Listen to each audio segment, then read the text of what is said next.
Nerd alert. Nerd alert. There's a nerd coming to the internet. Batten down the hatches.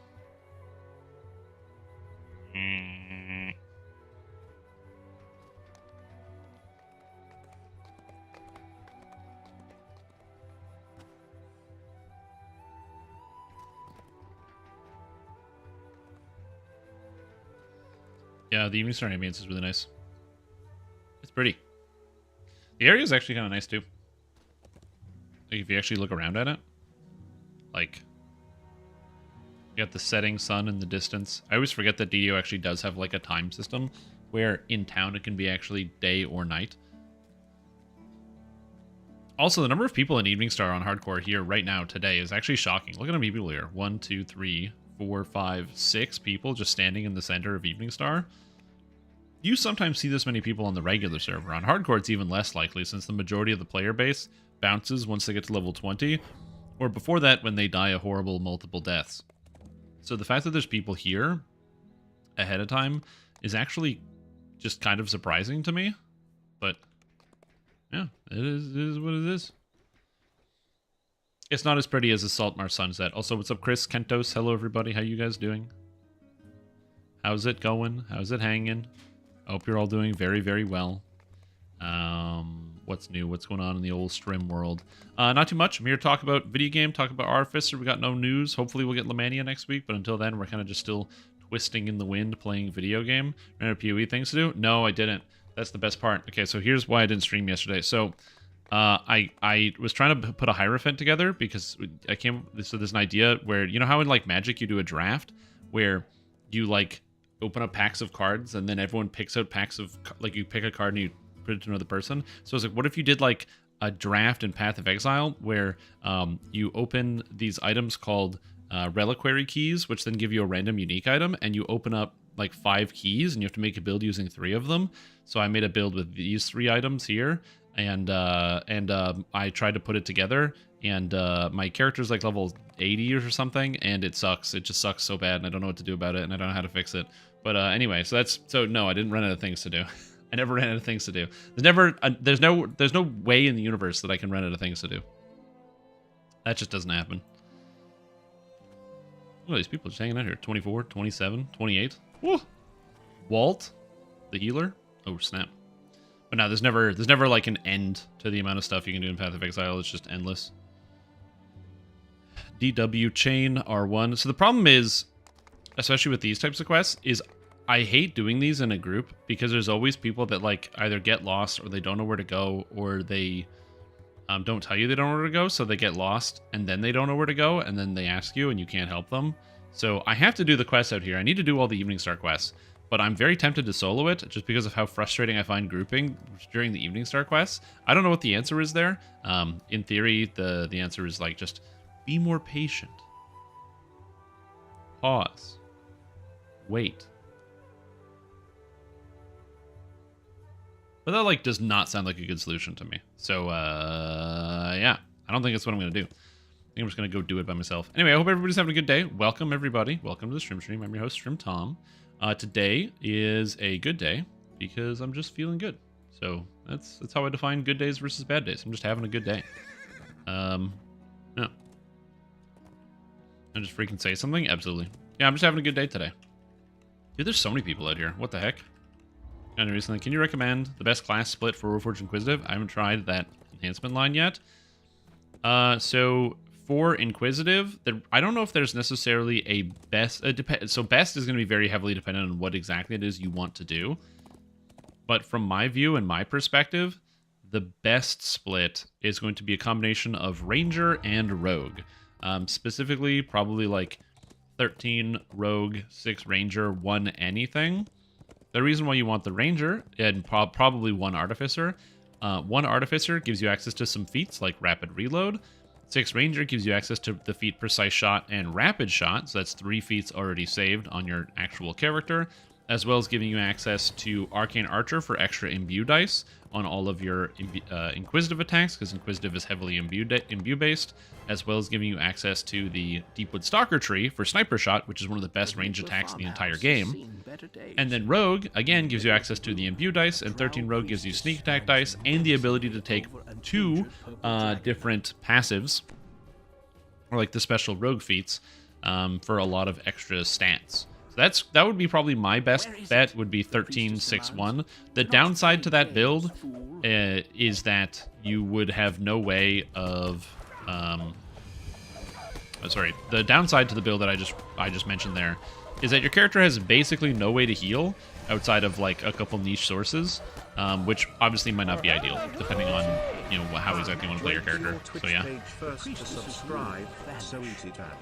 that's right. Yo, thanks, Hartman. Appreciate the support. I hope you are enjoying your ad-free viewing here on the channel. It's very kind of you to return again. You didn't have to do that, but you did, and I'm very happy that you did. So welcome back. Appreciate it. So boring. Yeah, I also don't really like that much. Like I said, for me, I like characters that are multifaceted, and so having the ability to like heal myself and others is like a big deal, because I just find it interesting. Like, I feel like my character can do a lot, and so that's one of the reasons why I enjoy playing that build, or like any build that has like some type sort of secondary effect. Like this character, for example, has like a bunch of secondary effects. So, and by secondary effects, I mean like I've got damage, I've got healing, I've got crowd control, I've got, I'm kind of tanky. So it's a lot of flexibility and not just like a one-note sort of hit enemies, deal damage, which is not a bad thing, by the way. Those types of characters can be fun in the right circumstances. They're just not my favorites. It's the reason why I've been thinking very heavily about playing Vanguard, because I think Vanguard's a lot of fun, especially with the new shield, with Colossus, Breaker of Bodies, and Fighter being really, really strong right now. I was like, man, you know what? It'd be fun to return to Fighter Vanguard. But you know what'd be more fun? Dragon Lord. Because Dragon Lord just has so many fun tools in the toolbox, and it just seems like it's got awesome utility. So I'm kind of just waiting for Dragon Lord to come out. 36k away from 20 Reaper points. That means I can't throw this character away since it has more Reaper points than most of your tunes on Talanis. Nice! Yeah, don't throw your character away. How? You're close. Have you been running with groups? Are you in a group right now? Listens chart? I hope so. Because there's this guy doing Evecna Saga, and there's this person doing R2 Palace of Stone. Well, I guess they're waiting around to do R2 Palace of Stone, but damn. Yeah, the Vanguard has to be good.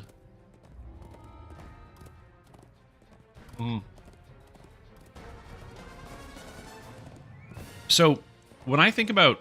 okay, I've found a way to distill my thoughts when it comes to describing things that are better than other things, in terms of, like, is something good? I think a better term is good enough. And the reason why I say that is because I've played a lot of other MMORPGs, and a lot of MMORPGs have DPS checks.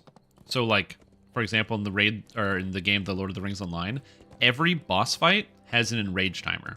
So when you're doing a piece of content, there is a time limit on the fight, where if you don't kill it fast enough, you just lose. Every boss has it. It's a questionable set of design for sure, and I'm not the biggest fan of hard enrages. I much prefer soft enrages. A soft enrage is something like, let's say like you're fighting somebody in like a room, and the room is progressively getting hotter. So the longer the fight goes on, the more damage that everyone's taking from fire damage, sort of like Too Hot to Handle with the furnace. That's a soft enrage in that technically you don't have to outpace it, but it becomes more challenging if you don't. So you have to decide, do you want to pack more healing and more defensive characters, or more offensive characters so you can get past the phase faster? And in almost all cases, damage is the key. But again, in like World of Warcraft, Lord of the Rings Online, bosses will have like hard enrages, where if you don't kill them by X amount of time, the boss does something that kills everybody in one hit. Because you didn't kill it fast enough, or you didn't get past the DPS phase, or whatever it is. And DDO doesn't really have anything like that for the most part. There are a couple areas where you want to kill monsters very, very quickly. One of the few kind of DPS checks that we've ever had is in Babala Saga, where Babala Saga will summon these two shambling mounds, and the shambling mounds need to be killed quickly, because if you don't kill them quickly, they charge up an attack that reduces everyone's maximum hit points by 90%, which is terrible, by the way. It's really bad and really difficult to manage, and so it's the reason why, if you've ever had the opportunity to do that raid, when the things come out, then now we even on high Reaper mode, the way we currently do it is you just get the tank to go tank the shambling mound somewhere else, and you just push down the boss because we have so much DPS. But before we had that, the answer was to actually kill the shambling mounds, because if you deal enough damage to them, they will stop their cast. However, again, that requires dealing enough damage to them, which means you actually have to. It is kind of like a DPS check. But we don't have a lot of DPS checks in DDO. I think that's why I get like. Not so much agitated, but like the language I think is really important when people talk about how things work in the game, where it's like it is very fair for the statement of the rogue archer being like one of the better forms of archer or best or whatever it is. Like, let's just assume it's the best. I'm not going to do the research. I don't like ranged characters, but assuming that's the best, that might be the best character that you can play for that, but it doesn't mean that the other ones don't work, because there's no enrage. There's no enrage timer. There's no way to like say like, oh, this if you're doing 20% less damage, that your character isn't working. It might make the raid experience harder. Ads are dying slower, things like that. Like, I'm not making the claim that it doesn't matter at all. Of course damage matters. That's why people focus on it. That's why it's a big deal. But it's like the comparison of like if you're doing 20% less damage, it's like you're not even being there, when we don't have like a hard enrage timer in DDO like they do have in other games. So it's not really like an apples to apples comparison. It's more apples to oranges than anything else. Anyway, as I said, that's just like my perspective on it. It's hard. It's been hard for me to distill that down into just a small set of words, because I find that, I don't know, sometimes in the moment I get a feeling for something that I just can't put to words. It's the reason why people, a lot of times, you see a lot of people that will make videos about something as opposed to live streaming it, because when you get to craft a video, you have to like write down your thoughts, and when you're writing down your thoughts, you can then like proofread and edit and distill and kind of get a more concise thing of what you're trying to say, versus live content where you just go like, oh shit, and just straight from deep lizard brain all the way up to the end. When does Archetype drop? The Archetype drops when it's done. But before the absolute latest, the Archetype will come out will be February 21st, because that's the week before the anniversary. But yeah. Also, what's up, Mad Melu, Lars Layton, Wolf Kobold, Green, Ritz, Matus. Man, you guys are all popping in all at the same time. What's up?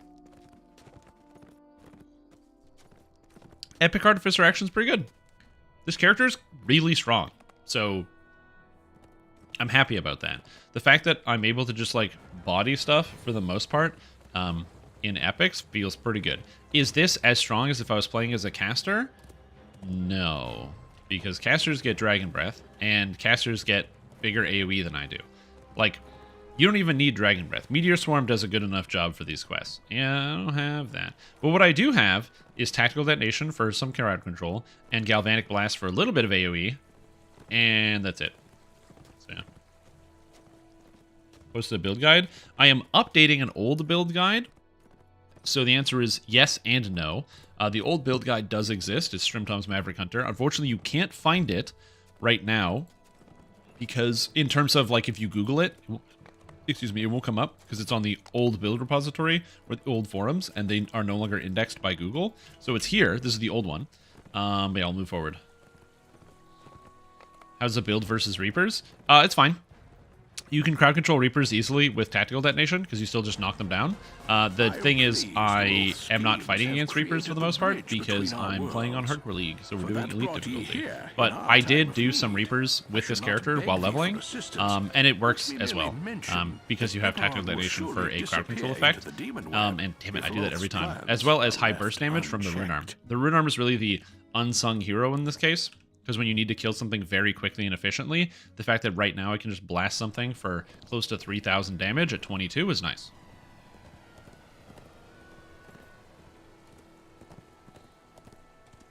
Yep. I like Melee Artificer. It's strong, and it gets a lot done. Additionally, when you're fighting with the with this build. You can also slow everything with kinetic charge, allowing you to activate kinetic discharge and blast everything with a slow, which is quite good.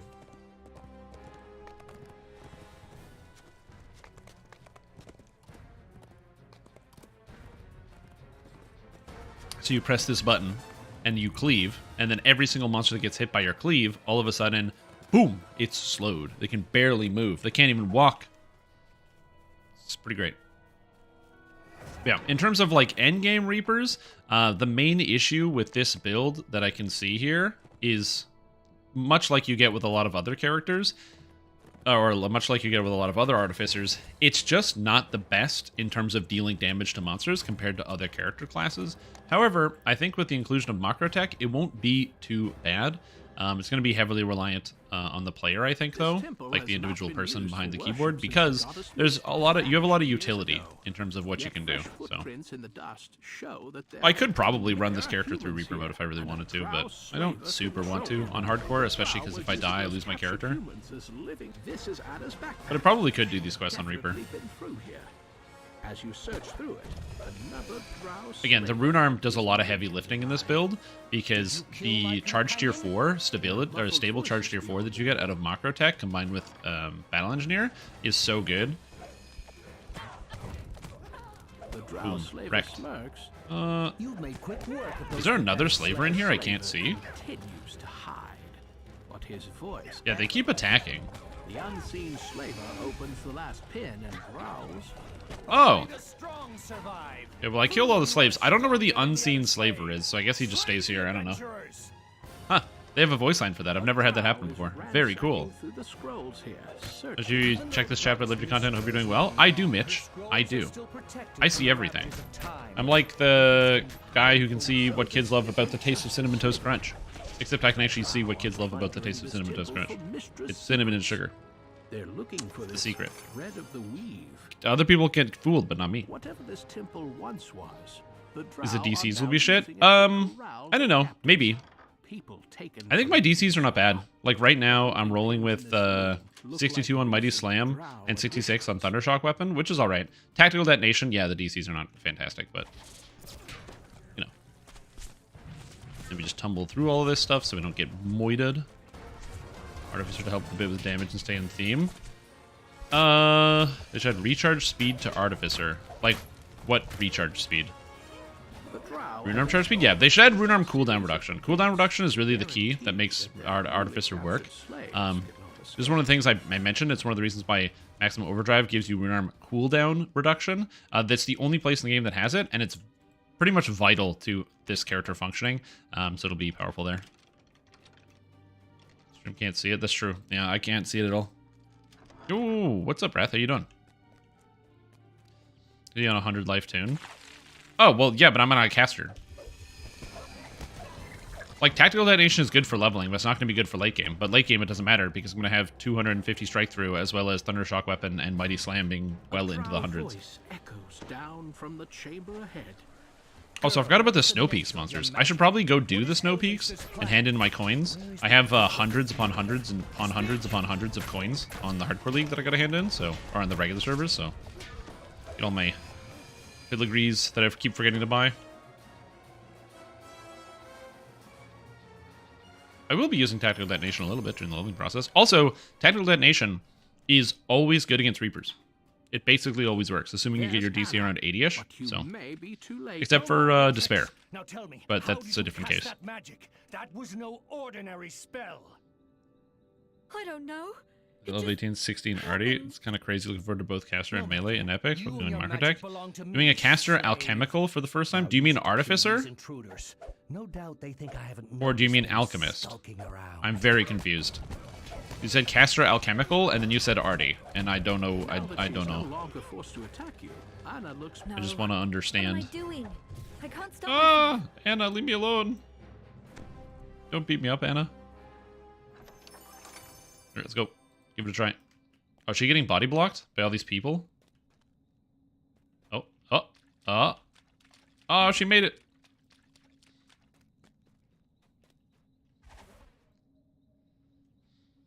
Yeah, so far, I will say this. Caster Artificer suffers from the major problem of just not having enough damage chain lightning helps out tremendously, but you know, you could always want for more. Anna's newfound Yeah. power shatters the drow barrier. Still tank on live with ones is ready for almost raids this weekend. effortless ease. Nice. Yeah, I saw you were doing that yesterday or the day before. Going to just let her leave. Unexplained magic or not. Oh, 2 alchemist. That's interesting. Why 2 alchemist? Snow peaks. I'm very curious about that. You've seen Turin? And Cornwall? I hope they're all right. Stupid Turin. Because Listen to him. you would think that Alchemist and Artificer would have a lot of synergy. I find that they don't, specifically because Artificer uses almost exclusively exotic weapons, and Alchemist uses almost exclusively Now the goddess is gone, simple the weapons. drow gives a And then malicious also their smile. spells aren't really synergistic Though the either. goddess of So, magic vanished long ago, Mistress which always actually just kind of was makes a lot of still sense. It's 2 people in 2 different odd. fields. It You know, looks it's like the there's chemical something engineer and the strange about mechanical the engineer. wall. They both have engineer in the title, but they have very different jobs in terms of what they actually This do. magic could misfire. It might kill you. Like the And there's going to be drow somebody in vanishes. chat who is like, Do you know, think both a elements mechanical can and a have chemical control engineer of who's going to it? be like, what? I'll be sure to No, mention no, no. There's all this direct synergy between the 2 entities. And I'm like, sure. I don't know. Some guy on the internet. 30 for moment 32.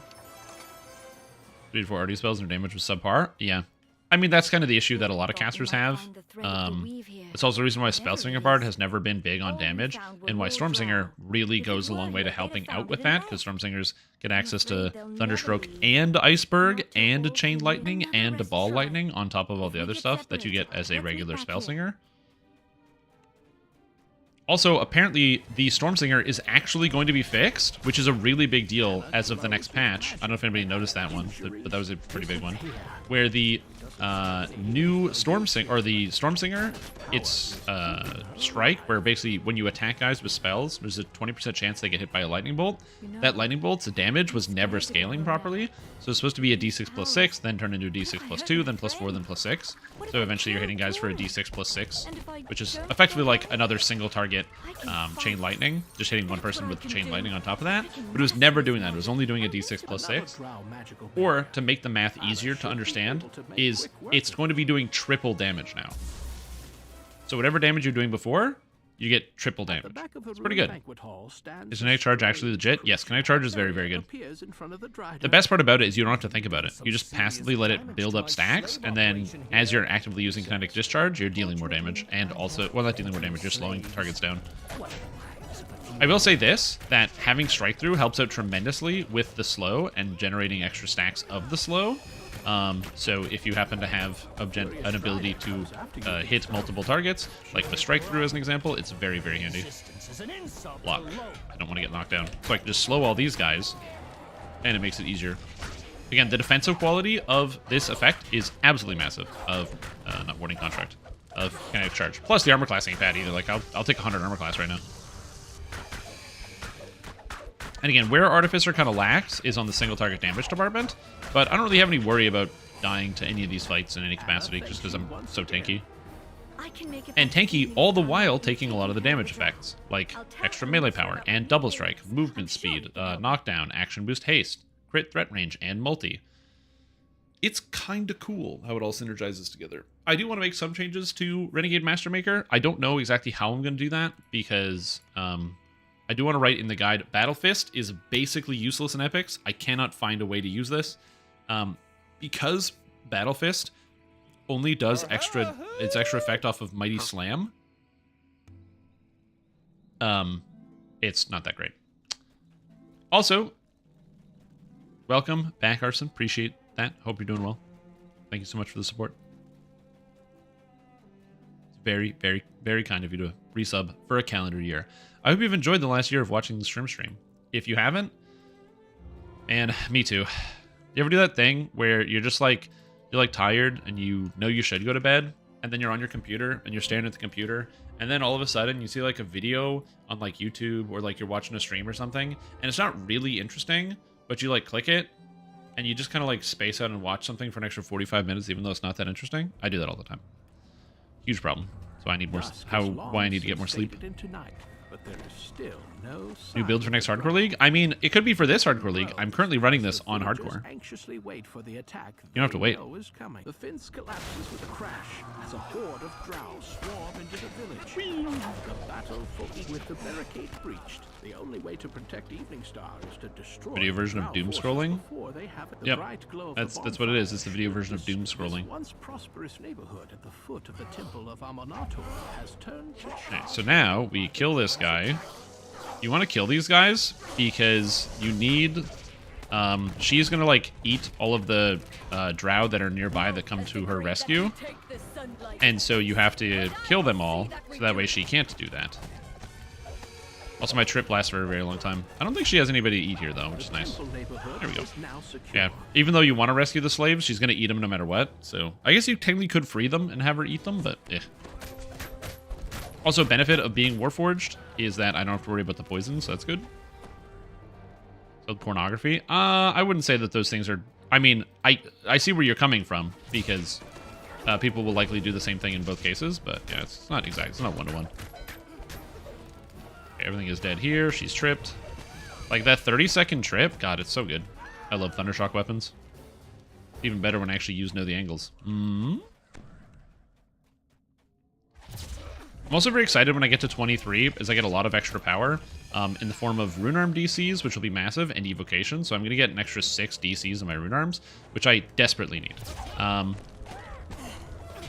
My character, the Rune Arm is like a huge portion of the damage, and not that I need the DCs necessarily right now. It will be very nice to have on this character as an extension of what I can do. I have a slave God. collar picked out just for you. Goodbye. Area is now secure. It's Artie slash time, dude. This Caster Artie is so sad. Yeah, so the way that you play Caster Artificer, I'm not joking, is generally to level to around level 12 with a crossbow. That's usually the trick there. Just level up to around like level 12.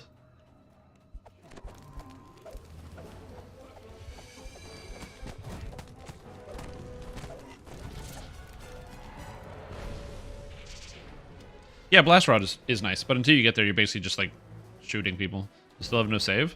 Is it the SLA that has no save, or is it the total? Is it all of Blast Rod that has no save? I can't remember. One of Evening Star's oldest families. Now the drow use it for their own dark purposes. Both? Oh, interesting. It is pretty good. I tried to use a crossbow and then decided to screw and use a crossbow to 30. Yeah. It's unfortunate that it is kind of like one of the better options. It would be better if that was not the case, but, you know, it is what it is. Yes, it is. So I have a Archmage Wizard who uses the Rune Arm. And my Archmage is an evocation character, so I have good DCs for the Rune Arm, so the DCs usually land. But the damage is absolutely fantastic. It hits for about 20,000 on a full charge, which I very much like. The only downside is actually getting the charge to go up quickly. However, where it works the best is in when you're using Maximum Overdrive. Maximum Overdrive gives 100% increased charge rate and cooldown speed, and during that, you get, I think in 30 seconds, it takes 3 seconds for a full charge, so you're doing an extra 20k damage every 3 seconds. It's quite good.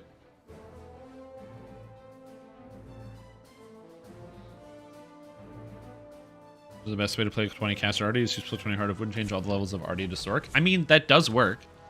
That is a way to play Caster Artificer. Like I said, the thing you have to remember about Artificer is it's a slower character. Like, it just is. Like, Artificer is slower than the other classes in the game. And it's the slowest class in the game. So if you're not okay with playing a slow character, you might need to reevaluate playing Artificer in general, because it is what Artificer does best. It's not fast, but it is consistent, and it's strong, and it's good to have in a party.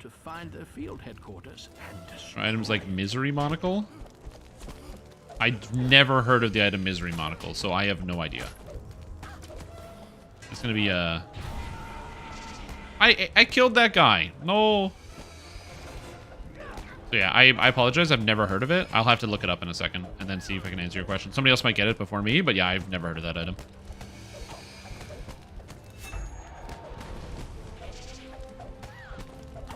artifact from Vecna. Oh, is it one of those special artifacts that I haven't gotten yet?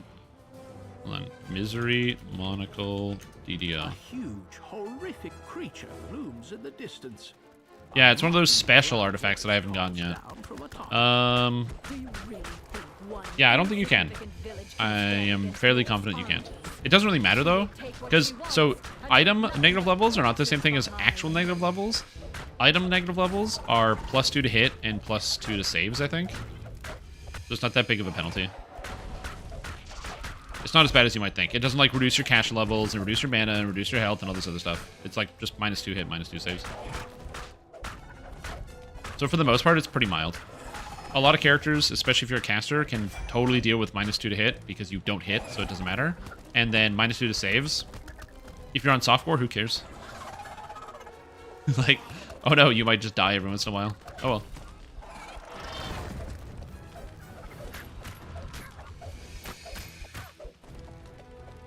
Yeah.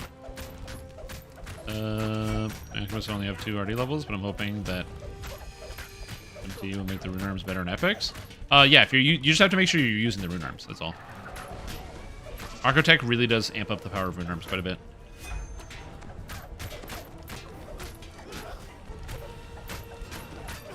Get slowed, everybody. Get slowed. With their war leader slain and their field headquarters destroyed, the Drow's ability to strike Evening Star has been severely critical. Do that AoE, baby. I got surrounded by spiders and they're all dead. Let's go. Will never be entirely safe. Hey, Shrimp Tom, could you tell me if I still keep the items I've equipped after you reincarnate? So everything that you have that you're wearing, wall E, will be put into a special bank called the Reincarnation Cache that you can withdraw from at any time. Yeah. So, like, if you reincarnate, no, your items will not still be on your character because they go into the Reincarnation Cache. But you'll still have them. You just have to go to the bank and get them.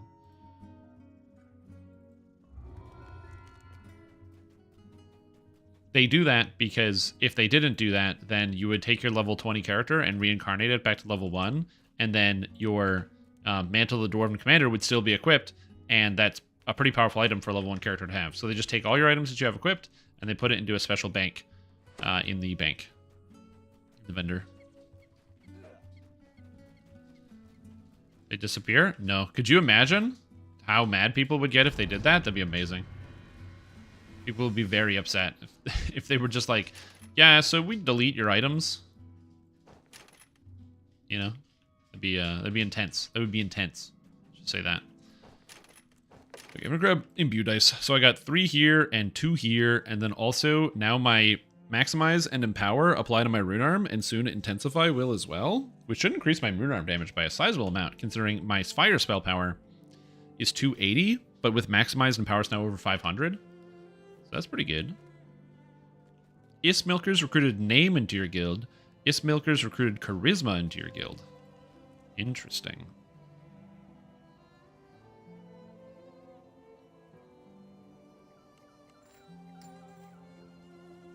Yeah, that's if there's a bug with the reincarnation process. If you accidentally get something to stick on your character through reincarnating due to a bug, the game will recognize that and be like, nope, you go to 0 speed.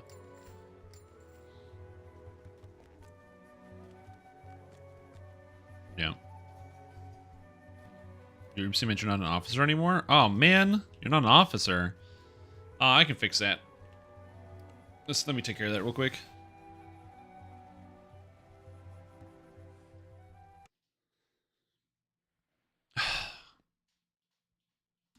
Shrim Tomb. Yeah, so this is actually my wizard. And I have a lot of Warforged characters. Warforged is good for hardcore. I should play Warforged every hardcore, if I'm being honest.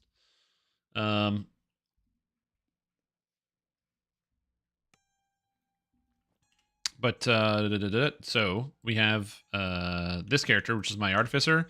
I use it for Reaper mode, so we're at 561,000 Reaper XP. I'm going to continue to do more Reapers if people need help with stuff. Yeah, it uses Macrotech and Rune Arms, and the Rune Arm does hella damage when it's fully charged anyway, which takes a little while. I don't have the same charging speed as a pure Artificer because I don't have any charging speed effects. I'm being called on Discord. What the fork?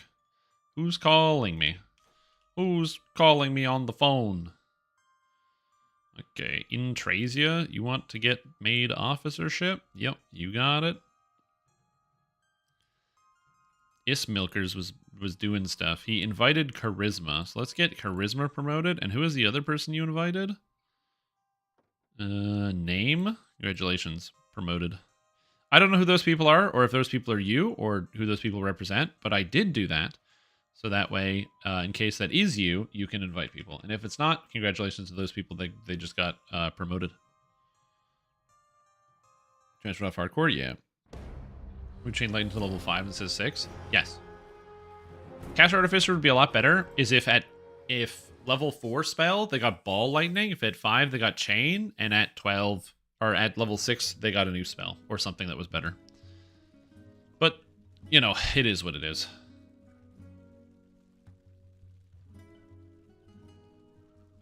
Yeah, and then 6, they got Thunderstroke. Or if they just got something that was like Artificer specific.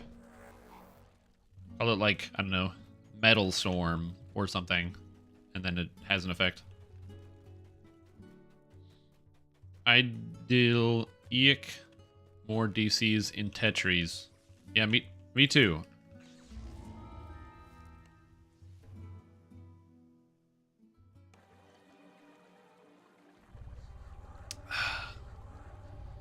Multitasking. Yeah, me too. After a surprisingly long climb down the well, you find I too am yourself multitasking. in a cavernous expanse.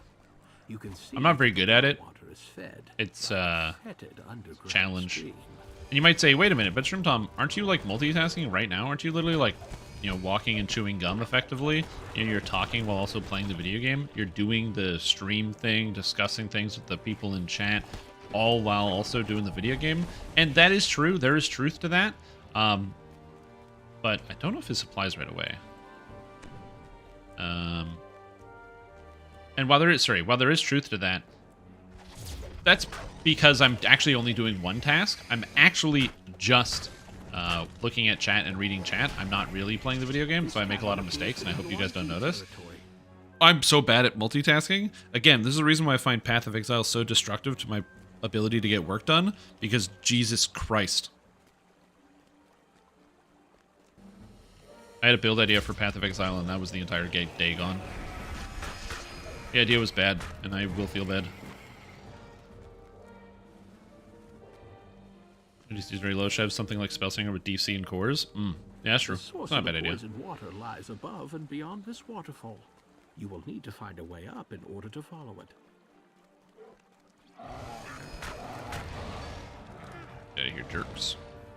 The cavern ahead. Yeah, Spellsingers have great DCs, mostly because of the cores, which are supposed to add +1 to Enchantment, Illusion, and Evocation DCs. Actually, just add +1 to all DCs. Preventing you from passing further. So you can kind of run Spellsingers with anything. Emerging from impossibly tight. Use any of the trees. You want to use Necromancy stuff and go into the Necromancy tree? Go for it. One physically and mental task at a time. No, I'm just not really good at multitasking. Multitasking is really hard. Like fake multitasking of talking to people while I play video games, or like try to provide something interesting or insightful while I do this, is I don't really think of that as multitasking. Maybe that is harder than or to some people than it is to me, but I just like communicating with people pretty much all the time, and so doing something like this is just, that's just how I hang out with friends. It's like we'll be chatting and playing video games, so I don't really think about it.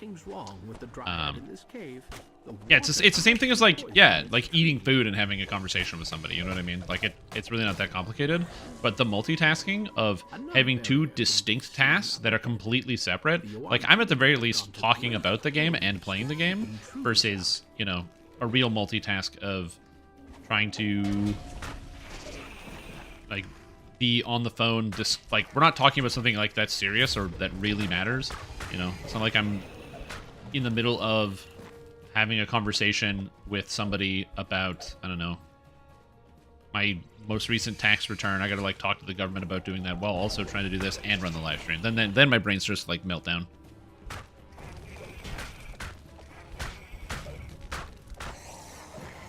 Use spells in Caster Tree like Divine Disciple does? Yeah, I don't know. The thing is, Caster Artificer still has a niche and a role to fulfill, especially because this, like, tactical detonation is so good. So, I kind of run afoul of, like, if you make it better, does that end up making it kind of, or, like, kind of steals, not so much the identity of something away, but, you know, not everything needs to focus on damage all of the time. So, is it actually better if you make it focus more on damage? I don't know. Like, better from the it does more damage perspective, but is it better from, like, the conceptual perspective of, like, where it fits? Drinking beer while gaming and watching stuff, does that count as multitasking? I wish I was good at drinking beer while doing stuff. I'm terrible at it. If I don't physically have the beer in my hand, I usually don't drink it that much. It's a huge problem, because I'll do, like... I've stopped doing Drink Souls, where I would turn, like, the Dark Souls series of games into, like, a drinking game on stream. And instead, I will just do... I'll just, like, you know, on, like, Fridays or whatever, I'll just have a few beers while I, like, play a game, which I find is much easier to do. The problem is like, I just forget about the drink, and I just play the game. And then I'm like, oh, good, now I have this warm drink on my desk. Awesome. So yeah, that's my issue, is I just forget about it. Multitasking is pretty easy for women. I remember hearing at some point that that's, like, true, that women are better at multitasking than men are. But I also, that's one of those things where, like, you just kind of hear it somewhere, and I've done 0% of the work to actually do any verification about that or look into it. So I don't know. One of those trails where you're like, oh, I heard it once, so it's got to be true.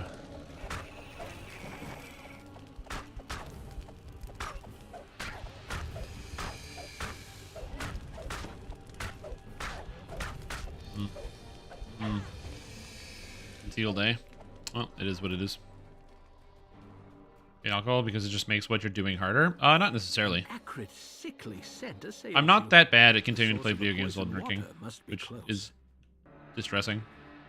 A large This leveling green enhancement for dragon Blightcaster has after getting made 3 this cores in both amethyst caster trees. Go rare. Fade Arc or Max That must Blightcaster. be the source of the The great beast looks at you. After you Done acquire... promised well. There's no need to rush. Oh god. You know I'm always I hope told I'm to play not with dead my here, but we'll food. see. Let's make an exception. After you acquire... Dude, I can't even... Just fight me. Just stand and fight me. Thank you. Oh my god, please. The thing is, when this guy, like, lunges at me, that's where it causes the problem. I don't have a way to cure poison, do I? Okay, hold on. I'm going to be focusing for a second, then I'll answer your question about Blightcaster. Just want to make sure I kill this without dying, because that would be embarrassing. Like, not like that embarrassing, because, like, it's a big dragon, and dragons are scary, so if I die to the big dragon, people are going to be like, whoa, you died to a big dragon? It's like, yeah, of course. The armor class is helping me. He's actually missing me a fair amount. Incorporeal bitch, get out of here. I'm an artificer. I only have rune arms for damage. See ya. Okay, we're good. All right, so you go into Blightcaster, and you get Death Eater, and then you get the 3rd core out of Season's Herald, and then after that, it literally doesn't matter where you spend your stats at all. So yeah, doesn't matter at all. You can go Fate Arc Illusionist for actual amounts of crit. You could just go up the Blightcaster tree to get extra stacks. You could spend points in your racial tree if you have a good racial tree that gives you defenses because you're on hardcore. It basically doesn't matter at that point. Yep. Triple chocolate chip cookies, me too. I could go for some triple chocolate chip cookies. Which would you recommend doing 5k on Harder the Maverick Hunter or Rogue Bard Warlock? Honestly, probably this one. The downside of this one is you don't have evasion, so if you don't know where traps are, you might get destroyed. But this build is super tanky, and I can do pretty much anything. Again, anything that doesn't have evasion on it or require you to disable traps. Like now at this point, I could run through traps no problem. I don't even care. I will run through traps. I'm not even disabling traps when I'm playing by myself as a artificer because it just makes the quest slower for me to disable traps. It's faster for me to ignore them. So, the character is quite strong and robust against traps. But you picked it up around level 12. after your character gets the extra 20% hit points from reconstructed edges. Once you have this, you're pretty resilient against traps. You can walk into them and not really take that much damage. And especially once you also pick up Constructive Conduit and the extra health from Embed Component, your character's so tanky, it kind of doesn't matter. But before then, it's not like it's really sketchy. It's just you have to be mindful about that. And if you know where traps are and you know you have to run through them to get a box in the side, which is also, again, very rare. Almost every trap in the game, you do not have to go through it first. You can just get to it ahead of time. So if you just are familiar with where the traps are, you can disable them on this character. It's no problem. But again, in those fringe cases where you have to walk through the trap. So like, for example, the trap in Depths of Darkness, where there's like the trap after you take a right, and then there's the hobgoblins, and then there's the hallway with the fire trap where you run through the fire trap. If you just hold W, you get through the fire trap and the box is on the other side and it doesn't hit you. But let's just say hypothetically you have negative movement speed, your character's tired from walking all day and their move speed is lower. What you can do, even in that case, is just slap on a shield and just run through the shield. So during the leveling process, I actually equipped a shield and kept it on my bar. So I kept it there. What's up, Quen Toxic? How are you doing? Mr. Lift, what's up? How you doing? And Runt, welcome back to the stream team. Appreciate the support for 33 months. I hope you're enjoying yourself. I hope you're doing good. Congrats, by the way. I saw your really ridiculously expensive Purity of Fire. So congrats. I assume that's I assume it's expensive because that looks insane, but yeah. Is the 30% fire and cold or lightning and cold damage taken as fire affected by is that affected by aura effect or no? That's the thing I don't know. If you're I forgot to follow up. How's the old not having an appendix treating you?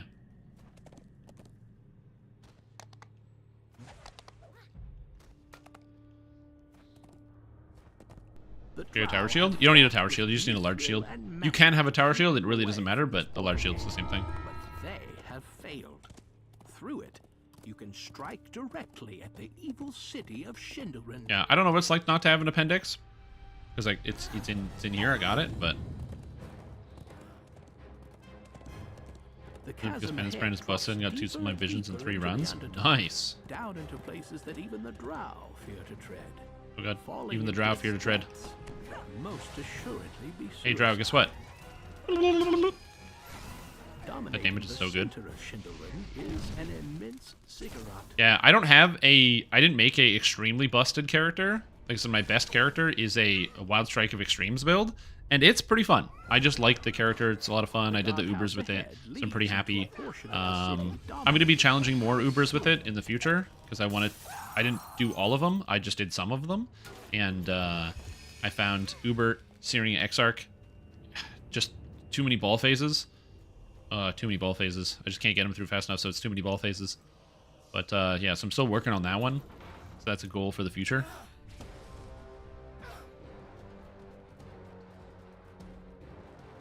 Although, you know what's funny? I do know somebody who got a mirror today, which is cool. It was fun to watch. And by watch, I mean I saw the post in the global chat. This is what I'm thinking of doing better than yesterday. Family has really helped me out a lot. Surprised how far they're going. I just think of driving me and my U-Haul up, so I don't have to do it. Nice! That's extremely generous. Yeah, that's great. According to your sources, the laboratory with make sure to buy your dad like a case of beer or something. And if he's like not a case of beer guy, you know, get him something nice, like a really nice like pair of socks or something. Like one of those like expensive ones that like wick moisture or something. You got to make sure you treat him good. Obviously, when you like recover and are feeling healthy, but yeah. This must be where the flash stones are stored. Get him a slice of pizza. I like it. It's a good idea. Charge stack and flicker. Flicker, strike, slayer, playing a 10 charge of each. Is that where you run 10 charges with power charges? Or yeah, you go Slayer, and then you stack power charges, and then you use Badge of Brotherhood to get your Frenzy charges equal to your power charges, and you use Slayer to get your Endurance charges equal to your Frenzy charges. So you have all 3 charges at 30. You use Ralakesh's Boots, and then you use Om's Anguish or whatever, the Maven Belt, for the Brutality charges that give you like 30% chance to deal triple damage.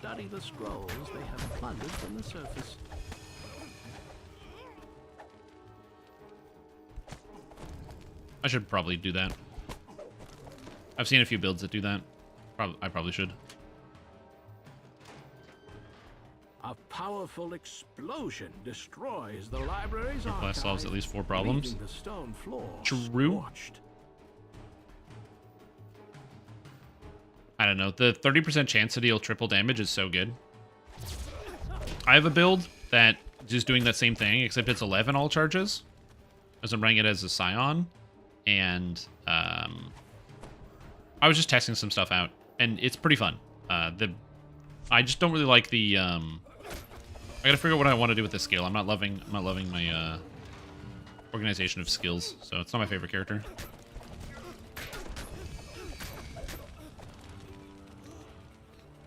The drone of Bad chanting autocorrect. pulses from Oh, can I the vast open this door? chamber Uh-oh. ahead. From what you've seen so far, Uh-oh. surely some sort of unspeakable ritual must be underway. Oh, 20 failure. Oh, I knew I was gonna fail this. Oh,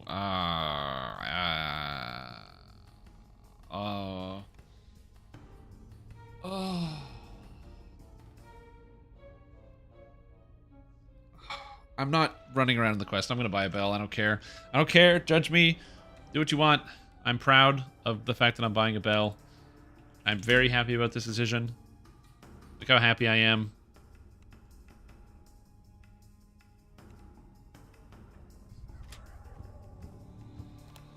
So stupid.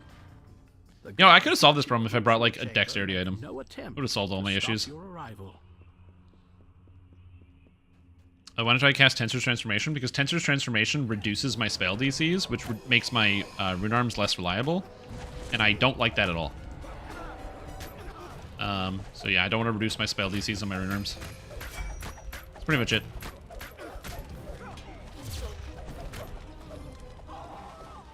Because Tensor's Transformation also gives you longer cooldowns on spells. So Tensor's Transformation gives you 100% increased cooldown recovery. So that means stuff like Tactical Detonation, if I want to cast it, it goes from 8-second cooldown to 16-second cooldown, which is a pretty sizable difference. And then again, it's -2 to all my spell DCs. And I don't really want to have -2 on all my spell DCs, because that is also a bit of an issue.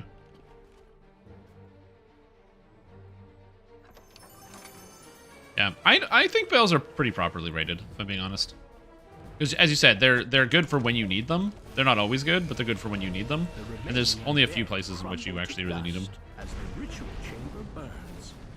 First time I'm taking this currency to Miffing to try and get a bit more divines to work with for totally reasonable build goals.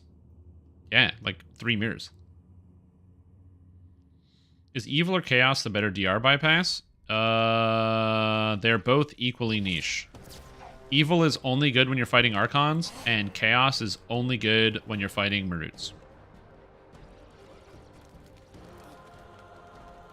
So they're equally as niche. This gateway is locked It doesn't apply to anything else. No amount of roguish ingenuity will open it. But And if I think even at the end game, unblock this path.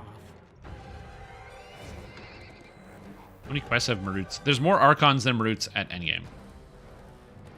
This is one of the So I would gateways say, for which Shindelrun has become known 'cause as there's, the City of Portals. It leads the Archon's through the Trial bars of this portcullis shines the dim glow of and House Osuriel Dunbar. from Seizing the Dawn. And I think that's it. Yo, the music in here goes ham. I forgot about that. Friggin' Duel of the Fates over here. One of the easiest keys to find. Yeah, you say that, but I don't want to learn. I'm not learning. You can't force me to learn new things, okay? I'm an old dog and I ain't learning no new tricks. Because tricks are for kids. Oh yeah, true, there's also running with the devils, yeah. Does its work. The Wait, Dunbar no, they're Eladrin. you I don't think you need evil no to more bypass their than DR. a I'm pretty sure it's like circle silver or in something. their eyes. The courtyard of House What's the best metal Dunbar bypass? opens up Adamantine. before you. This By a bell gigantic is used mile. to summon all House Dunbar By a for country mile. demonstrations, tests and ceremonies. Oh yes, and also I did forget about Quiet and spare, a the testament to the martial Fallen Angel, discipline of the house. Radiant Idol. Yep. Danis. Danis Derpinshire.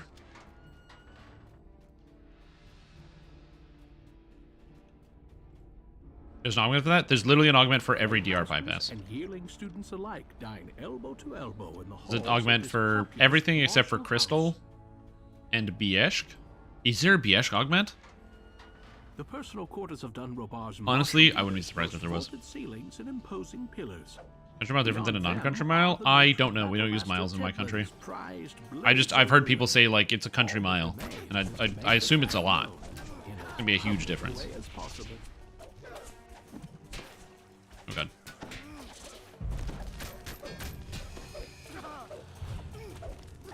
Get on the ground, everybody. See ya. Will you do a snow video with what's worth getting video? That's a good idea. I didn't do that, but that's a really good idea.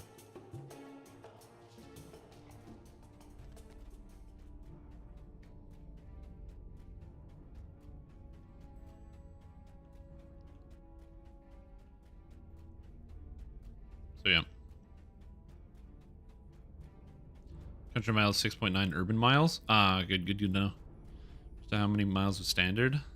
I'm a rogue. For longer rural areas, so don't understand country miles is different than regular old, miles. baby. Of late Bieshk, there you go.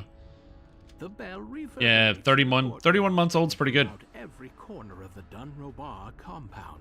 Also, Dorak, I want to apologize. You're not the only person that has a mirror now. So yeah, can you one-shot the climb consistently? Yeah, pretty much every time. There's a video of me doing the climb while talking about the DDO, like doing a character build thing, like during the climb. I think it was for my Cold Sorcerer. Yeah,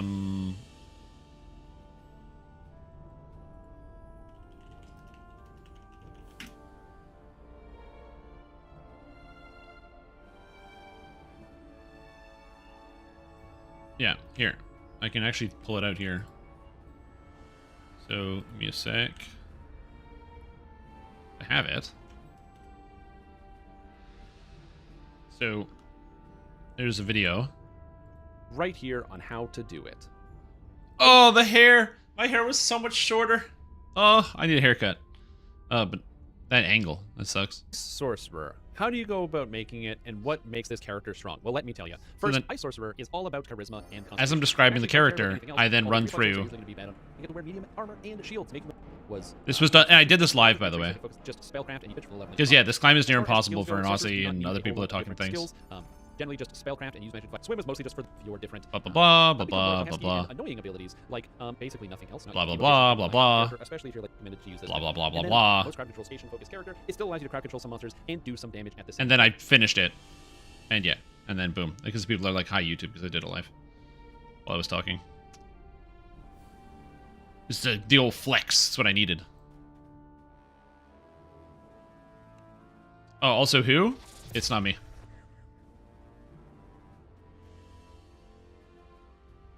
Yeah, I didn't do it. What the frick? What's happening?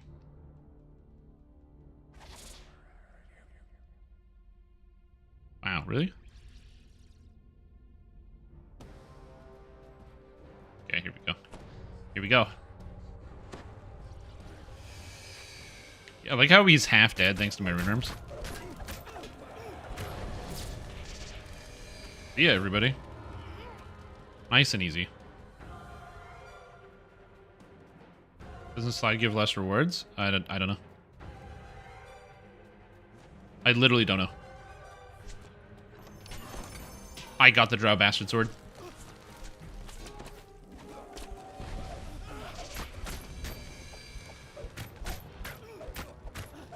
Actually insane.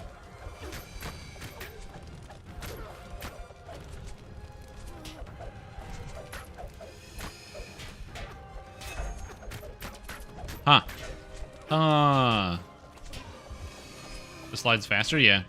So I've never used all my keys. I still have like 100 keys left over to use. I don't know which one is faster because that's just not really how I focus on like playing the game. I sometimes will optimize things, but not everything, and especially like the festival stuff. I kind of just don't really care. Sometimes Like, I've done it before in the past on stream where I'll just, like, not have anything to do other than just, like, chatting. And so it'll basically be like a just chatting stream, where instead of watching somebody talk about some shit while there's Subway Surfers playing in the background, it's just me talking about stuff while the Snow Peak slide is going on in the background. Which rune arm? So currently, I'm using the Breaking the Bank, which is an extremely good rune arm. Oh my god, I got the Draw Bastards from the Weapon Master. Is it good? What does it have on it? Maiming and Tendon Slice is not good. But it is a 15 to 20, so it gives me +1 threat range. +1 threat range. That's really good. Does it have an augment slot? No, it doesn't. That is good. That is very good. What I should do is try to farm out the Epic Spinal Tap, but I'm not going to do that. Give me more coins, but the slide is faster, so I'm not sure which is the better average. Depends if you measure efficiency by time or keys. I always end the Snow Peaks with like 150 spare keys that I can't give away. So, deeper and deeper into the Underdark, down into for me, I don't care about efficiency. Falling into its unlike the other noble houses. Yes. There's that. There's also a DDO store one you can get for level 8, apparently. So there's 2 of them. But that's good to know that there's also one from Lahar. I wasn't going to look it up. I would, like, had this... Oh, that's level 8? Oh, okay, yeah, then that's the one. There's, it's one of those, like, hallucinatory things where I've spent so much time in the DDO builder that clicking the drop-down menu that shows you all the rubies, I'm like, I'm pretty sure I saw that, but yeah.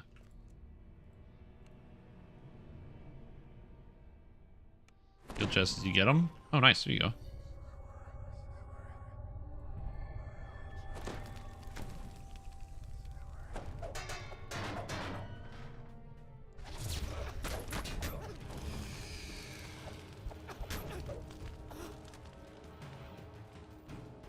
Say much more than I do. Yeah, that's true. That is correct. Again, it kind of like answers the question of like, well, how come I'm not more efficient with it? Because I just don't have to be.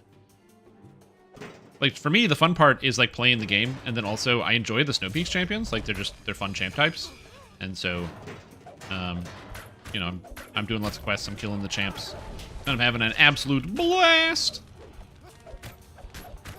You're missing? Yeah, the Imbue Filigree. The Imbue Dice Filigree is the only one that's really good. The set bonus is pretty bad. Also, the hamstring immunity does not actually make you immune to any slows, because monsters don't use hamstring in epics. They use crippling hit, which is a separate effect, so you actually can't get immunity to the slow. There's no crippling hit immunity. Why is that there a separate effect called crippling hit, and it's not affected by hamstring immunity? I don't know.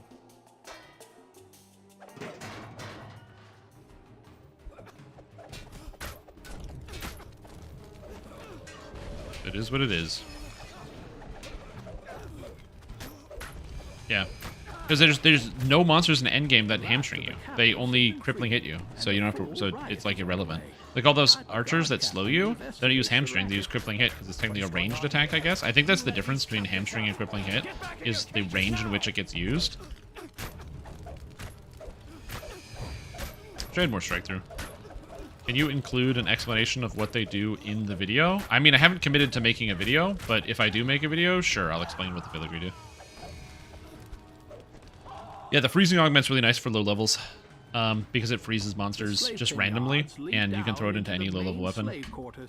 You will only find collared, obedient slaves in here. I can't remember what the champs do. It's just different. The slaves in the sleeping quarters. But here, I'll explain. I can explain it right now. They get cold absorption, spell resistance, VFX, damage boost. Cool. Oh yeah, it's because they had spell resistance. That's what makes it fun. Where you just randomly have monsters that have spell resistance when you wouldn't expect it. So you need spell pen for everything, which is honestly a great idea. I don't know why that's the only one. Over jobs beneath their drow masters. Some are the slave master quickly calls out. What the hell did I just do? What do you mean, what did I just do? I went through a door, I killed a man I didn't know.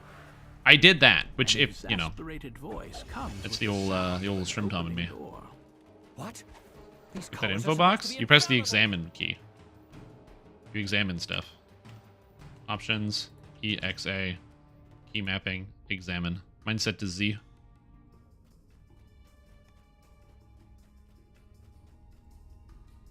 So you just examine whatever you want. That's how you look at people to check out their stats and stuff. You can also inspect just by clicking on them. So hold on, give me a sec. So like this guy, right? If you click it, you can also click examine on the gear, and then you bring it up. Yeah, that's how you can identify what champions do. Yeah, because we didn't learn what champions did by like having them hit us and be like, I wonder what that does. Which would work, but it would be terrible trying to figure it out. Instead, you can just read all the effects on a character. So when you see a champion that if you're not sure what it does, you just hit him with the old examine. There's nothing they can do. It'd be interesting if there was like a doppelganger type monster or something that had the ability to show you a different suite of effects than it actually has. I am very lucky. We kind of already have that in the Mark of Chaos, where the Mark of Chaos champion is a champion monster that has any effect from any other champion mod.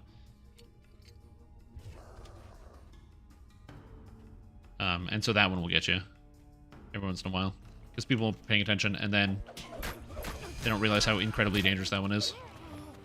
Done.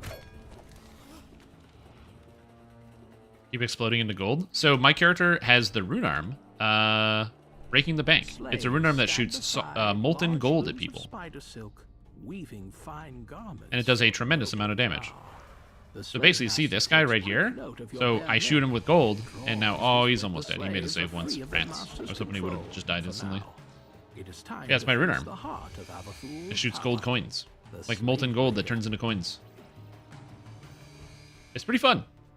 It's definitely one of the better rune arms in the game. The Artificer. I'm not a big fan of Fisher. You know, this is unrelated. Clean that up, slaves. I don't care if your fingers are bleeding. But I had to learn recently that you can't use volcanic fissure with swords, What are you waiting for? which is deeply upsetting because I was trying to make a build that used volcanic fissure with an Onigoroshi in Path of Exile, and you can't combine those two effects. It was deeply distressing. I didn't really have a good solution to that problem. It was just no, you can't. Very sad. House Avathul will find you. There's probably an inexpensive and efficient munition type. Yeah, exactly. The rune arm is also made of gold, which is fun, and the description, of course, reads as follows. It's made of solid gold? What? My golden rune arm. You just copy the champs and explode when you attack it? Yeah, exactly. Bobby Fischer? I mean, he'd beat me at chess. Is that Runyon better than the garbage one from Sharn? Yes, it is a better Runyon. Correct. Well, so yes and no. The reason why I like it more is because of the speed. I don't know if the rune arm from the trash rune arm is actually better. I don't have it to test it regardless. Hand wrap ranger all over again, yeah. Oh, wait, level 32 died? Oh, Elusive Fairy was slain by a Forge Wraith. Oh, rip. Hate that. Yeah, the Saltmarsh rune arm is fun because it's a squid. It's Sir Squillum, and it shoots out ink. There's a lot of really cool rune arms in DDO. They could add more cool rune arms, just being like super duper clear. They could add more of them. Yeah, oh yeah, I'm on hardcore. That's why I probably could run Reaper mode, but part of my brain is like, I don't really want to take the risk. You know, what if I get murdered? And then I have to make a new character, and it'll, you know, A, B, C, D, E, F, G. But yeah. All right, take double strike and double shot. Double strike. Sausage shooting rune arm? Yeah. So people have wanted repair rune arm and heal rune arm for a long time, but the number on those effects would need to be so low because they're free. I don't even know how you would do that. They could do a positive energy rune arm that only deals damage to undead, which would be kind of cool. I don't know. You could and they could literally call it the Ghost Buster or something like that, and it does positive energy damage. But yeah, that'd be neat. Name plat. It's not a sufficient bribe. Yeah. It's the unfortunate part about like the scale of DDO's, I was going to say economy, but just the scale of DDO's currency is that, yeah, a lot of the realistic valuations as to what people would pay you. Like with 3 million platinum, you could buy anything you wanted. You could buy a whole country. That's an indescribable quantity of money. You'd be the richest person in basically every D&D world. Because that's effectively 30 million gold. Right? And the average person is trading in silvers. So yeah. It's like Bezos rich? Yeah, basically.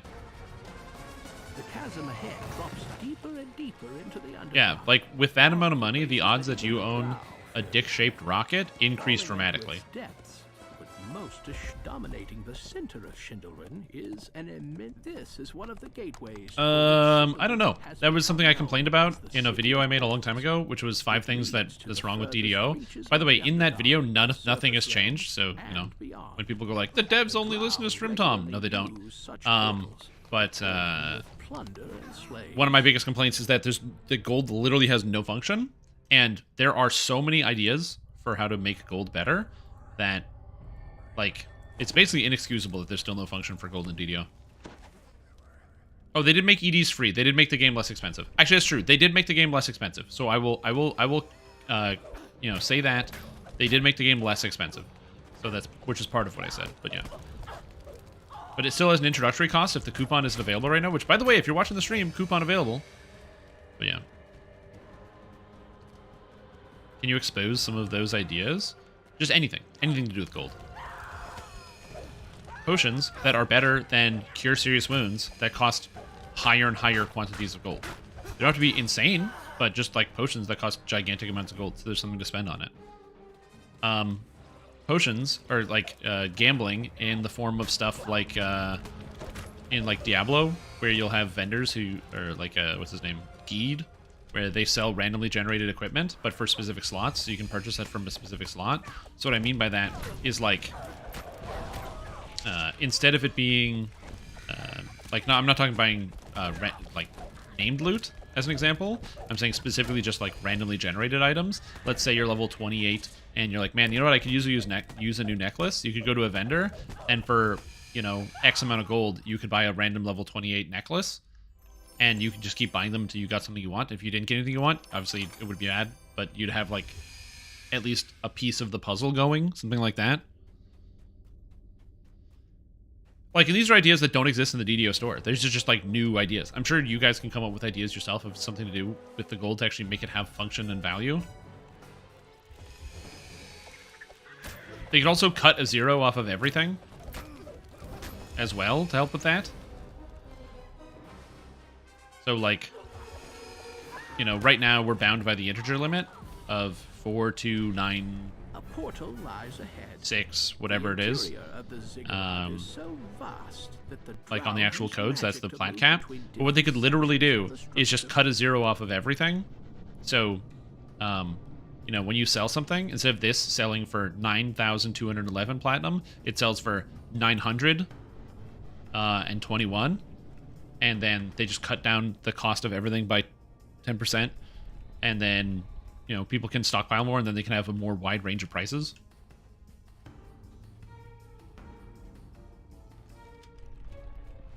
Listen to community feedback? They do listen to community feedback. I'm not saying SSG doesn't listen to community feedback. I was saying that people that think that SSG listens exclusively to me and everything I say is wrong.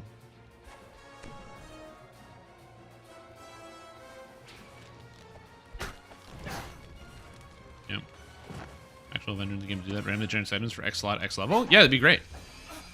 Think about how many times you're like, oh, I have an empty slot. I could fill it with something. And you can just, like, gamble. Like this. I could be like, oh, I'm level 23 and just gamble bracers until I got something I wanted. Or I ran out of money, whichever happened first.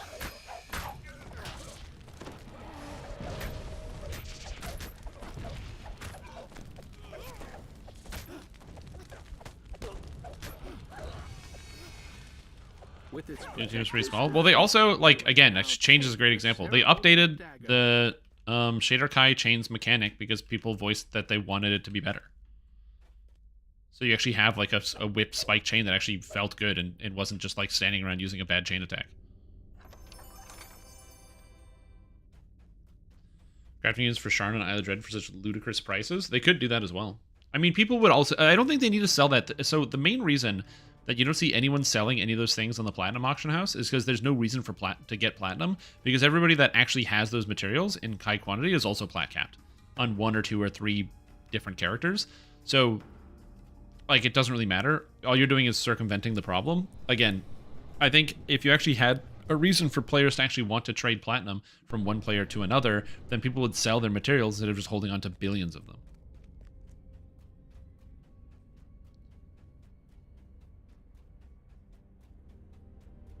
Yeah. Managed to give us back the old Sonic Blast level 3 spell. They also should extend the amount of time things are on the auction house. Instead of extending the items on the auction house for 48 hours, they should have items in the auction house for like 5 days or something. Because the problem with the 48-hour turnaround in the auction house is you'll post something and then nobody will buy it because nobody bought it in the 48 hours. And then you have to go back and do all that work of reposting something, which is annoying. It would also help if there was a better UI in the game regardless. So that way when you did repost something on the auction house, it was coming up as like, instead of it going to your mailbox, you would go to the auction house and you could either click repost or collect it and take it out.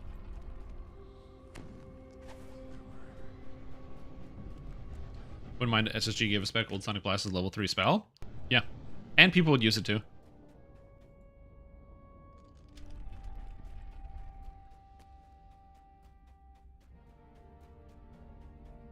So there's that. I'm certain of high demand but zero supply, so I'm afraid to post I don't know a reasonable price. Yeah, I don't think they would have a price history in game. That would be something where you would need to have just an API or something so that someone else can like record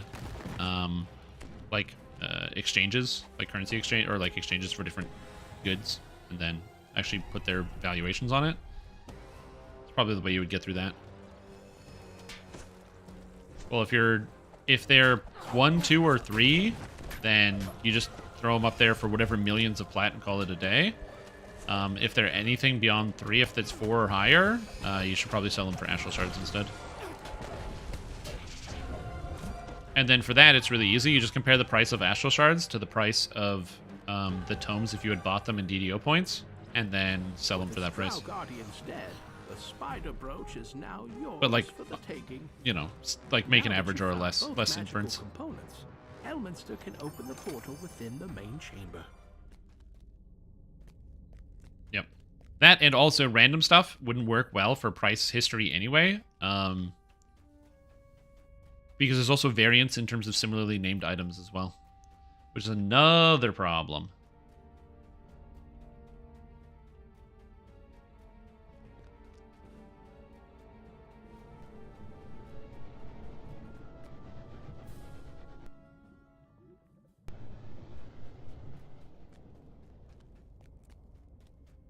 Legacy items with old names. There's a lot of problems with that system. And also, almost anything you want to actually trade is bound to account. So, you know, it is what it is. There's like 100 problems there.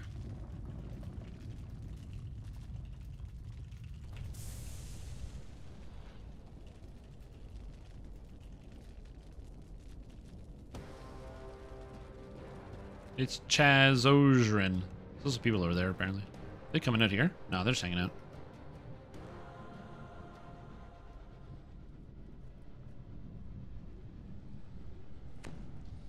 Right. Okay, so I guess the best way I can describe it is like... This is why I don't think... I think that the idea of a history, it's not a bad idea, and it would be something that would be nice to have somewhere, whether it's a third-party tool that could give that to you or something in-game. But I will say, for me, from my perspective, that's like the 50th problem down the list, because the inherent problem is that, let's say you can trade for 4 million platinum. You could put on the auction house, and you would sell a +2 tome for 4 million platinum. But, like, then what do you do? Wait, can it be? It's the girl, Anna. How delicious! The brave heroes delivered the thread of the weave. Cool, you have a bunch of money.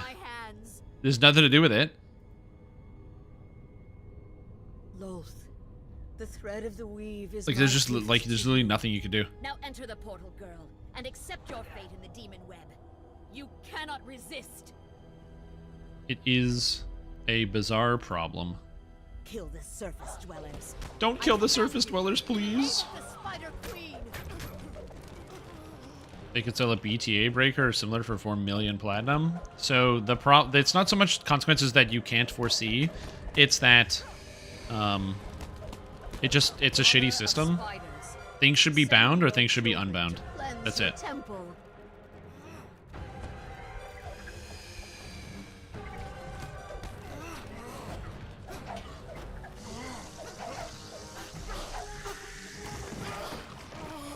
Like things should be bound or things should be unbound.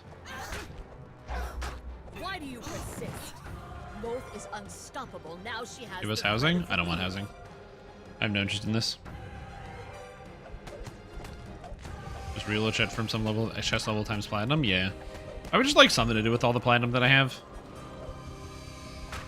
I do also, I sympathize with players who like hear me talk and go like, platinum is useless, but they're brand new to the game. They're like, man, I don't have any money. What am I supposed to do?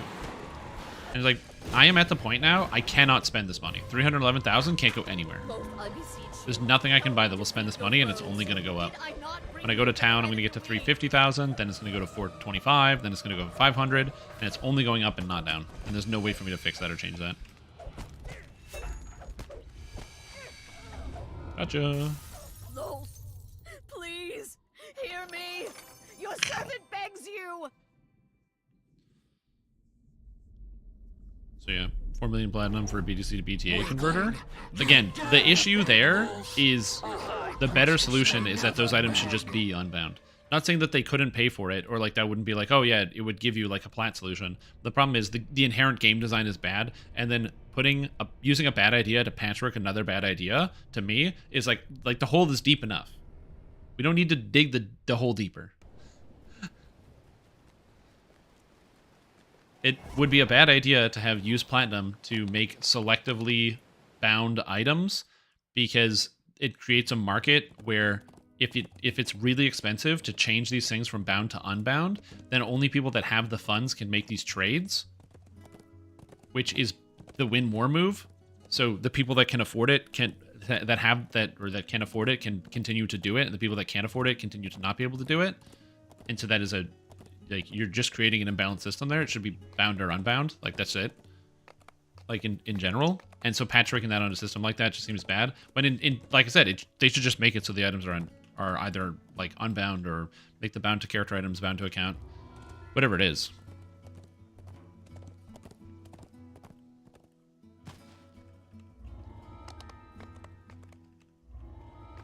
Like, if the cost is high enough that it is a serious investment to be able to sink into something to make it unbound, but then the people that already have that platinum are also going to be the people that like have the items, and it will just increase the cost of those individual items, those individual unbound items, and it'll be a cascading effect. It's not going to be something that will be well controlled. Because again, it's also like the win more. I, on the regular server, have 20 million gold stashed away. If you're brand new, and it costs like 4 million to just get to be able to trade one item, you're like at so much of a crazy disadvantage, which is going to be the case with like any economy. That's why if they were to do anything where they would want to do some type of real trading economy, they'd also need to do some type of reset as well. So, that's an idea I can get behind. Active trolling? I agree. If they just sold collectible boxes, I'd love that. Yeah, where they sold collectible boxes and you could get them for money, that'd be fantastic. And you could just pick your tier. And so if you need a certain type of collectible, you could just like sink all your coin into it. Great idea. How interesting. It's a little late. Then you can have some people who would farm it out by actually playing the game, and some people who would farm it out by using their hard-earned cash. I wouldn't allow you here unless And you have two different methods of acquiring similar Quantities of goods. When you killed No my problem with me. servant Karis back on Eberron, did that not serve my lords of dust in that pitiful realm of Kyber? Yeah. Thought Or they gamble could for random share augment or power? filigree.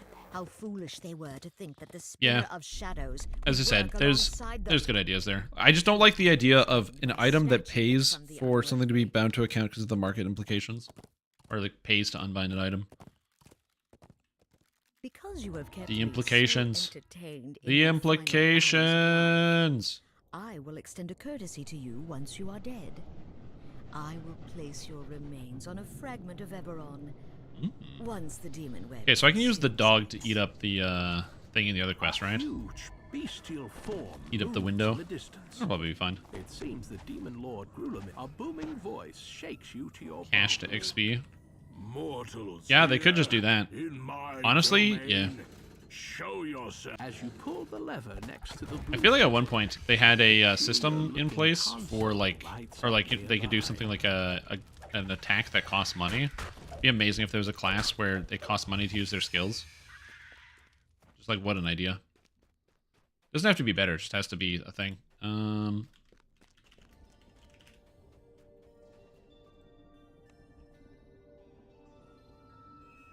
And before somebody says, "Strim Tom, you can solve this one," probably, but I'm not gonna.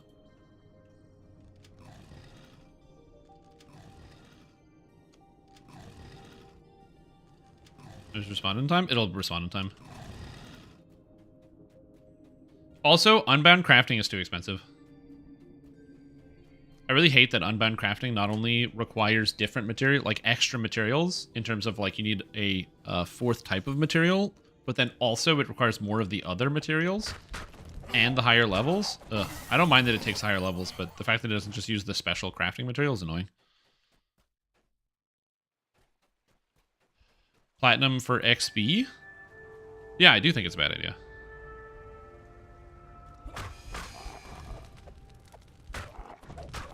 I don't think I said that was a good idea today, but I will stick by my guns and say I don't think trading platinum for XP is a good idea.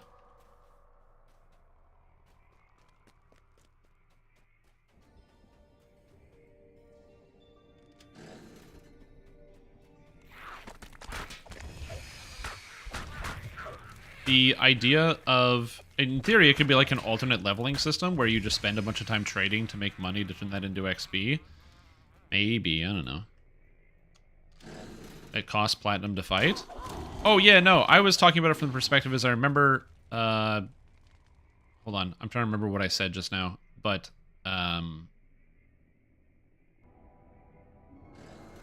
one of the Dungeons Developer Insights that I did with Tonquin, previously known as Linabel, we talked about the idea of doing something like that, of like a class like that.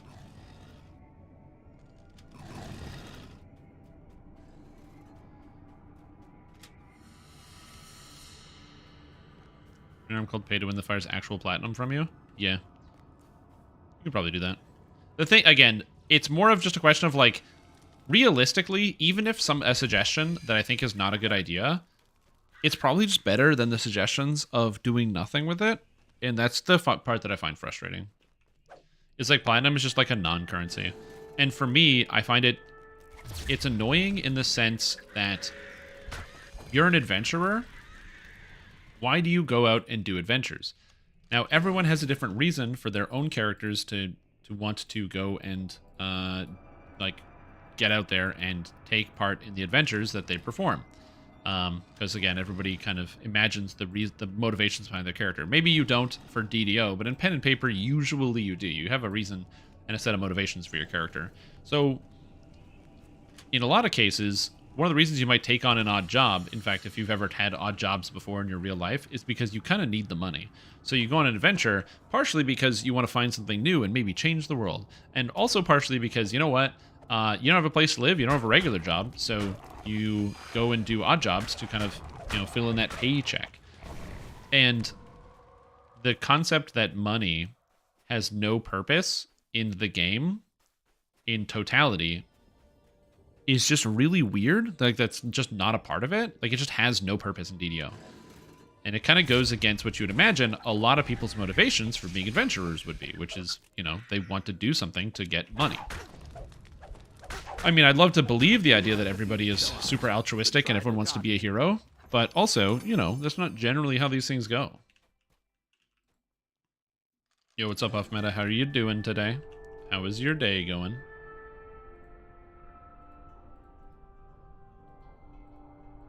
I'm clicking all the wrong buttons. This is not that hard to solve. I spread the wealth by force.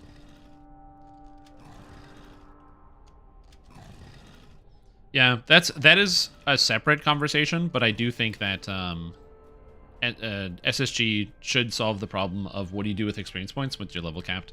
It'd be nice if there was something you could do with that experience as opposed to just letting it disappear. Where you do quests and then your character like has no advancement. That's one of the reasons why I like games that have account-wide progression, like Elder Scrolls with like their Paragon system. Or is it Paragon system? That's the way they call it in Diablo. I don't even remember what they call it in Elder Scrolls anymore. But anyway, it's like a champion system where you continue to nearly endlessly earn experience points, and it applies to all of your characters. So even if you have a maxed out character, you're still earning stuff for your whole account. Stuff like that feels good because you don't feel like you're ever wasting your time, because no matter what it is you're doing, there's always a small amount of reward to it. Now, again, when I say small amount, I mean literally small amount, like infinitesimally small. But it's better than actually getting nothing out of it. So, you know, it's better than the alternative. Oh, I missed a Jewel of Might. I didn't pick it up in the other room. I'm so dumb. Fuck. I'm gonna go back and get it, because I'm already here.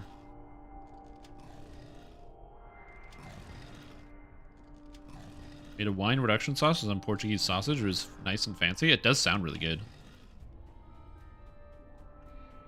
Should give Rems as a Saga reward or something like that. That would also be nice. Actually, Remnants as a Saga reward if it came out of Hard and Elite, because Hard and Elite are the only places you get Remnants, because that's how you kill champs. Honestly, that's a good idea. Actually, just straight up good idea.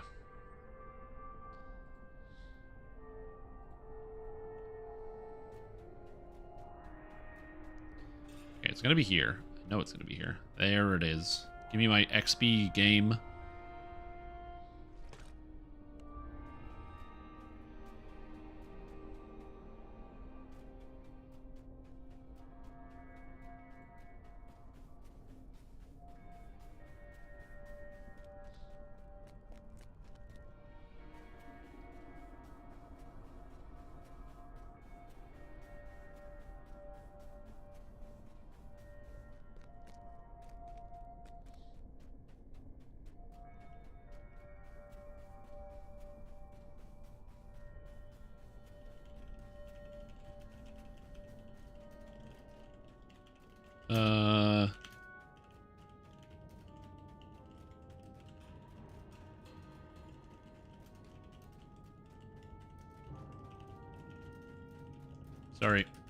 Sorry.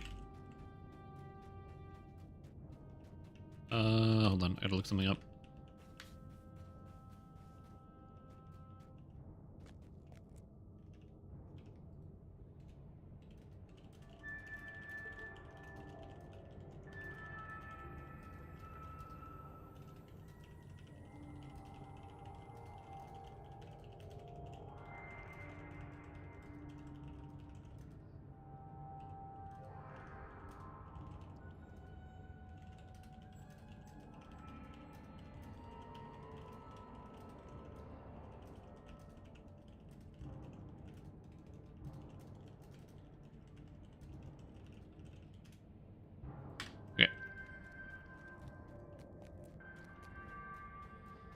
Oh, thank you.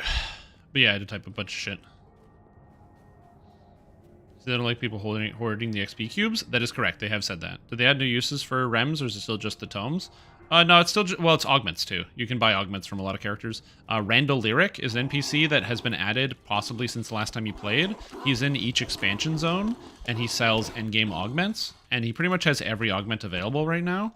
So if you're like, oh, I could use a Dodge 14 augment, you can buy it from Randall Lyric, the level 32 Dodge 14 augment from Randall Lyric in each expansion zone. And, yeah. And that's what they're for. And they're expensive. Would you ever make an OnlyFans just have a third streaming service? Have Twitch, YouTube, and OnlyFans? I would not make an OnlyFans just to have a streaming service. If I was to stream on OnlyFans, I would do it for what the platform is designed for, which is giving things specifically to my fans, but only my fans.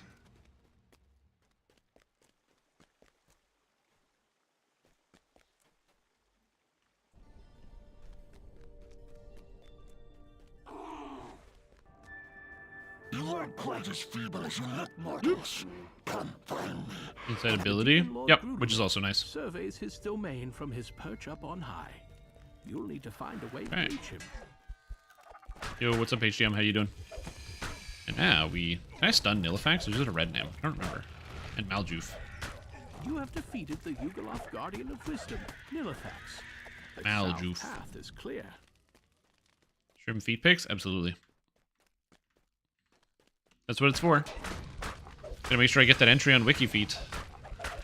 I will say, I was disappointed. I went on vacation last year, and I had a couple pictures of me, like, on a beach. The north path is clear. And so, after I posted some of those pictures of me, I had people I post them in my Discord, because I like sharing stuff, A button is sometimes. recessed into the And some stone. people were like, oh, there it is. Now we can get your entry going on WikiFeet. And I was like, that's really weird. I don't like that. But then afterwards, I don't remember who wrote it. But then afterwards, I went and I checked WikiFeet, and I'm not on there. And I was like, somebody just lied. They just said they were gonna do it. They were like, oh, I'm gonna throw you up on WikiFeet. And then I guess they got distracted or bored or realized that some. Whoa, whoa, whoa! Why did he trample me for 800? Whoa, okay. Thanks, bud. Holy moly, that was spooky.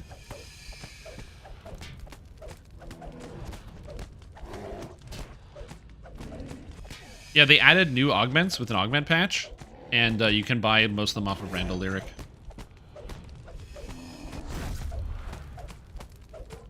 It's terrifying. Under level most of the time.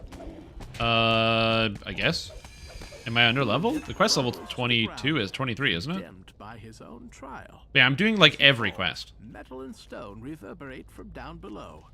You I can just now don't make your way have, to the orb that is guarded for I didn't life. do every quest, but I'm doing most of the epic quests. There's just a bunch of chains I don't like. So, like, I don't want to do any of these. I don't like the Fjarland Carnival. I don't like House D chain. So I just did everything else, basically. So I'm doing a fair amount of quests. Do catacombs? Not likely. There's not so much that I want to do this under level. Like, I've done every other quest of a lower level. Randall Lyric is in different areas, so if you click on the Randall Lyric article, it should that was posted in chat earlier. It should actually tell you the different locations. But yeah, he's in each expansion. At long last, you hold the arcane orb that Lolth gave to Grulamith. You've accomplished your mission and helped coffee. thwart the Spider Queen's plans. Though it's a dangerous thing to draw So, for the example, attention of he's an in angry god. he's in Feywild and Wynwood Hall. He's in Sharn near the just outside the tavern. He's like in Isle of Dread next to the trainers. He's in Evening Star near the mailbox, across the street from Lady Ozana Winter. He's in Wayloon in the tavern. He's in Ravenloft upstairs in the Blue Water Inn. There's a whole bunch of them. He's everywhere. 50 minutes, so bye-bye portals. Damn. When Eberron falls, Have you ever considered... yet another world and another. Oh, I must oh, have I didn't want to do what I just did. More worlds. Whoops. more Anyway, have you ever worshippers, considered getting more internet power, so that you don't have that problem? more. I will have more. Just like, get a second internet cable and plug it into your computer so when the first one goes out, the second one, like, you know, takes the heat.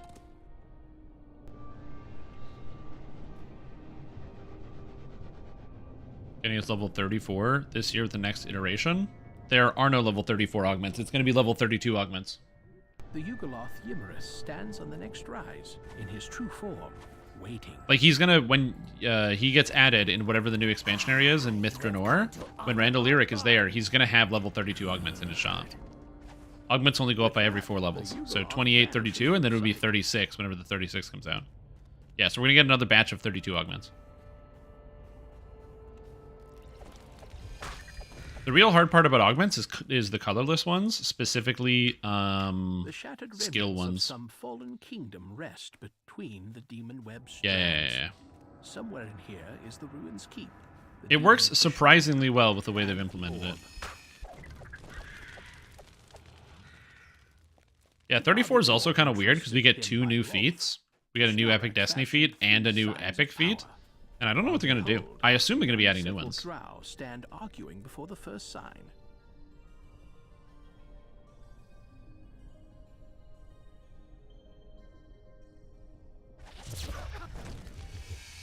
Kill this guy, kill this guy, kill this guy, kill this guy. Desecrator? More like you're dead, Crator. The sign of binding lies at the edge of the Look ruins. closer. The UMD? sign has Easy. ceased, but something feels I failed. wrong. Oh, I can use Greater Hero Scrolls now. Nice. I should probably go get some. Honestly, a Charisma augment and then Greater Hero Scrolls, and I'm set.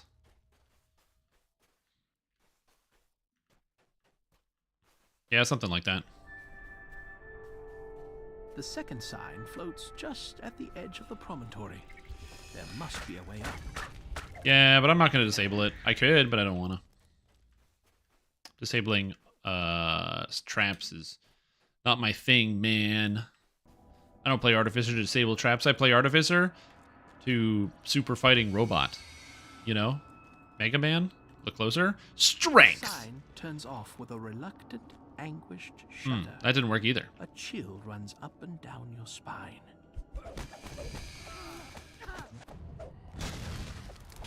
Ah, the knockdown. Rolled a 1 against Comet Fall. No. Again, the damage is pretty good. So doing like 6k on the rune arm feels not too bad, especially since it charges fairly quick because I maxed out the charge Beyond rate. The second sign, ruins Lots of keep charge rate. a dark tribute to chaos, to decay. I should probably just go run To Loth's will.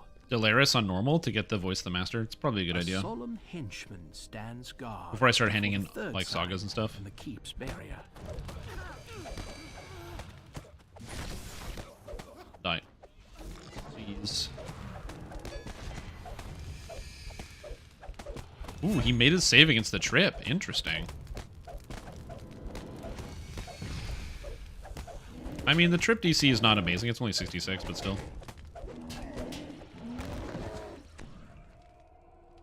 Look closer. The Concentration. power drain suddenly Oh, I failed my concentration check. I would have thought I would have made it because I have The third and final concentration sign has on been this, undone. but I guess not. The barrier has Interesting. dropped, and the way into ruins. The Yugoloth waits for you by the planar door. Remember enhancements are in Battle Engineer? Yeah, me too. The Yugoloth What I think that they should do to the first planar door. is do what they do with the epic trees, where they give you Runearm charge tier in like the different, or it's like +1 DCs, +1 DCs doesn't stack because it's like an epic bonus. They should be like, you know, an Artificer bonus to Runearm or a stable charge tier and go from there.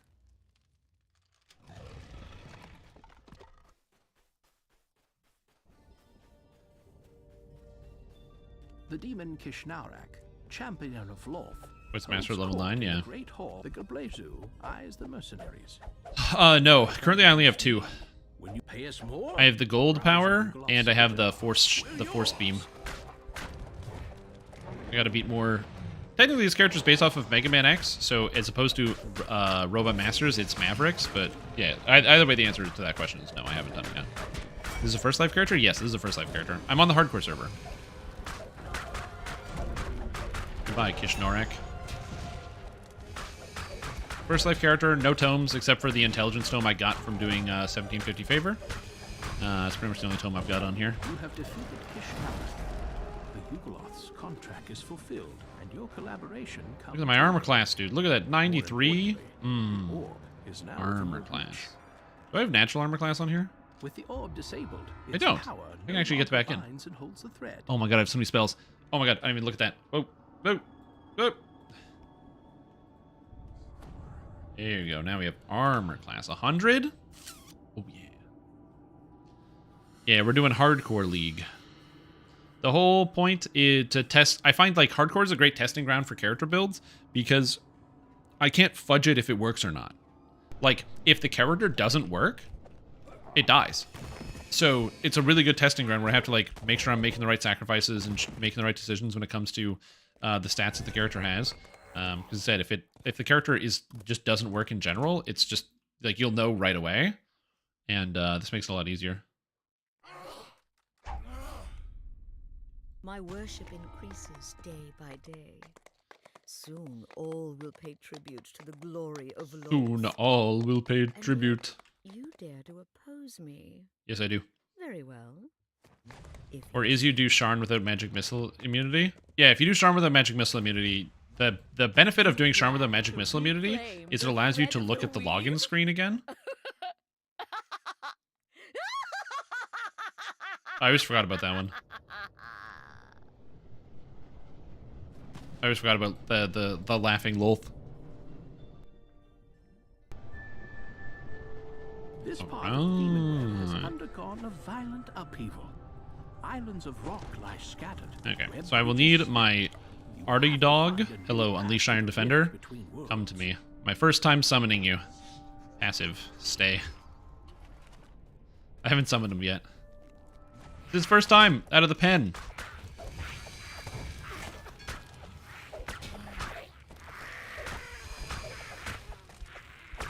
The Laughing Lolth. I don't know if it would be a good tavern name. I don't know where that would be good. You can't do that in the Underdark because the Drow would be very upset at you for talking about Lolth that way. And you can't do that on the surface because then people are like, the Drow killed my whole family. You're like, oh yeah, I forgot about that.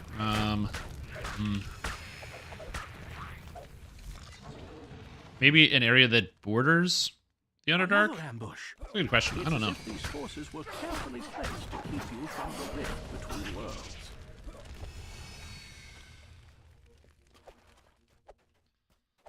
Yeah, the Artificer dog is useless. I don't know...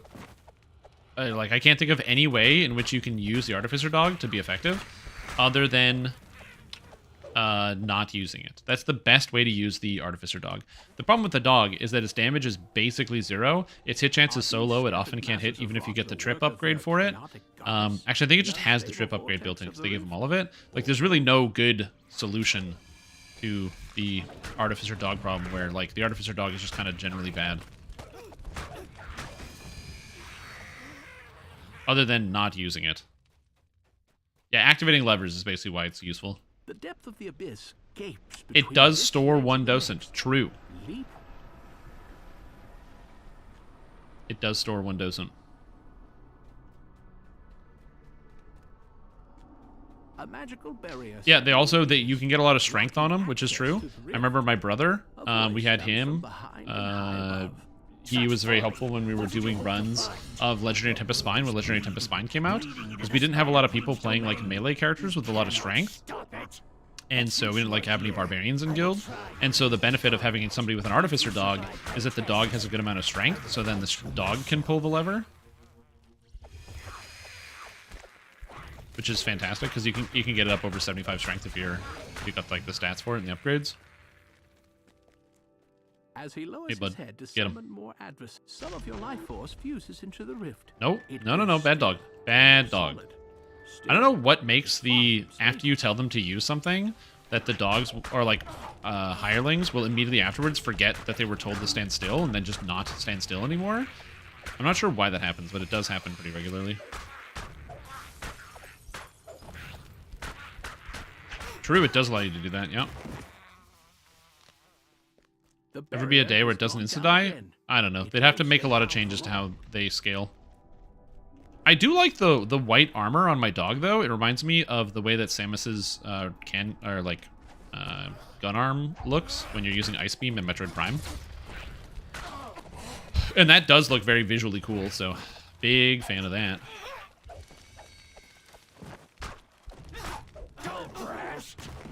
Keep fighting. You should stay here. Good boy. Good dog.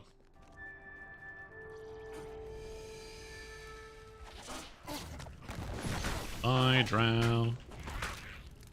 I'm like mildly worried about this stuff, but it's okay. Dust and get it to dogs? Yes, that is correct. If you convert hand wraps, a lot of the effects that are on weapons don't actually convert when you turn the hand wraps into a collar and then put it on a dog. augments don't go through. A lot of stuff doesn't go through. I wouldn't be surprised if the vulnerability effect that's actually on the hand wraps didn't function at all, or like on the collars. They're just built-in collars. I would not be surprised if that didn't function even a little bit.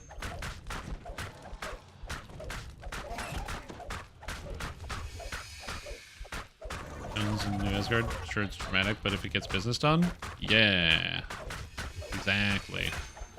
The Dragon bows and begins his. It's all about sway. business, man. The rift now appears to be partway stabilized. I mean, also the difference with that is like, you know, the Infinity Stones were gone at that point, versus like Loth, who's still out there because Loth is a god.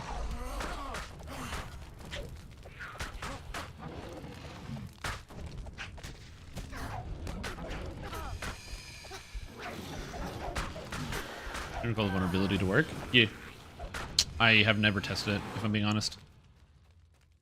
It's possible that it does. I don't know. My poor dog. Major damage sustained, shutdown imminent. Poor guy.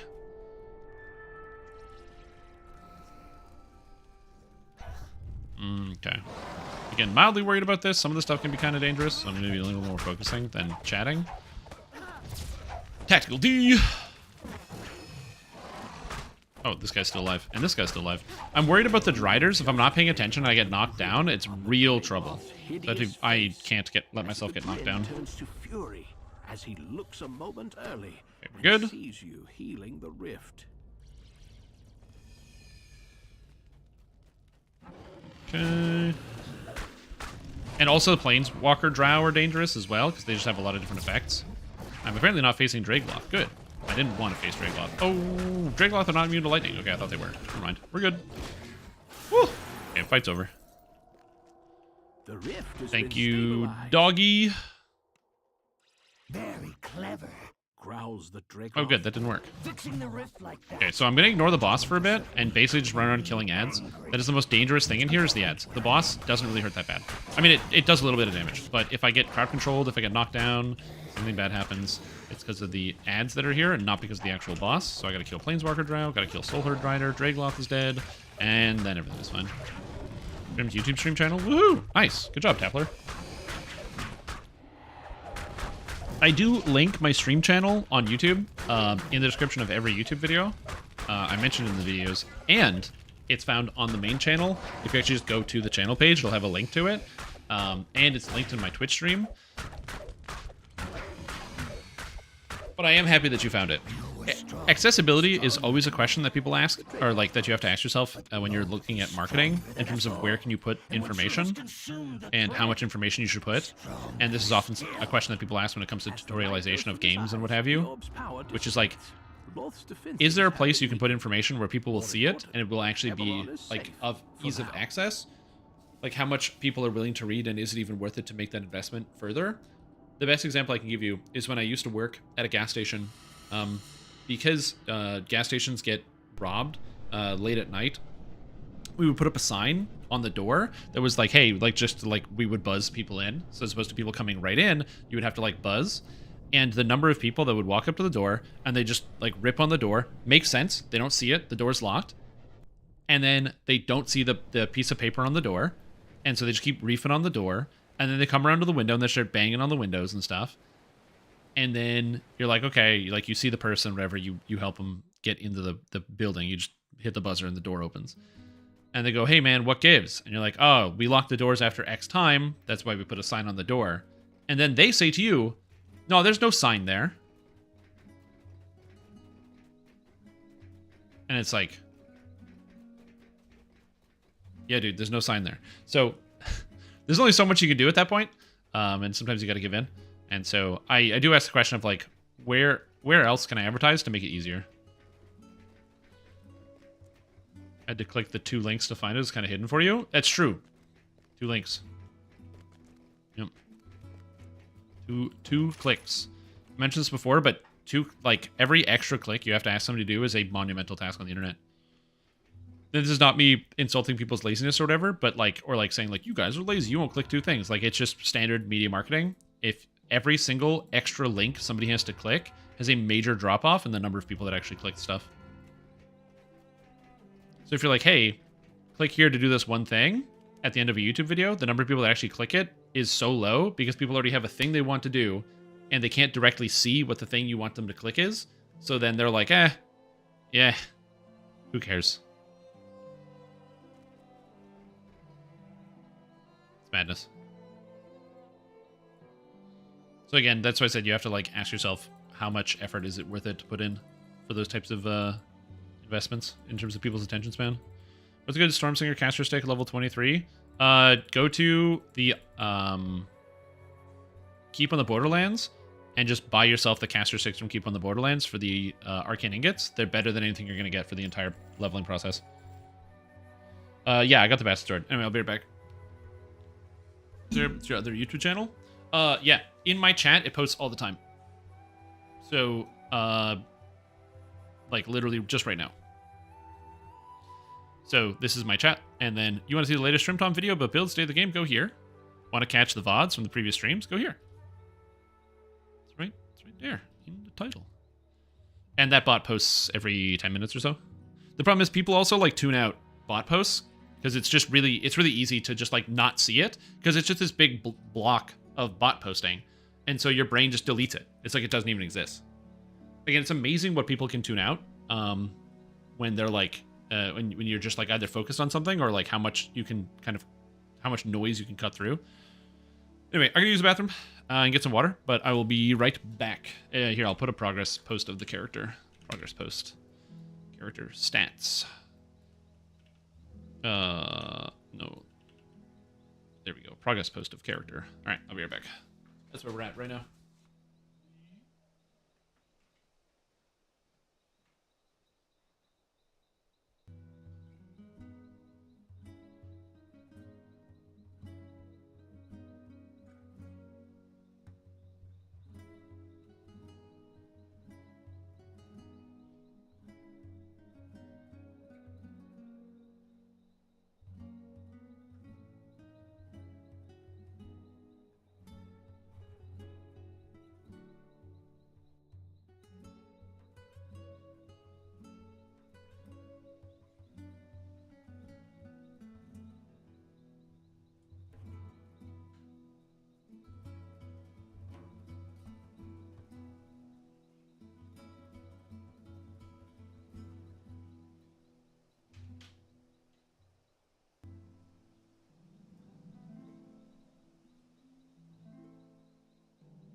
Engagement? Yo, what's up? Engagement. Hey, over here. I have returned. What are we talking about? Oh yeah, video games. I think that's a good idea. Running Delaris real quick to get my voice of the master is probably a good idea. Just so then that way I have it, so I don't have to worry about going to get it. Oh, do I still have a dog? Whoopsie. How do I get rid of this? Hey, pup. Dismiss. It was very helpful in the moment that I had it, but it's not helpful anymore. Somehow I still have it targeted, which is shocking to me. No, item is not available for examination, which makes sense. 54 days, 110 degrees Fahrenheit or higher this summer? Yeah. It's hot, man. Probably hit the 80s soon. Is it warmer there than usual? Because that seems warm.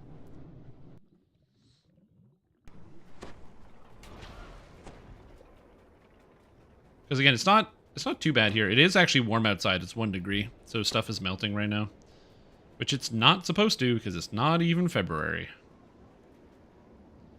The temperature is like 15 degrees warmer than it's supposed to be. Oh, what's up, Cannon? How you doing?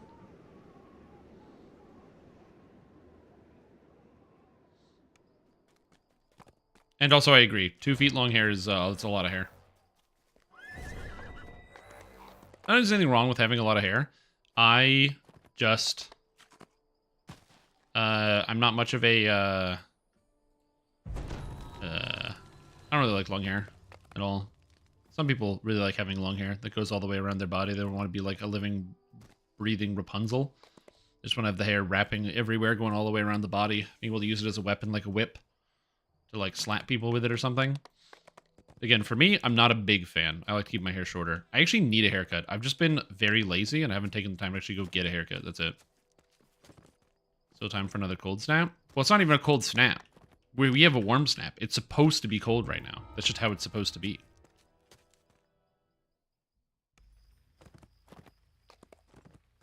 Yep. It's just, it's not even like the work. It's mostly just, I'm just not a huge fan of it. I like when my hair's shorter. A foot long? This ain't Subway. What the hell? Nah, I'm just kidding. Yeah, keep your hair as long as you want. Yeah, like I said, I'm not much of a, oh, no, don't do that. Okay, hold on. How hard are the monsters in here? Can I just do this on hard?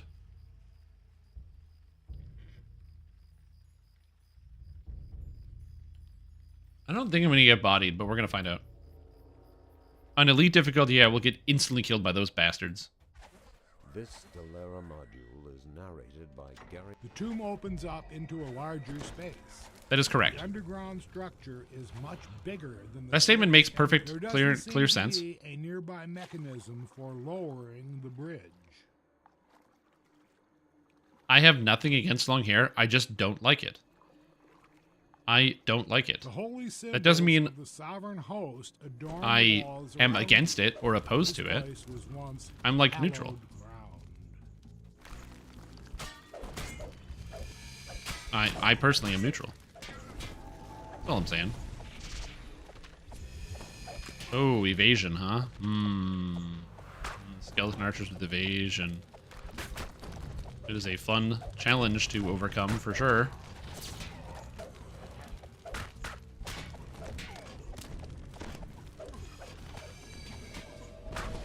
Because if there's a moral reason against it, he just does not prefer it. Yeah, it's a good way to think about it. Want company? Sure. I was just soloing this to get my voice of the master, but yeah, if you want to join, you can. I was just quickly running through to get my voice of the master, but you're more than welcome to join in. I was going to open up the group once I got back to Evening Star to do some of the Evening Star quests. I find sometimes running quests like this can be like just kind of tedious in a group sometimes because like people go wrong ways and you have to ferry people through quests and all that, and I'm just not in the mood. Some people are, but not me. Arty party? That's it. It's an arty party.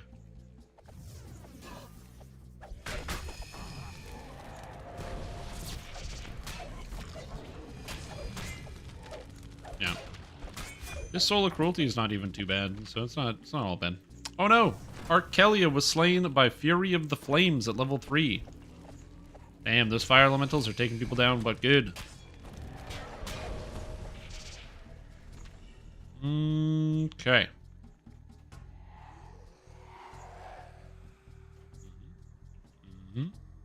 Especially when I can do stuff like this. If you didn't know, if you don't touch the bones on the floor, the doors don't close. Which is very convenient, because then you save time, because you don't have to clear out these entire rooms, which is all nice, and something I really appreciate being able to do. They do blend in quite a bit, though.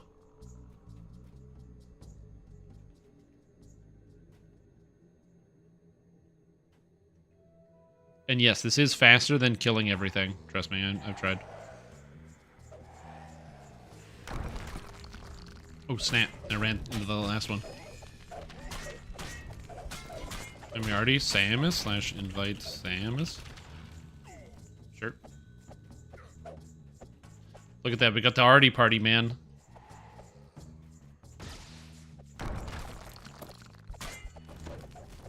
Everybody in the group is an Artificer, arty only. Does it include jumping over them? Yeah, you can jump over them. If your Warforged feet make contact, that's the problem. See how I got crippling hit, by the way? This is not hamstrings, therefore it's not blocked by hamstring ward. You Deeply notice a frustrating. note on the floor near a mangled body there. Why are there so many quests in this game? I don't know, but there is a staggeringly high amount of content in DDO. Sides of the room. One of those things where you gotta be like, damn, look at all the adventures. Look at all the things we could do. And then you proceed to do the same quest every single time you TR. The classic move. Remember when Ghostly Skeletons used to have DR 100 and that was only blocked by good weapons until they changed it?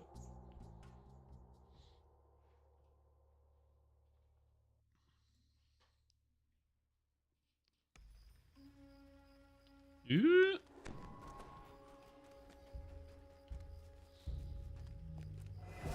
Do Restless Isles like a real adventurer? I mean, fair. I don't do Restless Isles.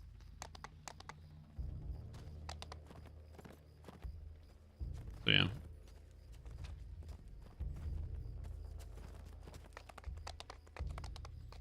Isn't there a thing that makes it... Isn't there like, Shadow Dancer makes it so you float over top of that stuff? Or am I misremembering? Because, yeah, Wraith Form should make it so you don't slip on slippery surfaces, and Shadow Dancer should also make it so you're immune to slippery surfaces. I think it does. Or is that just like bear traps? You no longer trigger pressure plates and bear traps. I don't think Shadow Form makes you immune to slippery surfaces. It probably should.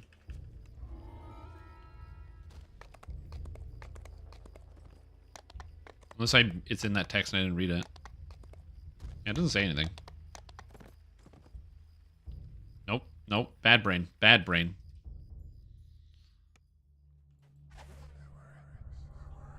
Elemental form does? Too bad you can't be elemental form and wraith form. You can be elemental form and shadow form, though, which is nice.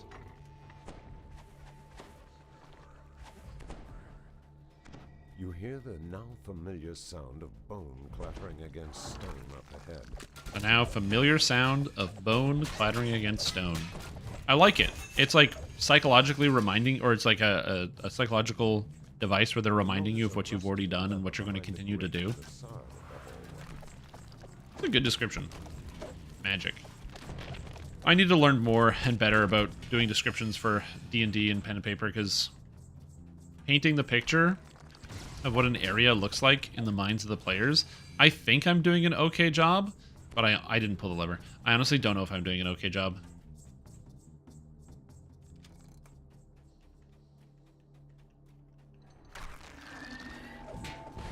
Probably ask one of them.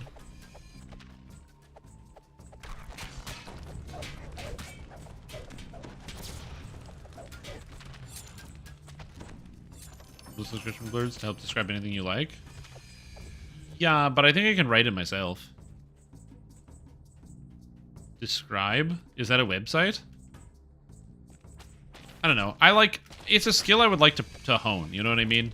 It's a skill I would like to improve at, so that way Not that these tools can't be good, but like personal challenge to myself, I just like the idea of being able to like instantaneously weave a narrative about what an area is like to make it better, but yes. But DSCRYB.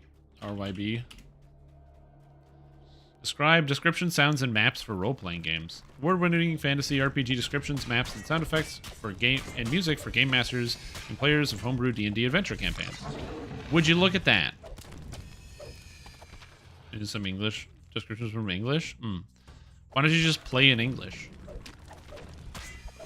You're in Europe. Don't everybody speak English?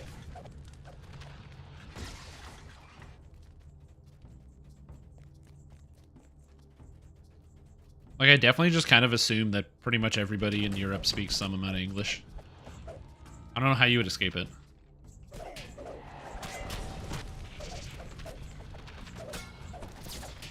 Oh, get knocked down, jerks.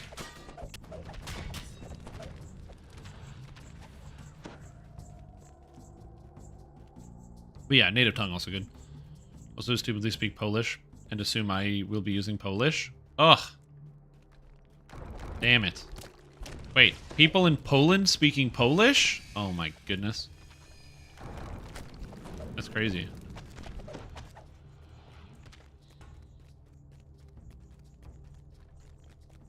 That's also, I guess, kind of like, you know, complicated.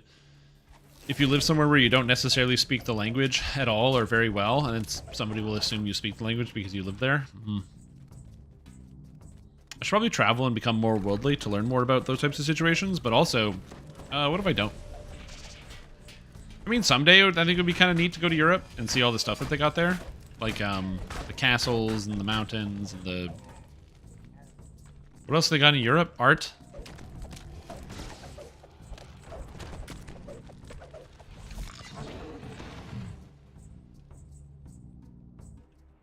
I know there's like the ancient stuff. Yeah, it's all the ancient stuff, which is kind of cool. 1 hour downtime? For what? Dorak? They do have Dorak, true. You get the live replay. No, I was talking about Europe. I was saying it would be cool to go to Europe someday to see all the things, but I just realized I don't really know what's in Europe. I'm sure there's lots of stuff in Europe, I just don't know much about it. Oh, nice. Isn't that your second 1 hour downtime today? And people assume you know French just because you're Canadian. People do assume that I can speak some quantity of French, yeah. I should speak more French than I do, especially considering I live in the city of Ottawa, which is on the border between, you know, Ontario and Quebec. And the downtown core of Ottawa links to the downtown core of Gatineau, which is a French city. So, you know, it's a language I should speak and be more proficient at. But also, I'm not. So, yep. That's how it is. Watch YouTube of people that travel for you. Honestly, also true. Like, I think if I was to travel somewhere, I'd want to travel somewhere to see big things. You know what I mean? Like, I could see the idea of going to see, like, the Grand Canyon or something like that as, like, a trip, like a travel destination. Because, yeah, sure, maybe it is a tourist trap. But also, it's like a really, really, really, really, really, really big canyon. It's, like, unfathomably big. It's, like, it's so gigantic. It's hard to put it pen to paper, like, or like to understand the scale of something like that. So my brain's like, it would be kind of cool to be able to actually see a building like that, and or not a building, a physical location. It's only 280 miles long. Like, that's so big, man. It's huge.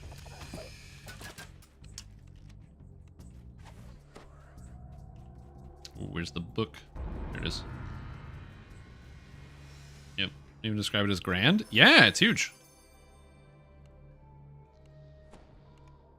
Would you ever Google Earth to look at places, even Street View and other places? No, I never do that. I could, but I never do. The reason why I never do is lack of interest. I just don't really care too much about traveling to see things. It's one of the reasons why I don't really travel that much. The main reason why I don't travel a lot, and I think that honestly a lot of people can probably empathize with this one, or like at least understand from my perspective. It's not like, you know, the most creative reason, but the main reason why I, you know, don't really travel is because traveling is expensive and I'm not a millionaire. That's pretty much the biggest reason why I don't travel all the time. But if traveling was not expensive and or I was just like a very rich, I travel all the time. That probably. But also, I don't know. I'm a big homebody. I like sitting at home and playing video games. Why see the real world when I can see the digital world?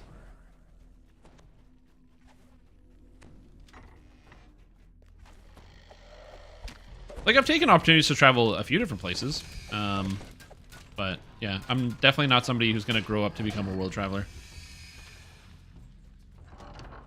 Yes. Well, and even cheap travel is still expensive, but yes, as well. It's also a major hassle. Like, trying to deal with, like, oh, you get the cheapest flight, so you have to sit, you have, like, the worst hours with 3 transfers with, like, you know, so your 8-hour trip turns into a 22-hour trip with layovers, and it's exhausting, and it's the worst.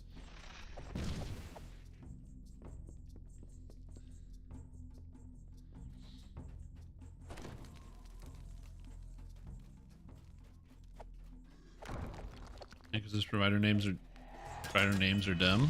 Maybe. Bright flame flares upward. I can see that. As the first soul locks. My friends don't have the monies/will to travel. Yeah. Found in penis-shaped rockets. Yeah, or you just have your own flight, so you don't even have to worry about it. Baby kick in the back of your seat. It's usually a baby crying. The last time I was on an airplane, there was a baby that was just going ham. Just wailing for like almost 4 hours straight. It was extremely impressive. Like, that baby's got a set of pipes. They're going to grow up to be an incredible singer someday. But just like, they were belting it out. Play D&D on the jet with someone else, but you use the Wi-Fi? Yeah, honestly, you need more than $1 million to have a private jet. I don't know how many millions you need to own a private jet, but you probably need a lot of millions. Also, transparently, I wouldn't want to use like a private jet, because even though there's like the convenience there, like the amount of like fuel and cost and all the other stuff is just horrifying to think about. If anything, I'd rather just like fly first class on regular flights if I had more money. I've never flown first class, but the idea of having, like, actually enough leg room, oh, somewhere to put my legs. It's the reason why when, you know, I take an air flight, I usually take the seats with the emergency exit, because I'm a big, strong man. So in case of an emergency, I can rip the doors open. And also, there's no seat in front of you, so you got lots of leg room. Oh, so nice.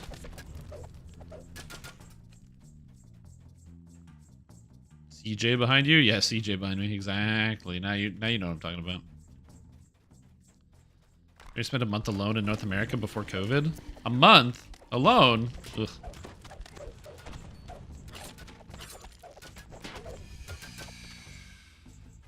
This is fine. It stops being fine after 3.5 hours? Yeah.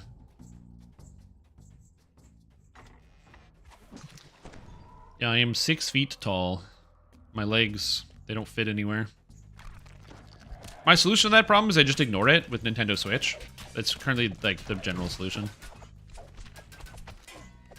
The own doors open mid-flight? Yeah, I heard about that. Man, that's gotta...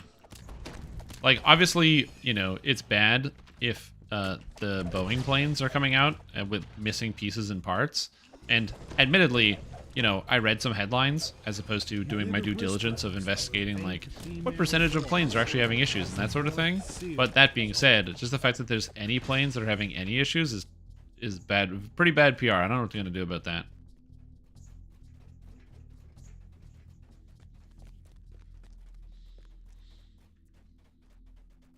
In a stupid position, I can ignore it. Yeah, like I said, Nintendo Switch. Nintendo Switch really solves that problem. Then you get up, open the door, and go sit on the patio. That also works, yeah. Go sit on the patio of the plane. Yeah, there's like all these like you know, it's like, oh, you get like first class, you get like a meal or wine or all this other stuff. Like, I don't need that. I literally just want to have comfortable legroom. I don't give a shit about anything else. Any other features they can try to sell me on. The idea that my legs fit into the seat, oh my god. That's like the greatest thing in the universe. What a good idea. In a flight? Yeah, I remember. I heard about that one.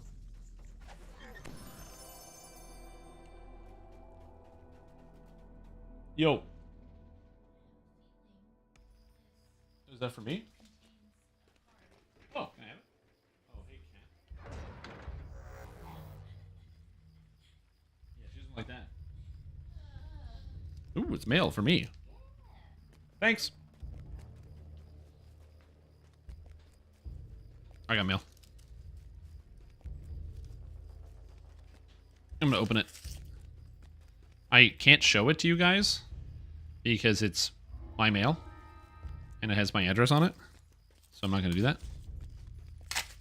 Kind of means an Astrad. Try Ryanair. No thanks. I'll stick with Air Canada. Oh baby, my mail is wet. This is very irritating. That also has my address on it. I had to get my driver's license renewed, so I just got my new card. Now I have a new driver's license. Now I can drive wherever I want to go. Well, I already had the license, but I had to get it renewed, and then they should be the card. Got a new picture. I definitely look way more accurate to how I look now. Because my old driver's license picture was a picture taken of me when I was 16 years old. And my new picture is significantly more accurate. Because I'm almost double that age. Oh, I have to talk to him again.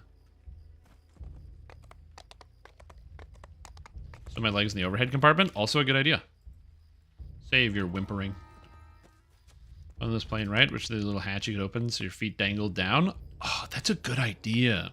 What if there was a sliding door where you could just like open the hatch underneath your feet and then your feet dangle into the cargo area? That's a good idea. And yes, also Canada doesn't have the IRS, it's the CRA. Canada Revenue Agency. If the IRS is coming for me, I have a major problem.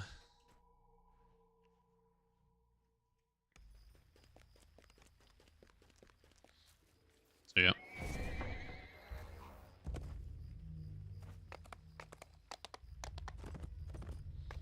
An extra $40 for more legroom. $40?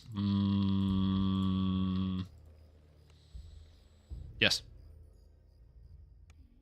Yes, I would.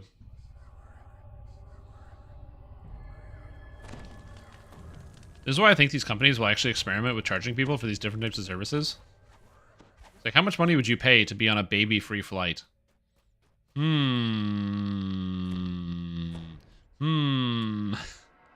That's a great question. How much money would I pay? Get your license mailed to me? Yep. That's how it works. I got it renewed, and then they just mailed me the new copy.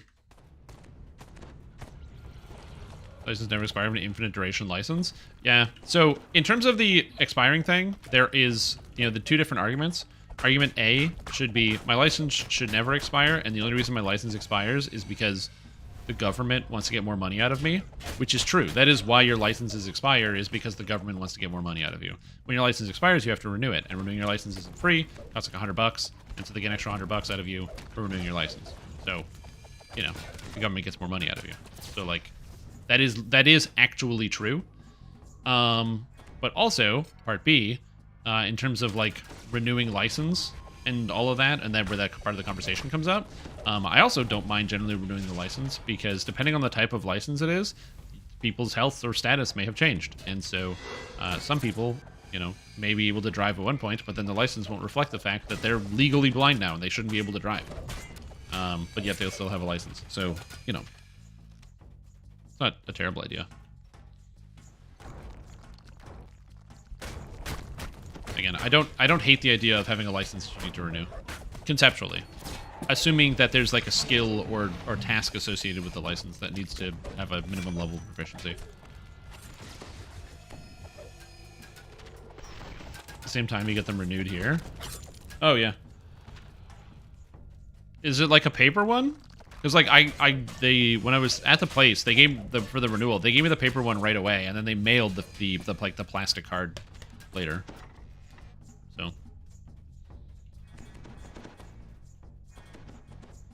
it's slow. Well, your character should be fine even if it's slow.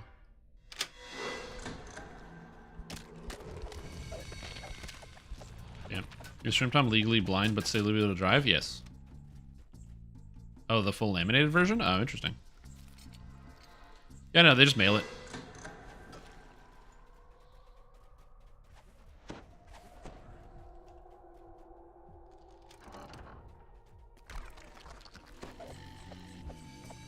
There might be parts of Ontario where they don't mail it and they just give it to you in person. But again, they gave me a paper copy of the license.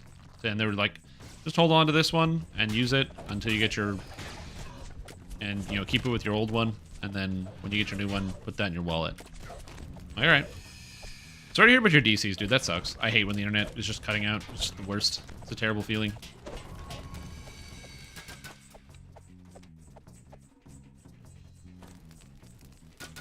Also, what's up, Grey Wolf? How are you doing? You hit 70, you gotta renew your license annually? I mean, again, stuff like that makes sense. Like, it is not a... If you've ever driven a car, it is not a mystery that driving near people who are not always, this is not in every case, but as a general rule, some older people can't drive for a myriad of reasons. And so getting people who are older to renew their license regularly is a good idea.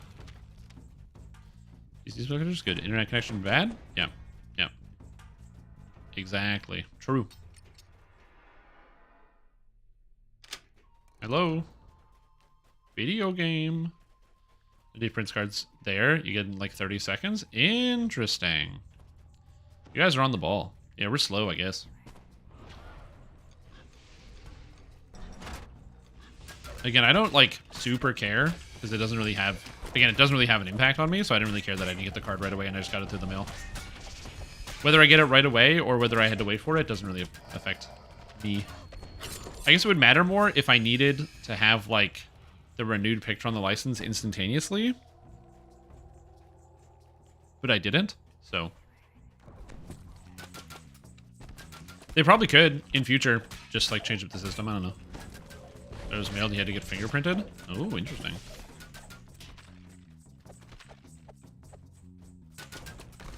Mail can be stolen? Well, yeah, somebody can also take your wallet.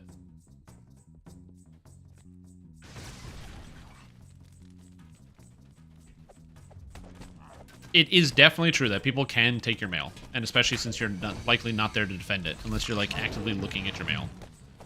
But, like...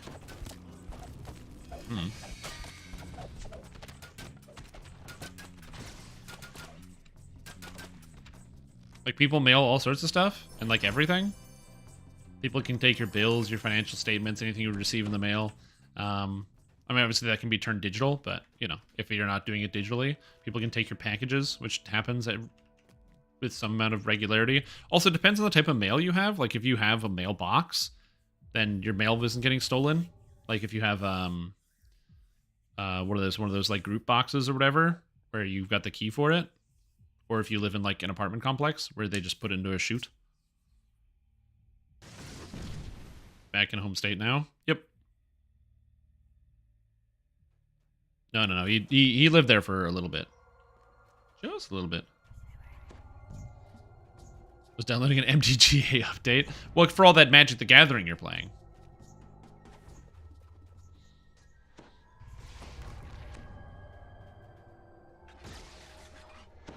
Yep. Yeah, I know you're a big hardcore MTGA player, so yeah, it would make sense. As an accident due to bad eyesight? Yep. Yep, exactly. I said, conceptually, I don't mind the issue of things that require levels of proficiency requiring renewal. because you just need to be able to prove that you're still continually proficient. I don't have an issue with that. The issue that comes with proving that people are continually proficient comes into proficiency tests and how good proving you're proficient is only as good as the caliber and scale of your proficiency tests. So what I mean by that is if the only thing you have to do to prove that you can get like a new license, let's say you got to get like your driver's license renewed or something. If you just have to do a simple eyesight test to be like, hey, your eyes are still good. Okay, you're good to go. And then you give somebody renew their license, but you don't actually test whether they can physically drive or not. You're missing a good chunk of this, of, you know, what might actually happen to somebody on the road or whatever's going on. And so that's when I think about the proficiency there, where it's like whether it's good or not is going to be dependent on your proficiency test. Does your test accurately record the things that the person needs to show proficiency? Yes or no? Work on these EV batteries? Like, exactly, right? Again, this is one of the reasons why, like, certifications make sense, because you're getting a certification that you are capable of performing the task at hand. Or at least you have the skills required to learn the skills to perform the task at hand. It's like saying, I am 90% of the way there at the very least, sort of deal. And same thing with like driving and whatever. All right, voice of the master, here we come. Voice of the master, heroic. Some people take the epic voice of the master. The problem with epic is it is a artifact, and so if you have to swap it, you have to take off your artifact and then swap on your voice of the master, and that's irritating. That's just gonna go in there now. Yes, exactly. 1/2 ton death machine, so driving is no joke. That's literally how I describe it. I describe it very much as, like, whenever I think to myself I'm driving a car, I'm driving a metal death machine. That's what it is. It's a big metal death machine. It smooshes people instantaneously. What level are my party members? What level is Samus? Samus, 23. All right. I only have one more quest to do in Eberron, so that is spies in the house, and then back to Evening Star. The car doesn't have spikes on it too. True. I mean, you could put spikes on it. They'd look cool.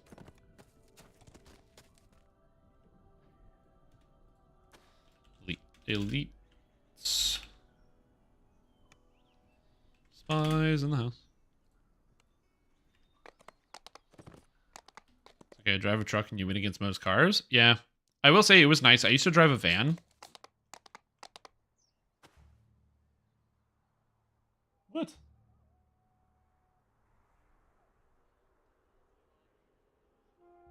I need a sec.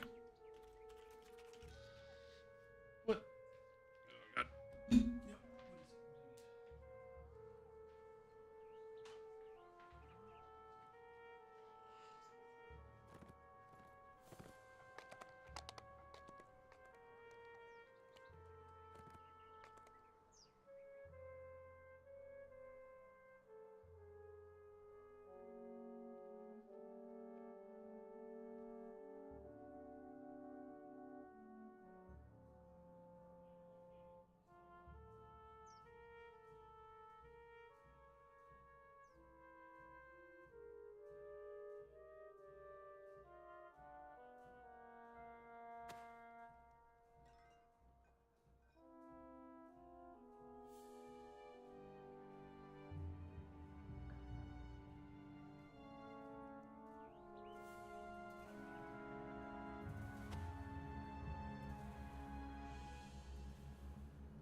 Okay, sorry, I had to step away. Because the cat was just sitting next to me sneezing. And so I think the cat might be sick. Not like majorly sick, probably just has like a cold or something, but you know. Something you gotta pay attention to. So I just want to inform my roommate in case she was unaware. Okay, so I want... Could take Contract Exemplar, but I'm going to take Intensify. Because Intensify applies to my rune arms. And also, I can throw Intensify on here. Strange tales of giants and Just pretty good. dragons and outright war among the ruins. We'll see how that goes. Alright, so now let's go to Spies in the House.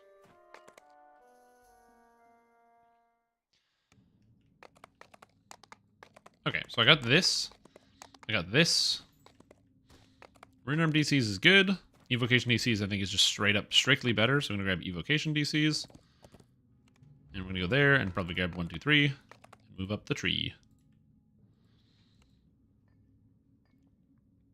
As long as it isn't catchy, that would be catastrophic. Ha! Ha! I mean, I don't think there are any diseases that can transfer between cats and people. That they both share. Oh, lots of traps. So, like, obviously you can get diseases from cats. Like, you can get, like, toxoplasmosis and stuff like that. But it's not like the cat has the disease. They just carry the bacteria. Can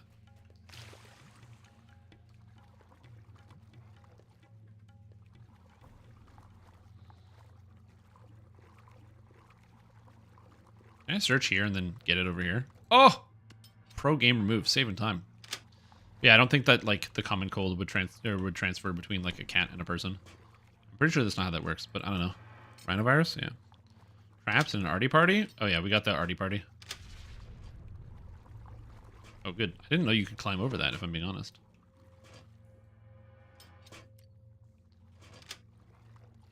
Yeah, you do this quest because you get access to all of the extra traps. Cat's level of 30, so it's only getting a 10 nerf. It's big, but not as big as we thought. Yeah. The other thing, too, is you can't see your maximum catch level in-game. That's the hard part. A rhino's virus? Well, it's... I mean, obviously, if you haven't seen the movie The Secret Life of Pets, animals get up to some weird stuff while you're at work during the day.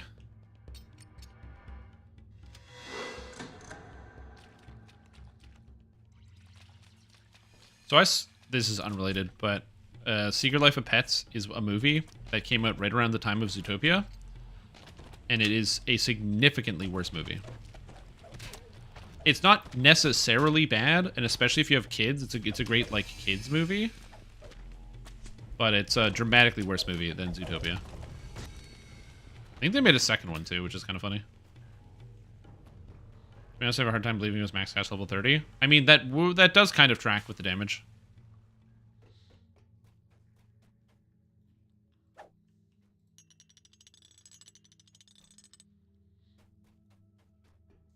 It says they would gossip about me when you're gone. I mean, you're assuming they don't gossip about you when you're there. Because yeah, that's an issue that plagues a lot of like the player base is lack of information. Sometimes you see an effect and you want the effect to work a certain way or do a certain thing, but then the effect doesn't do that thing in the first place, or it doesn't function a certain way. The best example I can think of is I played Bow Paladin recently, and I learned that Smite Evil literally doesn't work on bow attack. Ranged Smite doesn't do anything. It does nothing. Which obviously is bad, because you need Ranged Smite to do something. If it's a button on the keyboard, it should probably work. And the only thing that works is Exalted Smite, giving you +2 critical threat range and multiplier, which is still good. It's still good to have Exalted Smite, but it's disappointing that the actual base ability has no function whatsoever in the game. So, you know, I reported that to the devs, but you know, you just kind of assume it works because it says it does a thing, and so you assume it actually does the thing that it says, which is probably a little bit of like two different things. Number one, just not enough like in-house testing to catch some sorts of those things. I don't know what the pipeline is like between making a change and releasing a change at pretty much any company, but also I don't know at SSG because I don't work there. But I can just imagine that, you know, there's just not enough either time or whatever it is, but which also makes sense. They don't have a big team, so they probably just like make a thing, push it out, doesn't work, players report it, it gets fixed. Bada bing, bada boom. For the most part, things are more inconveniently not functioning as opposed to devastatingly not functioning. I mean, it depends on what it is. But can catch viruses that cause cold-like symptoms to show. Cats can, however, catch flu virus from humans, although it's very rare. Interesting. Now that's interesting, yeah, because I was pretty sure that cats can't catch like any human diseases. Like, so if you get the common cold, it's not going to infect your cat. But I wasn't 100% sure, so that's good to know with a little bit more certainty than my pure estimations. Man, I don't hit anything. 78 pages. You can't believe that? How can you not believe that? Admittedly, the last time I checked, when it was around 70, the conversation was just, it was just people talking about whatever. Although it was literally stated by Tonquin on, or like last Friday, where he said, thank you for people who shared your feedback and the information. Please continue to share your feedback with us because we're looking for all the insight we can get. And like, yeah, that's basically it.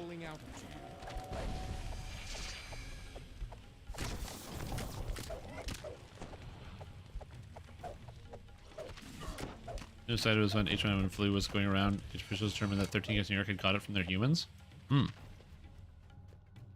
That makes sense. Classic swine flu. Runs down the tunnel. Back to the I did not contract the disease. Been lagging behind. It's all good.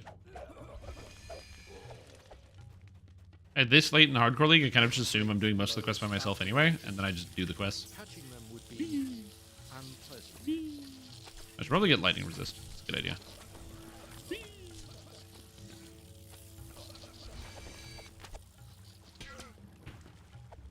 There's an inherent problem in this scenario? I mean, yeah, basically. Like a disease from around the planet wouldn't make it around the planet if it wasn't for the old airplane. Or boats. Or plane boats. Boat planes. Oh god. Okay. Just get rid of all this, please. I don't have a way to fix that problem. So I'm just gonna have to eat my constitution damage and call it a day. Well, what's my con? Ah, it's like barely any damage, it's fine.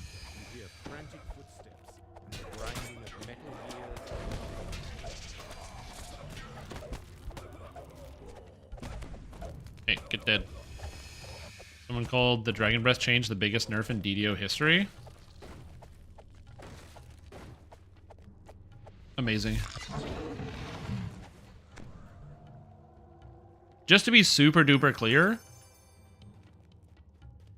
it's not even the biggest nerf in the past 2 years. It's been more than 1 year since Shirati Champion. But yes.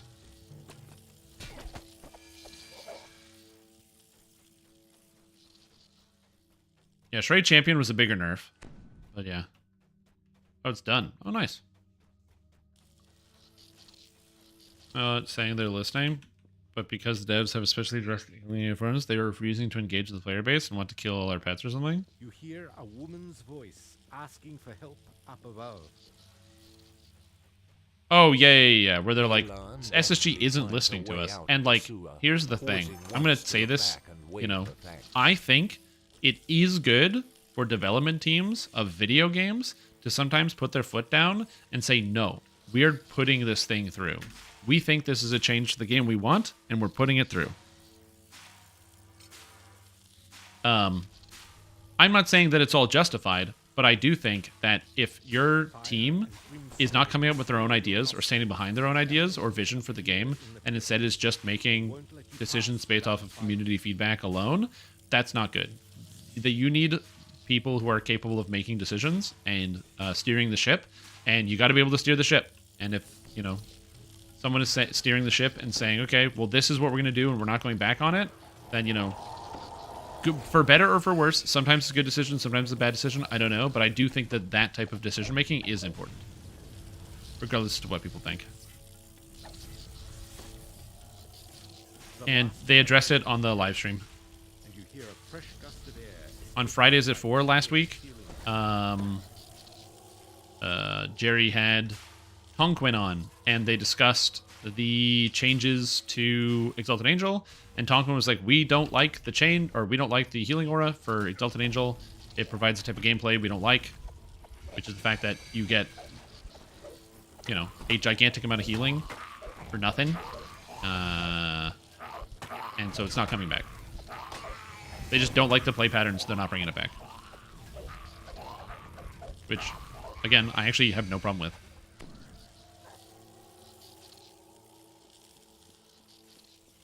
You stick around with your decisions? Yeah. Like, I'm not saying they shouldn't ever listen to feedback.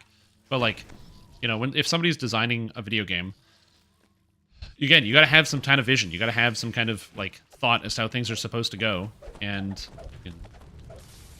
hopefully that vision is good enough to, like, steer the ship in the right direction. So, yeah.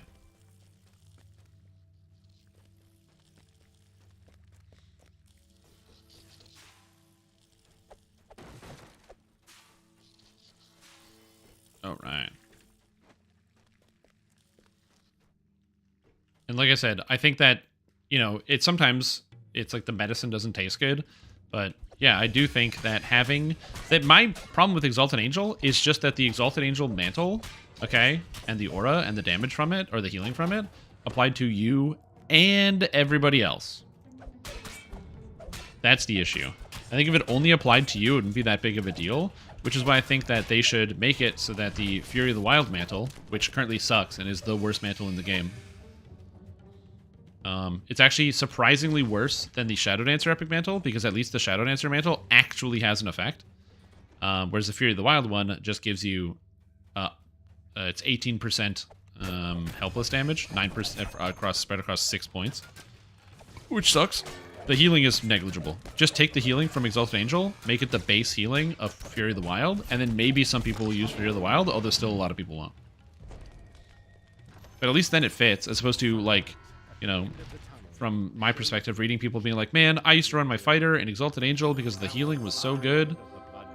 And it's like, yeah, but what if they made it so that the healing was in, like, a melee tree, and then you weren't running Exalted Angel on your fighter? That would be sick, wouldn't it? Don't you think that would be cool? Don't you think?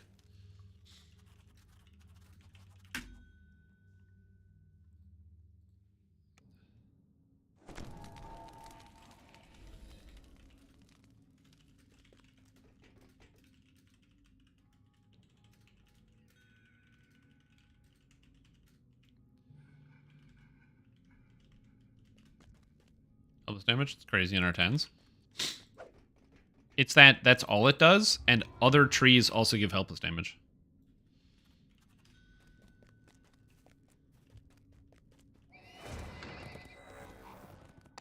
That's the main problem. It's that, like, if you just look at it in a vacuum, right? Here's Shadow Dancer. Shadow Dancer gets 15% and does stuff.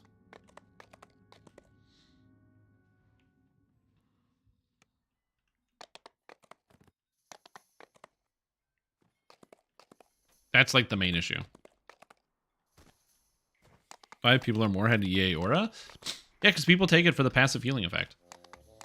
Again, my argument here is even though I think it's a good change, and a lot of people don't like it, I do think that sometimes the developers got to put their foot down and say, you know what, we think that this is how it's going to go, and they should put it through.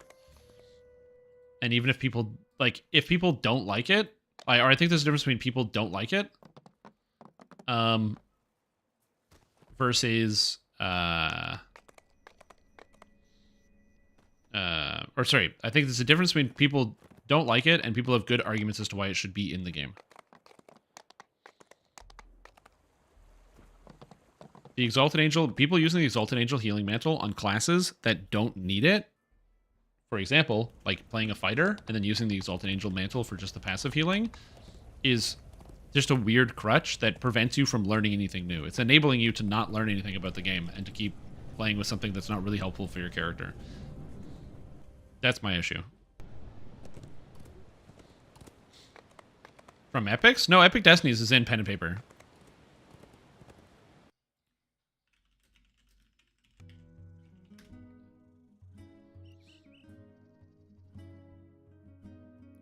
It's in here somewhere. I don't remember what book it's from. It might have been in a magazine or an article, but that was a mechanic in 3.5. Oh, it's from Dragon Magazine, that's why. It was not technically an official thing, it was in Dragon Magazine. Kind of the name of the game in DDO. I mean, kind of. Again, I can sort of agree with some of the statement of like, but it was fun and I was enjoying it and like it doesn't hurt anybody and like kind of, because also the fact that it's AoE is also a problem. That's what I'm saying. If somebody is using a crutch, the crutch should at the very least be a little bit more thematic. So what I mean by that is, at the very least, if they just take the crutch and shove the crutch into Fury of the Wild, if that's what the baseline Fury of the Wild does, then that's fine. Because, like, then the people that are, like, mostly melees who are taking this passive healing thing are actually using a tree that's actually good for their character and makes more sense. As opposed to using a tree that gives them absolutely nothing.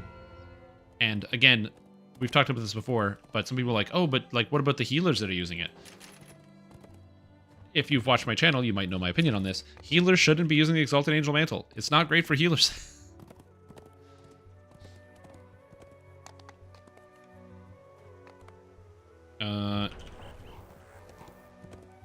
Which is, again, also possibly an issue, right? And so that's why they're redesigning it. But yeah, that's also another like layered problem.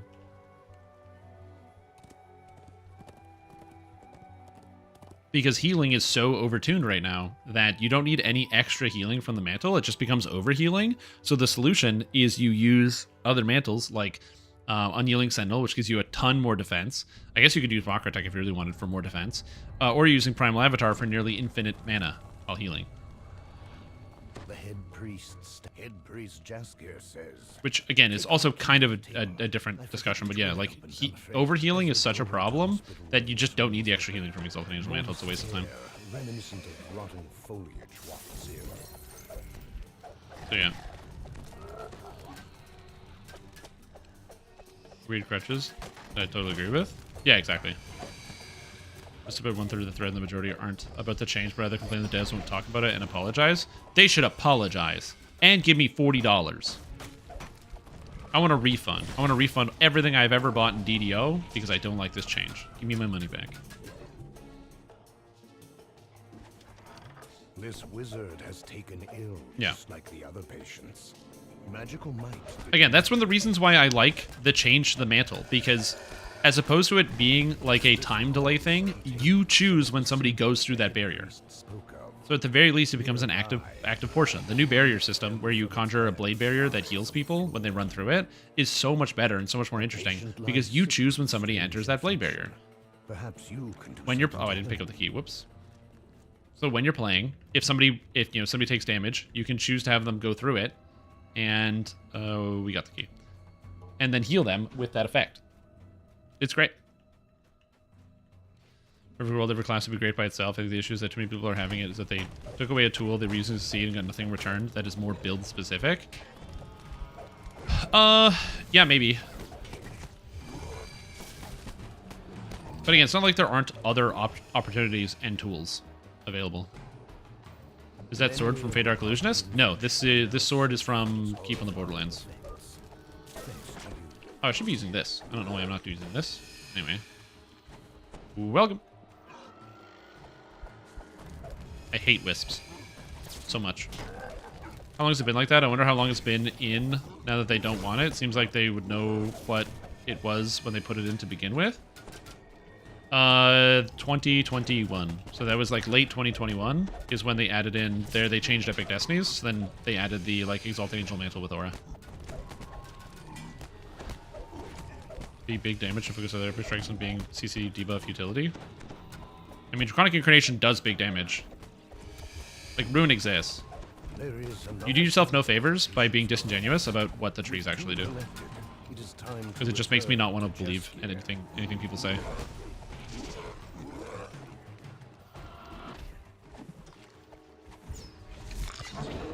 Like, nothing beats Ruin, Greater Ruin, but, you know.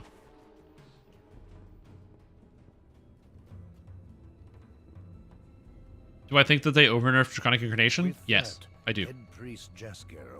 And I hope that they can adjust it, especially maximum catch level specifically.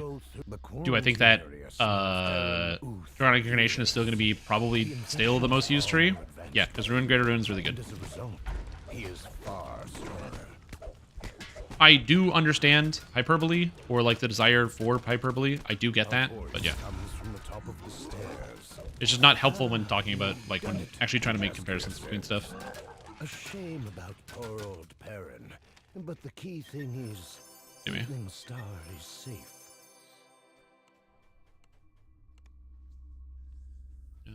Epic Destiny availability based on the class you're currently playing? No, I don't have an issue with everybody being able to dip into an area how they want. I don't think there's anything wrong with that. I think that if somebody wants to use Exalted Angel because they want to get an effect out of it, that's a good thing, and that's a good part of the system that I want to champion.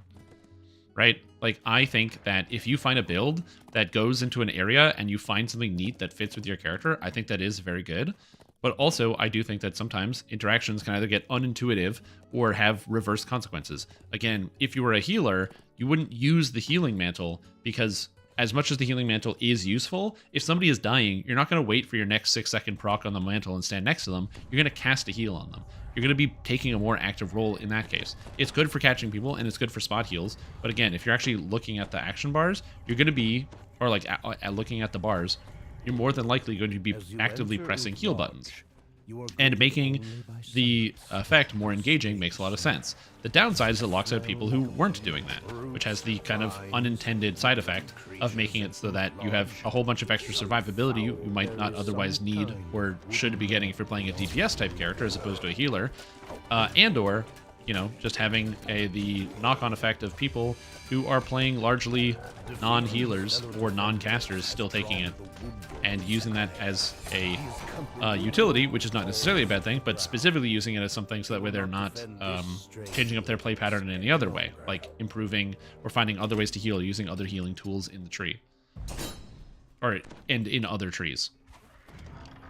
That's kind of more of my point. I don't think it's bad that people can look up can use other things in other trees at all in any capacity. Like the idea that, you know, somebody can make a build that does something in a way that's unexpected, I think is fine. A live gray-clad figure flees deep. It feels memorized, maybe. Friend, you know, I'm playing your staff monk build, and it's very fun. Go through heroics, not go through the epics. By the time it feels like a whole new beast. I'm actually lost on what I should be doing while I'm doing it. Where I'm going after TR. Do you have any tips? Can you be more specific, Fatasi? I do want to answer your question, but I'm not really sure what you mean. Like, you want tips on doing what?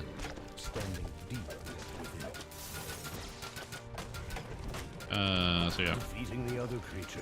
I'm a DPS caster with heals. Yep, exactly. It's a lot of times it was like somebody in a DPS thing. The big change that I've also noticed is because all the mantles are saying when you cast this type of spell, it means Warlock gets locked out. Warlock can't use any of them. So I don't know how they're gonna fix that one, but you know, it do be like that. Those are people that didn't take heals elsewhere and wanted free self AoE heals. Yep, like I said, I think the answer that I think a lot of people can get behind is take the completely unused Fear of the Wild Mantle and put the heal from Exalted Angel that it was doing it in AoE to self only as the Fear of the Wild Mantle. So if you want the healing, it comes out of the Fury of the Wild, which had healing effect before, and Fury made Placid, which was a healing effect before the change went over. It's very reminiscent of the Barbarian effect, accelerated metabolism, and even if it's powerful, that's fine, because, you know, that's kind of like the main feature of it, and the focus of it is on the self-healing, and it fits more with, again, the type of people who are going to be aligning themselves with that goal. Is melee tree even better melee? No, because it doesn't do as much damage. So you have to choose, do I want to use that mantle for healing, or do I want to use another mantle for damage? As much by smell as by sight, it is clear that the Dryad and her tree are the source of the corruption. Yeah, and also it's remember, it's self-healing, so yeah, in Reaper mode it would become bad even if it was there. The corruption dissipates from the air. Uth Lodge has been cleansed. Perun Uth brought this foul But the other stuff you'll take? from Thorngap, Well, yeah, but you're taking the other stuff, not the mantle. where Hall Thane lives, deep within King's Forest. More to work with due to being put on elemental tags. Yep.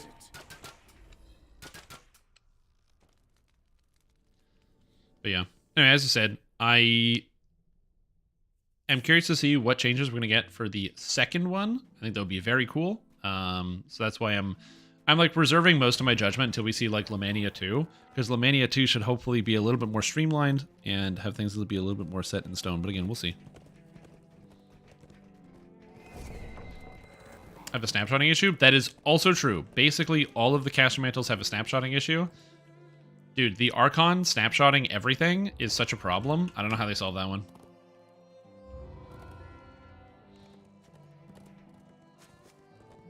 Okay. Whoop. On Thorn and Paw.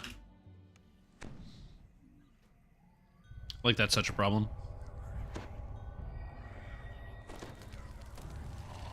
Your favorite soul again? Yeah. You have reached Thorn Hollow, the Druid Hallsame's home.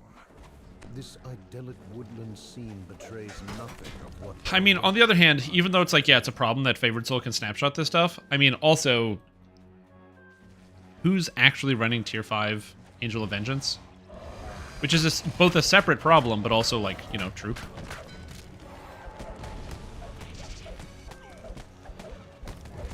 I'm sorry, knockdown. Happy Thursday, Cruiser Zero. How are you doing? Welcome back to the Thurs stream. I'm your host, Thurs Tom. Tired? Oh man, tired? Damn. Hopefully your day gets easier, man. Hopefully your day gets easier. Isn't Archon a core? Oh shit, yeah it is. It's only level 12. Only 21 points. I was thinking of the... I always think of the upgrade to the Archon that is terrible and does nothing as being the actual skill. You're right. Yeah, the tier 5, which you were thinking of as well, is the other one. And with Junior? Nice. How's CJ doing? Yeah.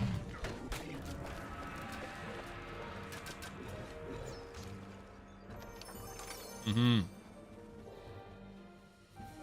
There's a bit of questing on how to get stuff for TR. It feels like the items have more weight, though. I used to easily go through elite difficulty, but now it feels impossible to do it alone on epics.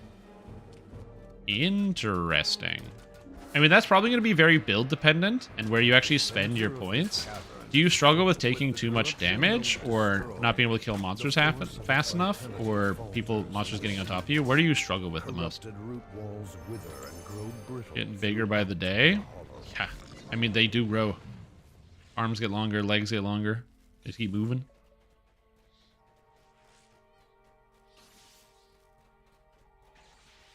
In epics? I mean, Caster Favorite Soul is not bad in epics. It's bad in High Reaper.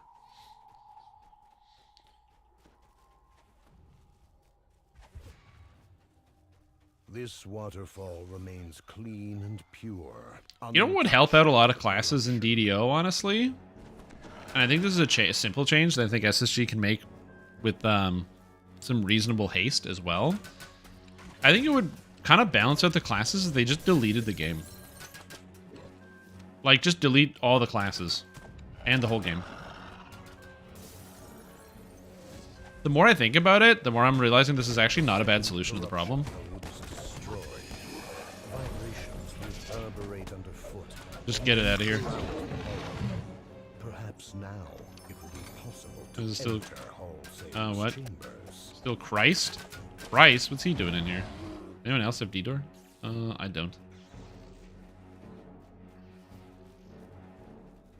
Yeah, at the times, Derek. Yeah, I tried to change it, and the people revolted.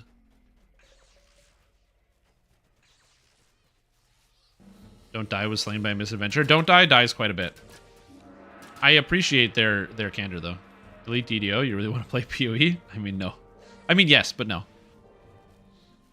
Delete the game because DDO 2 is launching.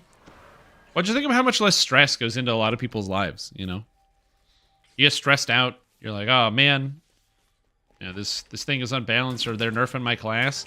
If you're not playing the game because you can't because it doesn't exist, are they nerfing a class? Yep. I think that is a Christmas emote. Yeah, I know. Same here. The tunnel opens into Halseim's own chambers. Is it your first time in chat, Thorak, in a long time? The surrounding roots. You know that emote has had that Christmas hat since the year 2020, right?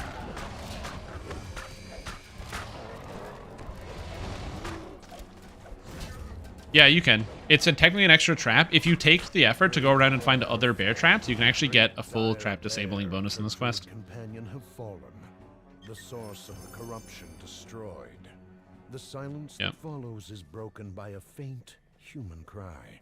Coming from... Wait, you are looking for Hall... Literally since 2020, because it was over Christmas. I changed the emote to have the hat on the Madge, and then I went to remove it, and the following day, a bunch of people were very upset. They're like, no, put the hat back on it, because it like really cuts the emotion, where it's like mad, but then there's the Christmas hat on it. It's kind of funny. It's like the juxtaposition of the two thoughts and emotes and emotions. And so I left it there. And then that specific one is because for Halloween, Cruiser updated it last year for the Halloween emotes. And so he changed it to have like the clown makeup on. Well, the problem is the clown makeup didn't have the hat. So you know what happened when the clown makeup didn't have the hat? People revolted. And so Horse combined the two and put a Santa hat on the clown emote. And you know what happened at the end of 2022? When it was time to get rid of the clown face? Or the clown makeup? The revolt happened again, so now it's there. So that's why it has all of it. Who knows what else is going to be showing up on that emote as time moves forward? I don't know. But listen, here's all I'll say. Standing Stone Games might not listen to any of your feedback, but I do. Me, Strimtom. So vote me for president of Dungeons and Dragons. Thank you.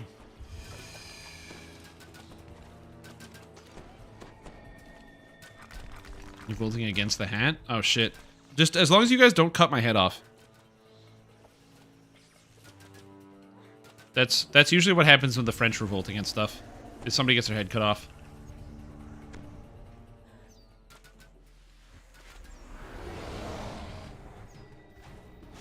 Who's my VP?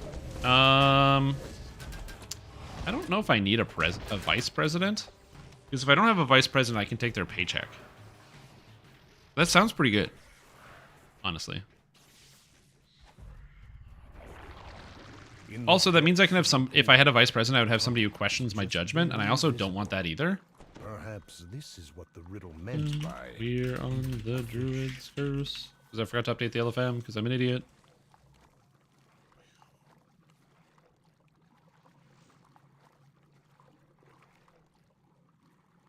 In with one of these? Oh yeah, no problem. If we're to, it takes less recognition. Oh, true. A patsy. Not a bad idea. Light shines brightly from above. You have passed through the tunnels to somewhere else. Not while you're just streamer man, but who says you'll still be listening when you become John DDO? Oh no, John DDO. Vice President should be the Christmas tree. It honestly should be the emote. The emote does a lot of heavy lifting. Actually, I think in general, emotes do a lot of heavy lifting. Oh, rats.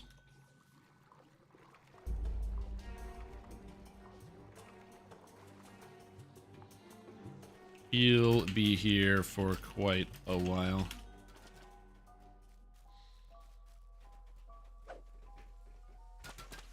We're going to be an Evening Star for quite a while, so it's unfortunate that the person can't get here. Yep. Yeah, emotes do a lot of heavy lifting on Twitch. You look at like other big Twitch streamers and their channels and stuff, and yeah, emotes do a lot of work. When people don't know what to do or what to talk about, they just start emote spam.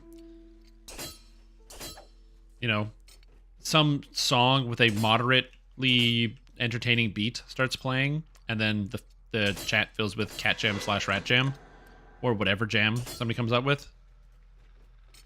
Or how is a skeleton dancing? Not every channel? Yeah, only the good ones. Hey Shrim, if DDO added a new playable race or iconic tomorrow, what would you like to see? I'm hoping that they add a deep dwarf iconic one day. A playable race or iconic. So, Kobold. I want to play as a Kobold. That would be great. I would love to see us be able to play as a Kobold. Paul's second stalwart has fallen. You are now free to pass. What else would I want to play? Oh, why is Stimulus dying?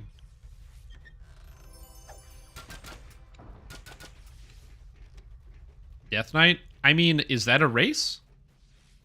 The other one I thought of, which was with Ravenloft, which I think would work well, is a vampire.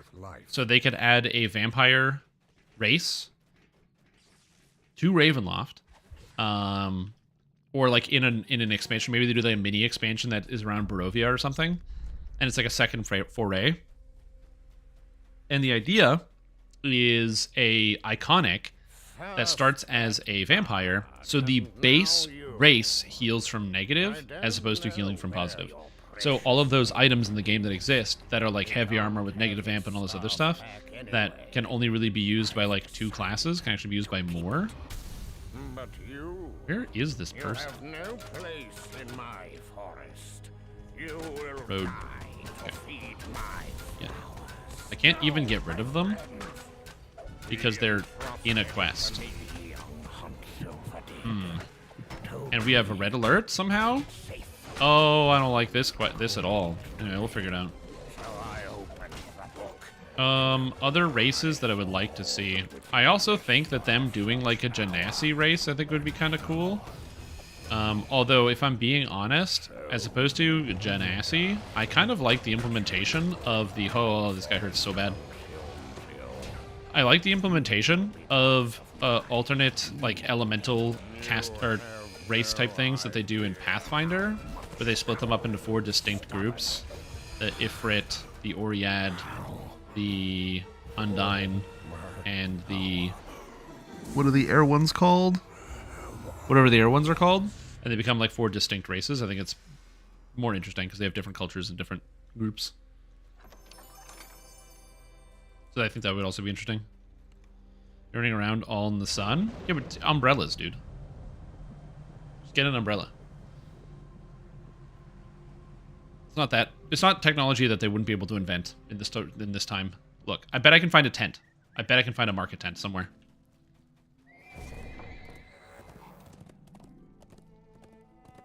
Look at this. Look at this. Look at this. See this? See this tent? See this tent? It's draped. It's a tarp. Umbrella. Invent it. Easy.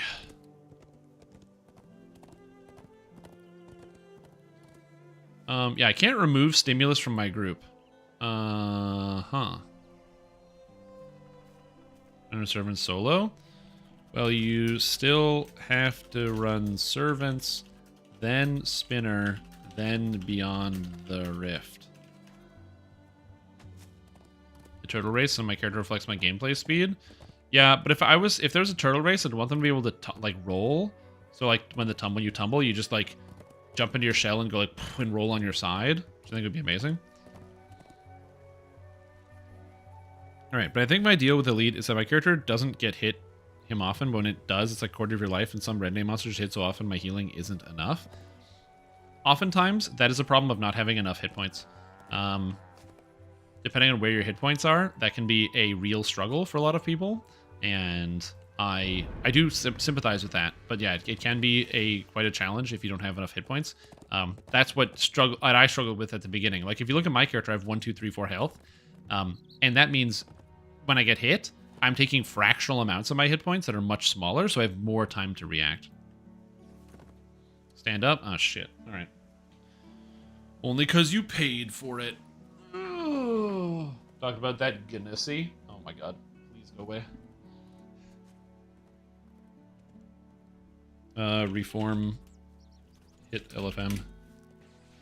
I can't get rid of this guy, so it is what it is. Alright.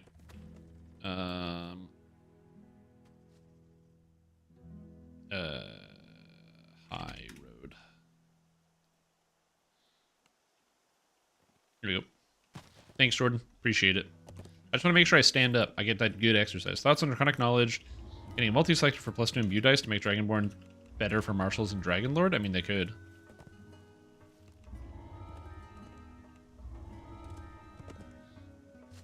You know, the reason why I had to reform is I just couldn't get rid of that guy because they were in quest.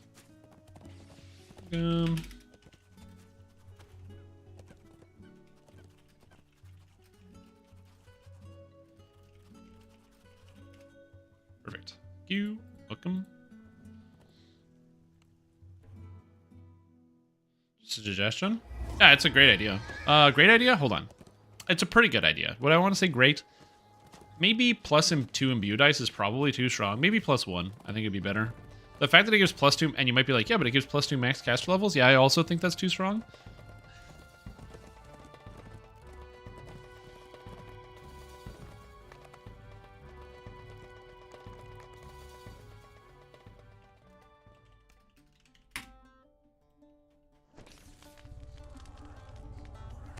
Though the cabin is empty, there What is level are these? 24. table before you. It reads, stepped out back for some fresh air.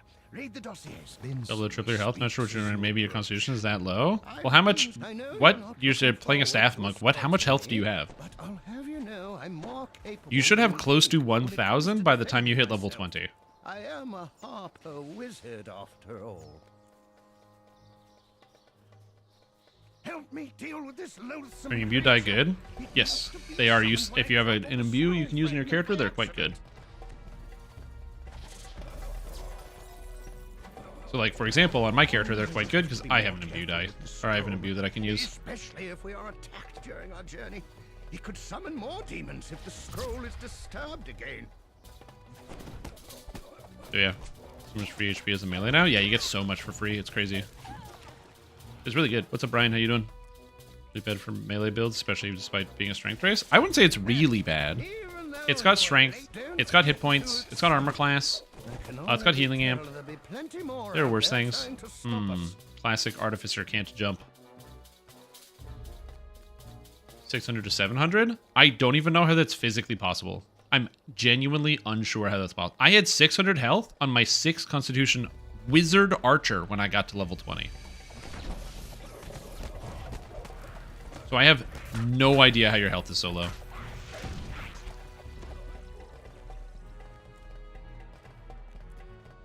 So that is it. That is definitely what you need to look into. That's why you're running into problems.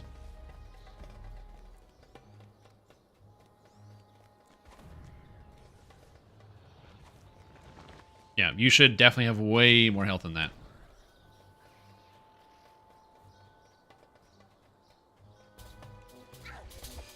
Reaper. Always been good in heroics, but epics they've usually fallen off. But I mean, it's actually good enough to be used endgame and a meaningful portion of your damage. Yep, yeah, absolutely. Yeah, imbues are absolutely do contribute as a meaningful portion of your damage. Don't let your guard down. Yes. So I definitely don't know how your health is that low, but if you're wondering, like, if it feels bad and you get killed really quickly in Elite, this now makes complete and total sense. I understand the problem now. In a very direct capacity.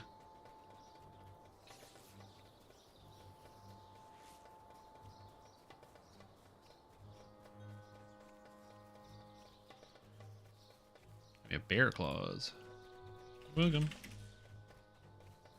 We have Benson with us, right? Benson? Oh, good. He's back here doing something. What is Benson doing? He's getting eaten by wolves. All right.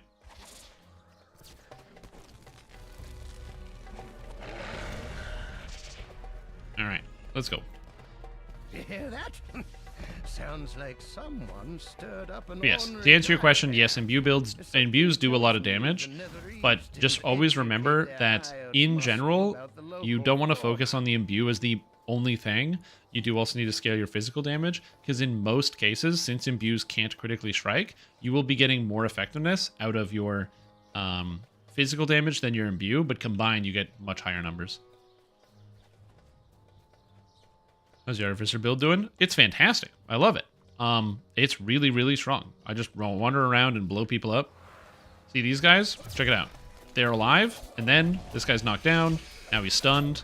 He's not stunned because he's apparently a Snow Peaks creature, so I can't actually hit him because he's blurry. But I can still do something. Oh, I can't really do anything to this guy because he's got fire resistance. And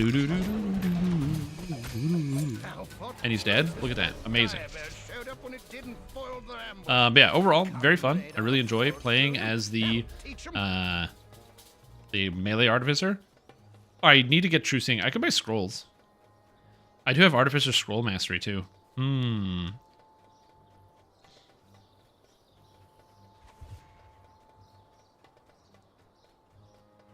Yeah, you definitely should have more health than that. So that would be the first place to examine. So, are you picking up the health out of... so, like, you know, the few questions. Are you collecting all of the health out of the Hench and Mystic tree? Assuming you're a staff... You said staff monk. So that means you take the thing in tier 5 that gives you 25% more health. Do you have all the two-handed fighting feats? Each two-handed fighting feat gives you 25% more health from your class. So as opposed to monks usually getting... I think they get 8 health per level. So instead of getting... Oh, no, did they move it up to 10? I think they moved monk up to 10. But I have to double check on that. It might still be 8 health per level, I'm not sure. But instead of getting 8 health per level, you get 16 health per level. But yes. It's like left when you enter the zone.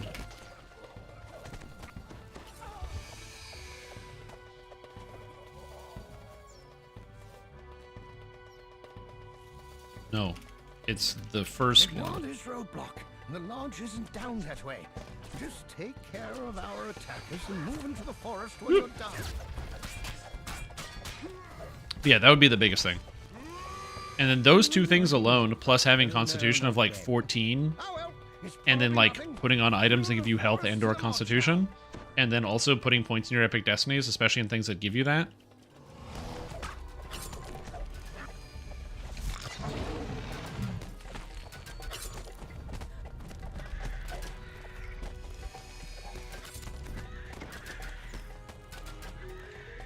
Oh.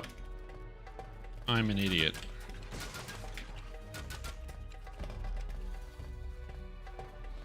Oopsie. 7+ Constitution item? I have no clue. Maybe you're like me when it comes to hit points, where like I always find I have less spell points than other people in my group, and I don't know why. Hit points usually isn't a problem, but I will oftentimes have less spell points, and I just assume that's it.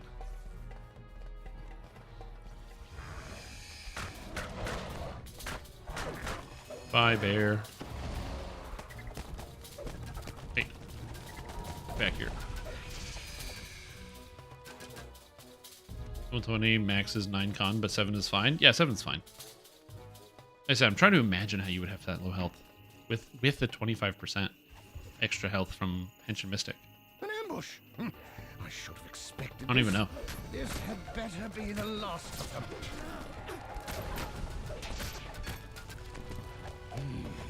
Like I said, this is more just like trying to assess the problem here. Because yeah, as a melee, you just need more time before you end up dying. That's a big one. And then, you know, grab like, you know, a core of Grandmaster Flowers and a core of Unyielding Sentinel, and then that's already like 60 extra health right there. Getting all the Epic Destinies is, it's what, 2 health per fate point? Or no, 1 health per fate point. And so that's like an extra 40 health right there for just picking up the Epic Destinies. So like you should get like an extra 100 health just from being level 20 on top of the health you get per level.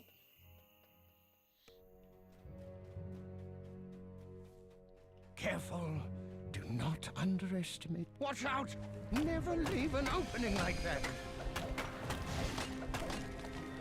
Uh-oh. Uh-oh.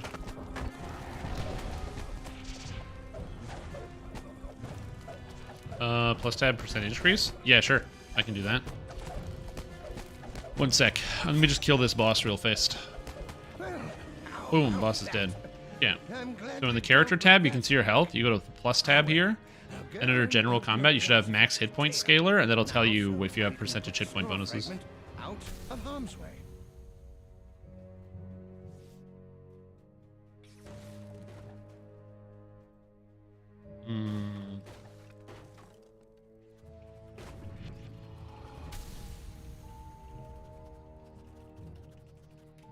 Yeah. Let me see if I can pull it up. We're waiting because these guys are still walking in.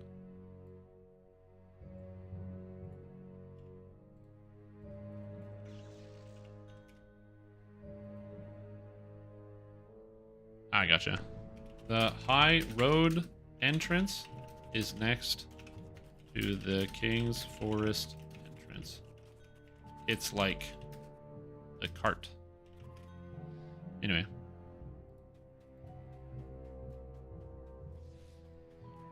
You only spend points in Grandmaster of Flowers? Yeah, it's another problem. So, a couple of tips with this. So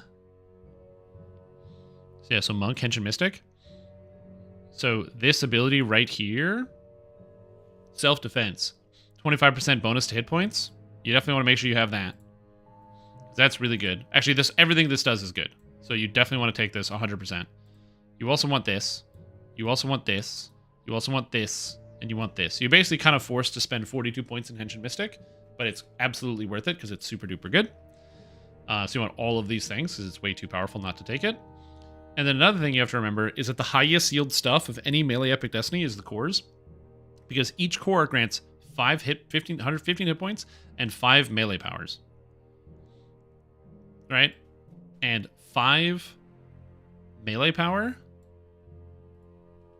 I can't port yet? What do you mean can't port?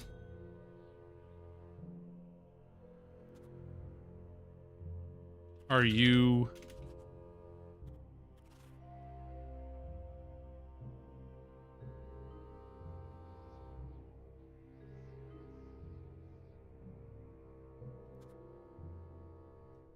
What? What?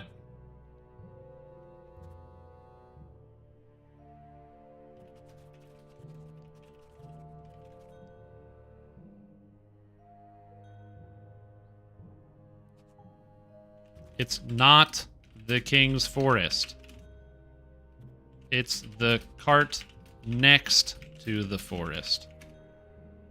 It's called the High Road.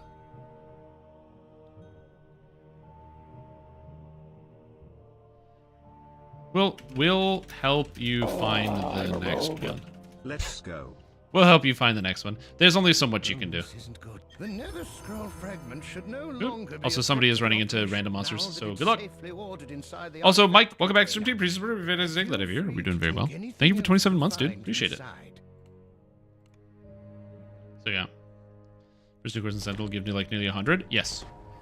But yes, anyway, the first cores, as I was saying, are really high yield. 5 melee power is 5% more damage. It's basically better than anything else. So the standard build with like a melee, with a melee character, but the standard build with like a melee character is you want to take the first core of like the first and second core of basically 3 different melee trees, because each one is 5% damage. So 1, 2, 3, 4, 5, 6. If I'm level 23, that's very few points invested and 30% more damage dealt. And each of those is also giving you hit points and.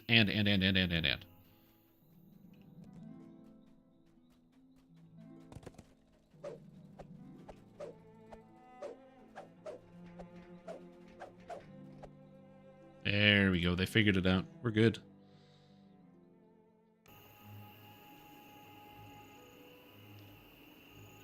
I'm gonna let that guy lead. Alright, we're good. Alright. Lost in the swamp. Alright, we're good. Whew! yeah, how's it going? I'm doing pretty good. I am running some Dungeons & Dragons Online Hardcore, playing around with my Artificer. This Artificer character is based off of the character Mega Man from the popular video game series by Capcom, Mega Man. I don't know if that was an important part of your childhood, as it was a foundational part of my development as a human being on this planet Earth. Anyway, so I wanted to pay homage to that by rewriting it, because I wrote this character a long time ago, but the game has changed since when I wrote it back in the Stone Ages. And so, since they added a bunch of new stuff, I wanted to update and add new things and improve it and put new things into here, because things change over time. Because unfortunately, the last time I looked at it was, according to this, 2016. Did you know stuff changes in video games over the course of 7 years? Good times. Technically, the most up-to-date version was from 2021. But you know what? 2 years in video game terms, that's also basically like the Stone Ages. You know what I mean?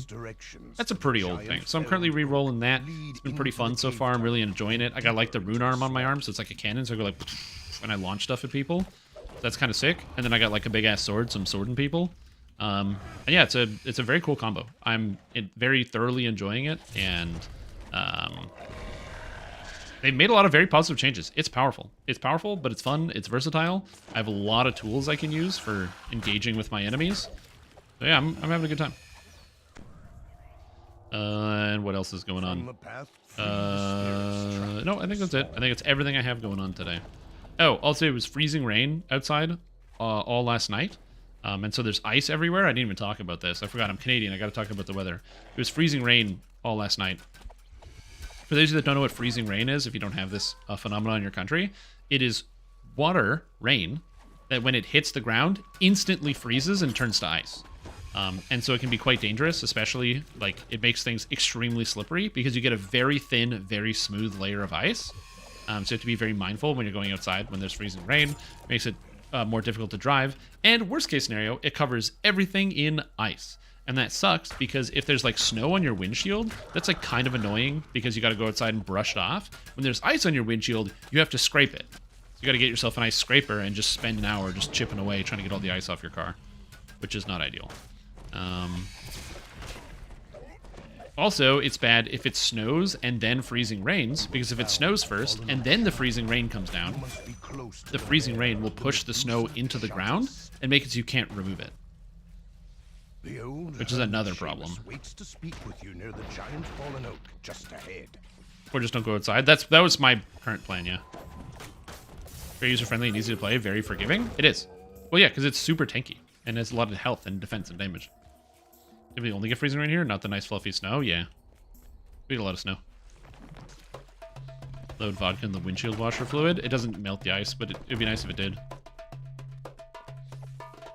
Beyond the thorns lie It's okay, horse. We all make mistakes. The swamp where the furious at your invasion. The Medusa summons her minions and Enemies removing snow and ice from your car several times. Oh, yeah. Fortunately, we haven't had that much. And right now it's warm outside, so I'm just kind of fingers crossed. It's above 0, so I'm fingers crossed that all the ice on the car is going to melt. That's the goal. Like I said, this character still needs to be updated. So yeah, so I'm still working on that. There's 5 here. +5 is nice and warm. Toasty. Time to think that you are doing things. Wouldn't that be fun? Wouldn't it? Also, time to think that you are doing 50% less damage with your E-burst. Wouldn't be that fun, would it? Wait, also stream, time to think that you are doing 50% less damage with your E-burst. Wouldn't be that fun, would it? Oh, like if the damage got halved? I'm not using energy burst, if that's what you're saying. You are entering. The Medusa raises a magic barrier as she directs her minions to attack. This is Galvanic Blast. Favorite emote that's been added to the stream? Really? Not even D4 bad?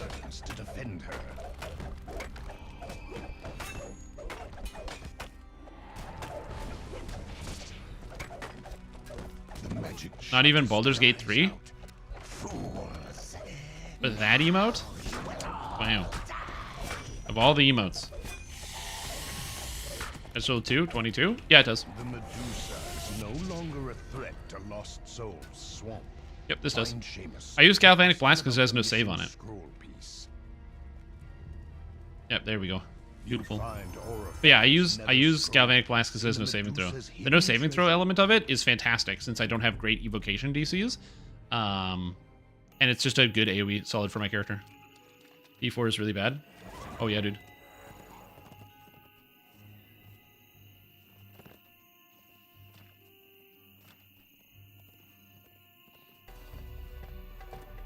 No, it's a lot less damage than E-Burst. E-Burst will be doing a D6 plus 10. This is a D6 plus 6. But yeah, this is not bad. And then later on, I'm going to get more Evocation DCs as I level up. And those Evocation DCs will add on the Galvanic Blast. So then eventually I'll get the upgrade for it. So it'll actually stun, which will also be nice. I get that at 26. And the stun probably won't land later on, so I'm going to probably take it out. But for now, it's going to be landing, which will be nice. Are the villagers hiding from the local bandits? Yeah, there's no... I don't have to worry about, like, evasion or anything, which is really nice for things like Sharn.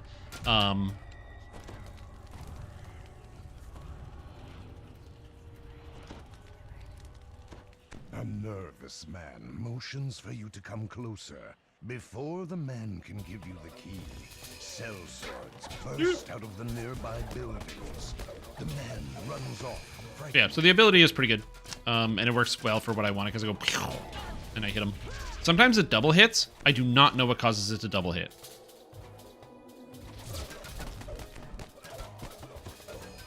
Something causes it to double hit. Also, remember, I'm using like a spellcaster ability on a melee. Okay, something I would like to clear up before, like, or get ahead of this. Is Galvanic Blast the best epic strike for this character? If I'm being totally honest, the best one's probably going to be Quick Cutter. Okay, Quick Cutter is probably gonna be better. But this is also cool. But yeah, Quick Cutter is probably the play. New Quick Cutter, not current Quick Cutter, but new Quick Cutter. Not current Quick Cutter. He needs horse functionally rival up of mummies, temples, shifting deserts, and scary sounds. So you're saying, Fermo Santa, that they need Diablo 2 Act 2? We should just go to Loot Lane and hang out. Honestly, that'd be a great crossover. I'd take Loot Galane.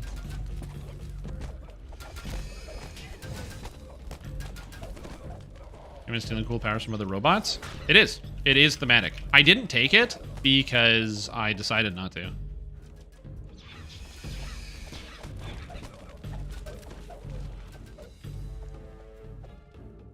As the last Spiders like Scorch. You hear a door creak open nearby. Yeah, that's just what that looks like. In theory, what I would probably change Galvanic Blast to, touch anything but that key. if I had to guess, I would change Galvanic Blast to the heal, which would also probably be pretty good, but I don't feel like I need to use that, especially since I already have Reconstruct. It's hard to say. Anybody using the Saber combo skills? Yeah, the nice thing about it, though, is because I named it Maverick Hunter, technically both Zero and X are both Maverick Hunters. So technically, the build could fit either of them. Again, this build actually fits way better for Zero than it does for X. So what I should have done is I should have made my character red in the first place, and then if my character was red, it would be more thematic. But unfortunately, I can't get like a helmet that looks cool like Zero's helmet does, so, you know, it is what it is. It's also, the reason I think I used X is because in the actual Mega Man X games, I much prefer to play as Zero. Now, don't get me wrong. I actually think I like Ace more in 30XX. I think Ace is more fun. Like, I really like Ace. He's great. But in the actual games, I much prefer X to Zero. But that's largely because X and Zero do comparable damage in the Mega Man X games. For some reason, even though Zero should do more damage, but Ace does way more damage than Nina in 30XX. Playing my Artificer, I guess you won't be taking Dragon Breath? That is correct. I will not be taking Dragon Breath. The Netherese wizard stops his casting as you approach. I'm using the Macrotech Epic Strike. We missed a monster somewhere. There's a monster somewhere, but where? With the wizard and his shadowy minions. Somebody go upstairs. Nice. We got it. The dark barriers fade away. You know, because it's everything I want X to be, especially when he has this powered up Buster. It's not Yep. clear what valuables the Like I said, I got my repro going, as you can see here. So it gives me protection, increased saves. So it feels right.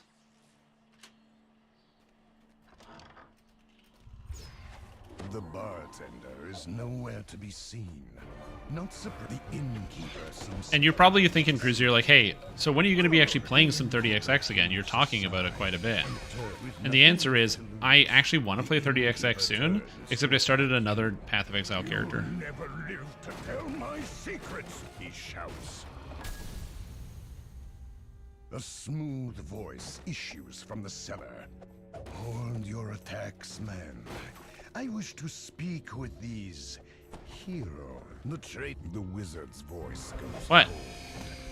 Are you now? What? I did nothing wrong. No matter. Go farm the Docent for Price of Freedom? Why would I do that? It is time. I mean, it does have Sheltering and Insightful Sheltering, so it's not bad.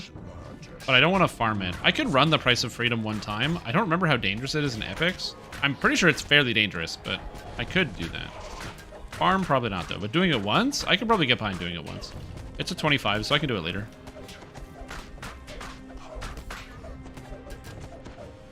That's true. I kind of am leaning into the Warforged cosmetic being the ultimate armor, because it's gold colored, which is kind of sick. But that's also not a bad idea. With the last Then you have a 600 HP Artie in your party? Yeah, but this is a ranged Artie, so their health pool is likely to be lower. The bartender mulls over the question of the scroll. And if you're a melee, you should be way higher. Magic scroll? No, he never gave me anything like that. The only thing that sponge ever gave me was a note promising to pay his bar tab.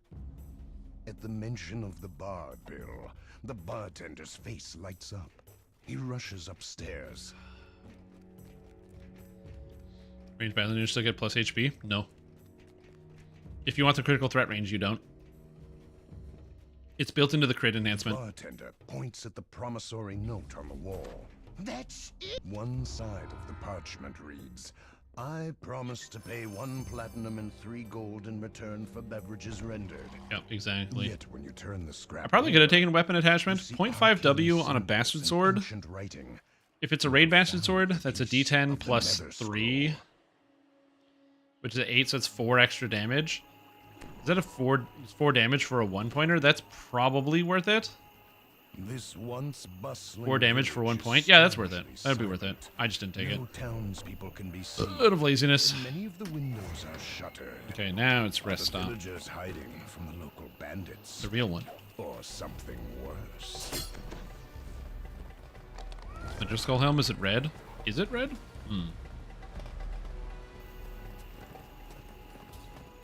I'll look it up. Yarkuch's helm? It is red.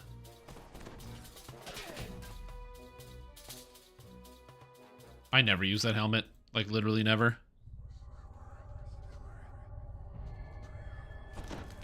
Has that helmet ever been good?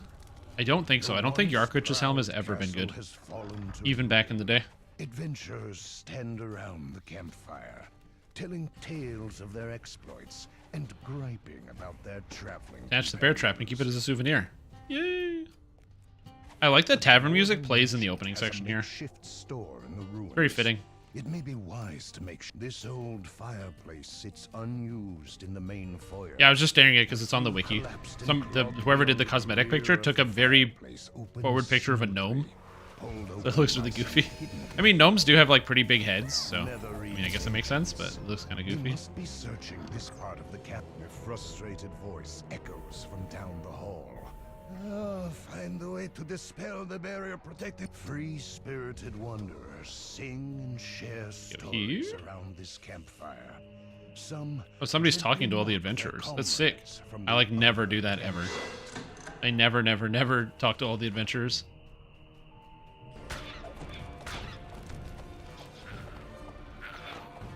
I don't care about their stories. I only care about my story. Again, you might notice I knocked down some of those guys. That's because Tactical Detonation is a knockdown, not a trip. So it knocks down everything, including ghosts.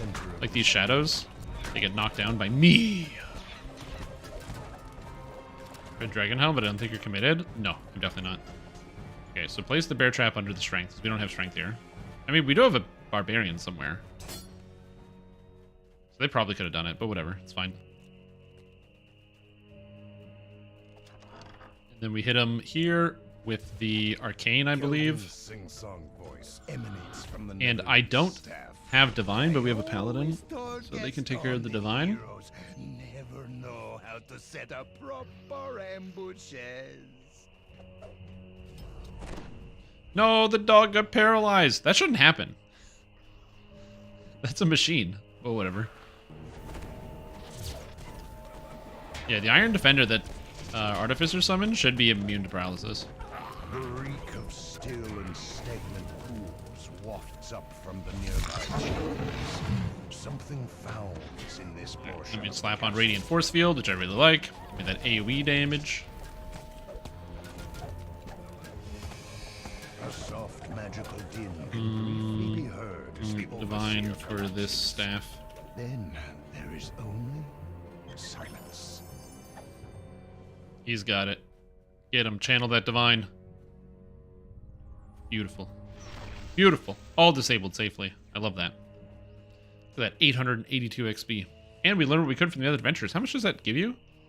1,766. Damn. That's sweet. The foul I'll always take extra experience points. particularly strong at this spot. If they added Kobold for Year of the Dragon, it would be very cool if they added Kobold for Year of the Dragon. Or alternatively, if we got half dragons, that would be pretty sick as well. I would take a half dragon. The elemental breaks apart and evaporates. The overseer and elemental must have been magically connected. The problem with half dragons is the quantity of sound of opening metal can be heard in the distance. stats that half dragons get in pen and paper. Dragonborn? No, Dragonborn aren't half dragons. A half dragon is somebody who's half dragon, half something else. Whereas a Dragonborn is like a humanoid version of a dragon. They both exist at the same time, and they are not the same thing. Dragonborn are more or less creatures that emulate dragons in the sense of like they emulate and worship dragons as part of their culture, as opposed to being created by or of dragons. They're basically like a bigger kobold, is a good way to think about Dragonborn. They're like a bigger kobold. Whereas like the idea behind a half dragon is like you'll have a dragon who will turn into a humanoid form like a human or an elf, infiltrate some type of nobility, and then end up having some type of child with an actual human or elf or whatever, or whatever noble family they marry into, and then their child ends up being a half dragon as a result. Add Farum as enemies? I don't know what a Farum is. That's a great question. But the problem is in the title. Okay, so calling to turn in, then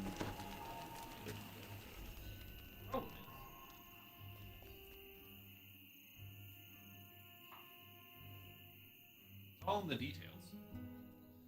Because I believe a half dragon's in here. This is dragon, half ling, half fiend, half dragon. So like I said, they look entirely different. I guess I can kind of show the picture. Yeah, they look like entirely different. They're like not exactly the same as Dragonborn. Again, they're very slim and more humanoid adjacent, and they also have like wings and stuff, which you don't get on Dragonborn. But yeah, so the problem with a half dragon is the stats that they get.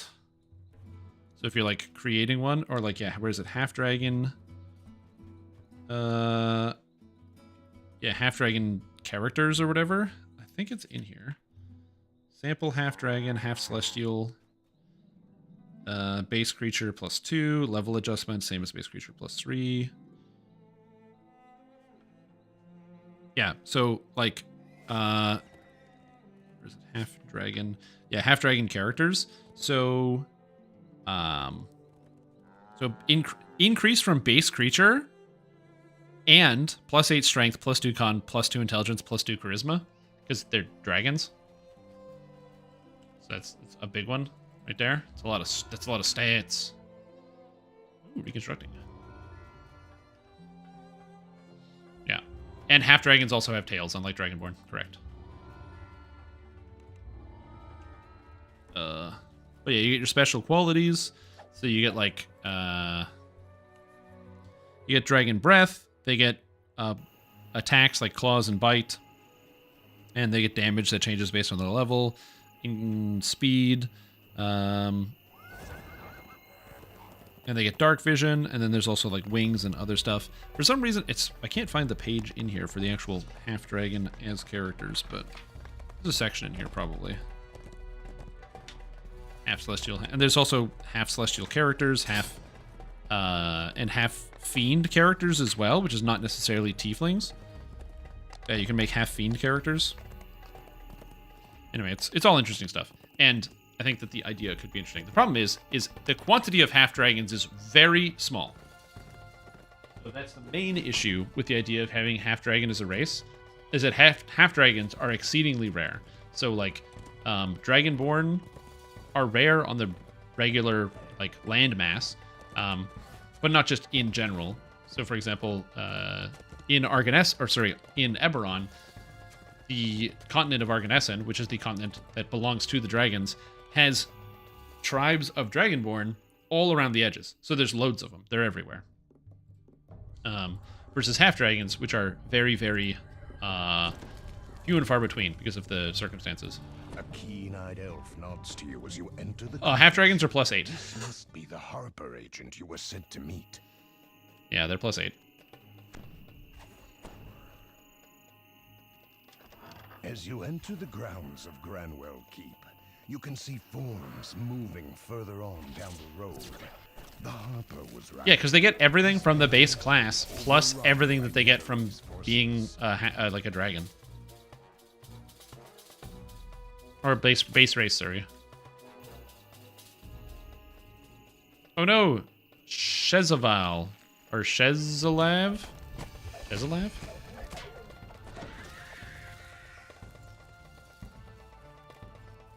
Hey Shrim, I'm about to go to a video game history trivia bar, and I've never played a video game before. Can you give me the full history so I can win trivia?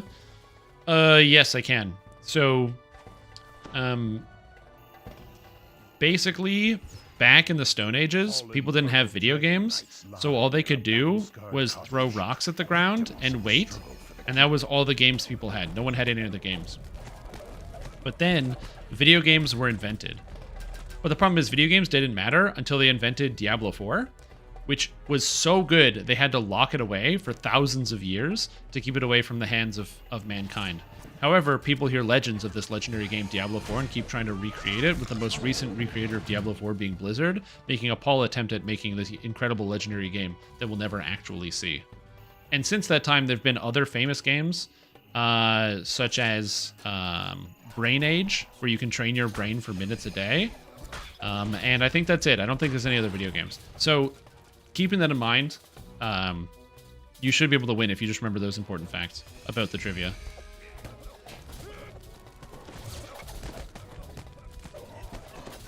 And I hope that helps.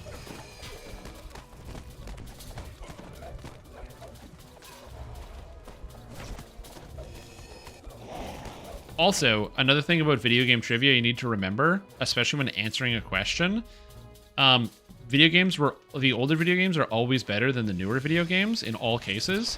So start every answer when you respond to something, when they ask you a question about video games, respond with, they used to make them better back in the day, but... And then answer the question. So you got to start with, who made the first video game? Oh, well, they used to make video games better back in the day, but also it was Reggie from Nintendo. He made the first video game. So yeah. Power of Actions is close. It's close. Yeah, and answer with another question.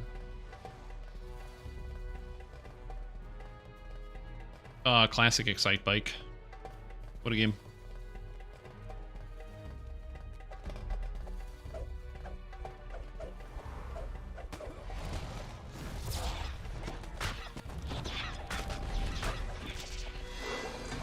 This character feels so fucking fun to play. You guys play Artificer yet? Anybody else playing Artificer around here? Am I the only one running around with melee Artificer? God, it feels so good. This character is fantastic. Great build. Would recommend. See this guy? Guess what? Now you don't. He's dead.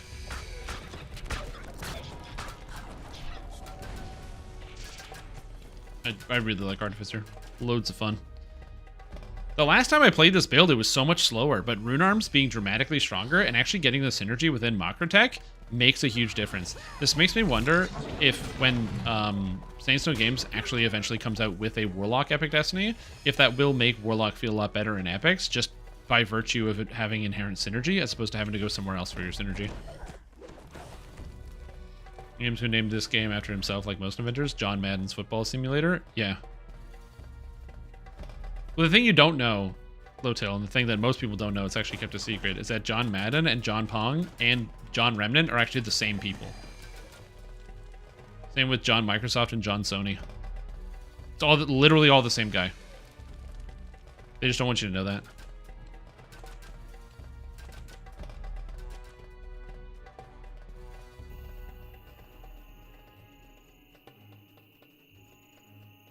Bev, I heard of the incredible cultural significance of Pepsi Man and Shaq Fu. Any comment?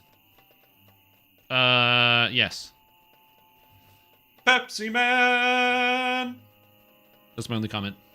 The ramp leading down has been Pepsi destroyed. Man! A pair of Netherese wizards are engaged If you in a mystic are still ritual like if you're a grown ass adult, okay, and you're like old, okay, and you got like if you have to pay taxes and you haven't listened to the Pepsi Man song in its entirety, you have heavily missed out, and I highly recommend it. Pepsi Man, very good. Overcome with curiosity.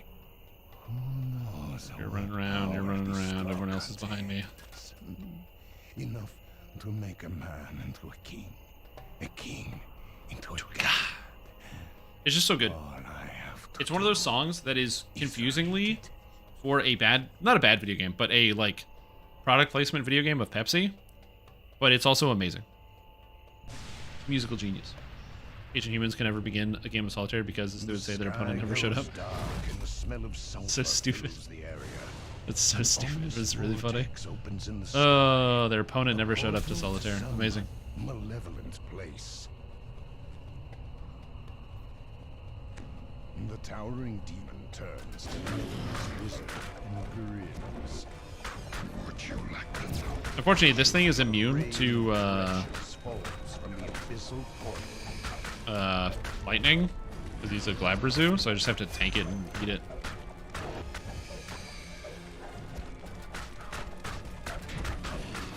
Oh, I got the Sunder. Get rid of your armor class, jerk. Ooh, very convenient. I like that. He just threw me straight up in the air. It's fun.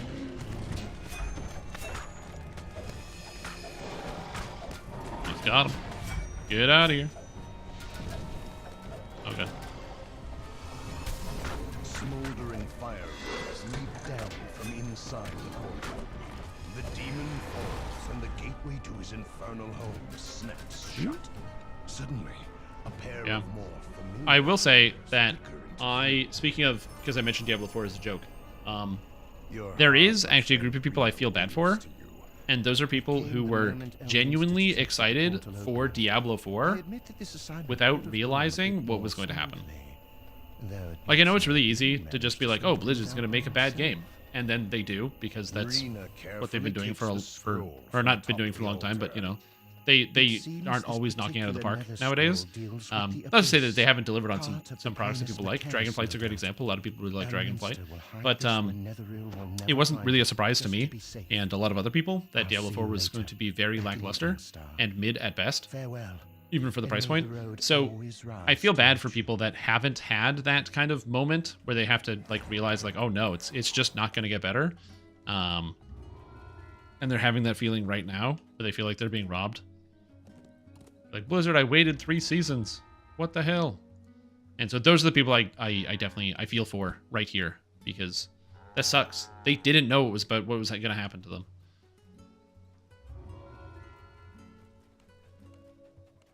Also, that was my last item slot, and this item is way better than what I'm using. What a fun level solo is the Storm Singer. Nice. Places in love hotels in Japan before branching into video games? Oh, yeah. As you taxi 2 Pokemon to a daycare with the Ditto? It's not exactly how it works, but sure. Isn't enough for now to feel ripped off? I hope it gets better for me at some point. Like I said, I don't feel ripped off because I didn't buy it. I said, I'm not going to play the game because it's silly and I'm not going to waste the money on it. And then Horse was like, no, you have to play the game, and then bought me the game. And I was like, no problem. So I put it on the computer machine. So for me, who spent $0 on it, it still kind of sucks, and it was free. Like, it's still pretty bad, and it cost me $0. So, yeah. That's my opinion on that one. No cost, pretty bad. Yeah, computer. This thing over here.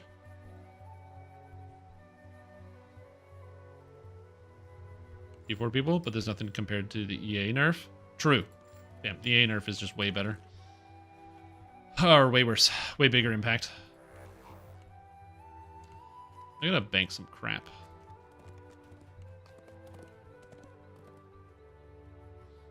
Okay, get this crap out of my inventory. Get this crap out of my inventory. Keys I don't need. Get this out of here. Get this out of here. Get this out of here. I'll keep the archaic device in here. This out of here. Augment. Get that out of here. Get that out of here. Yeah, filigrees slots. Perfect. Waiting for the Dungeons and Dragons on VR. That'd be kind of cool. Honestly, that would be a good way to do Dungeons and Dragons, like in person, is the VR setup where you're playing Dungeons and Dragons, but you're sitting at a table with other people in VR. I think that is a good progression for these online services. The problem is everyone having VR consoles is a crazy barrier to entry for Dungeons and Dragons. So yeah.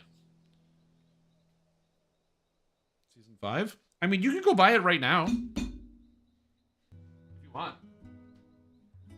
Dude, you can do whatever you want. It's freedom. Anyway, I'll be right back. Gonna get some water.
guys like pulling peels?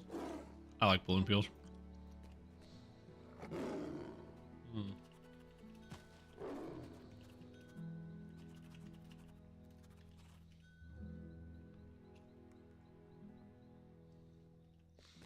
Let's do study in Sable.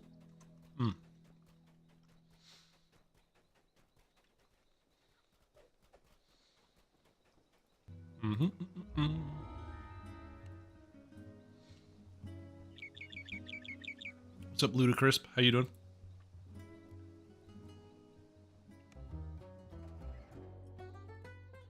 Yep, your time real badly. Same. Yep. Got the fix all the time.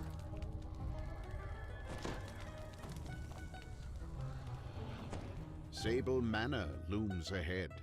It's hard to believe this grand estate. The spectral form of a woman suddenly appears. Stop him. A djinn glides toward you.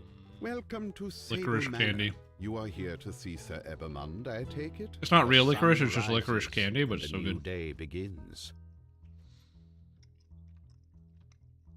The smell End of the PoE brimstone season. drifts down the hall. We're not even halfway through. Something's stirring in the long abandoned. Someone or It's a 4-month season. has opened the door. And it started in into December. the So abandoned West. the halfway point's in February.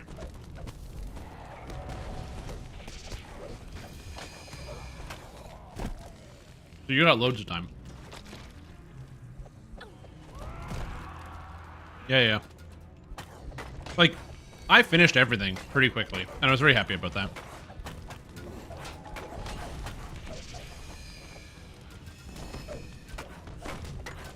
Hey, Shrin, what's your thoughts on Yugoloth potions? And do you think DDO should update Tower of Despair and the Devil Quest? So, those are two separate questions, and I will answer them in a similar fashion. Remember, I think that Yugoloth potions are a good implementation of favor. one of the vampire's thralls. Then Completing a favor reward gives your character a tangible benefit that is useful and valuable. So for me personally, I very much like the Yugoloth potions as a concept. Even though I don't farm them, I don't not farm them because I think that's not worth it. It's just I don't love the quests, and so that's why I don't do it. But in general, I think the concept behind having a sizable increase in character effectiveness that is born from actually engaging with the content is good. And in second, do I think they should actually update the quests in Tower of Despair? I mean, I don't care much for it, but a lot of people like Tower of Despair. The problem with Tower of Despair, if I'm being totally honest, is that it's a really boring raid with very little mechanics. It's cool because it's a multi-fight raid, which I think is really interesting. But the fights are mostly boiled down to hit the boss until the fight's over.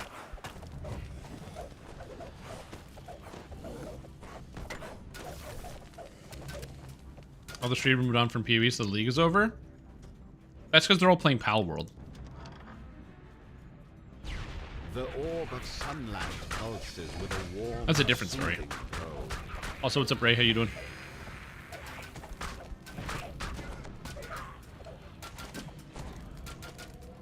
Although, to be fair, renowned streamer Quinn69 killing all Ubers on solo self-found hardcore is very impressive and makes sense as to why he would depart playing the league along with many others.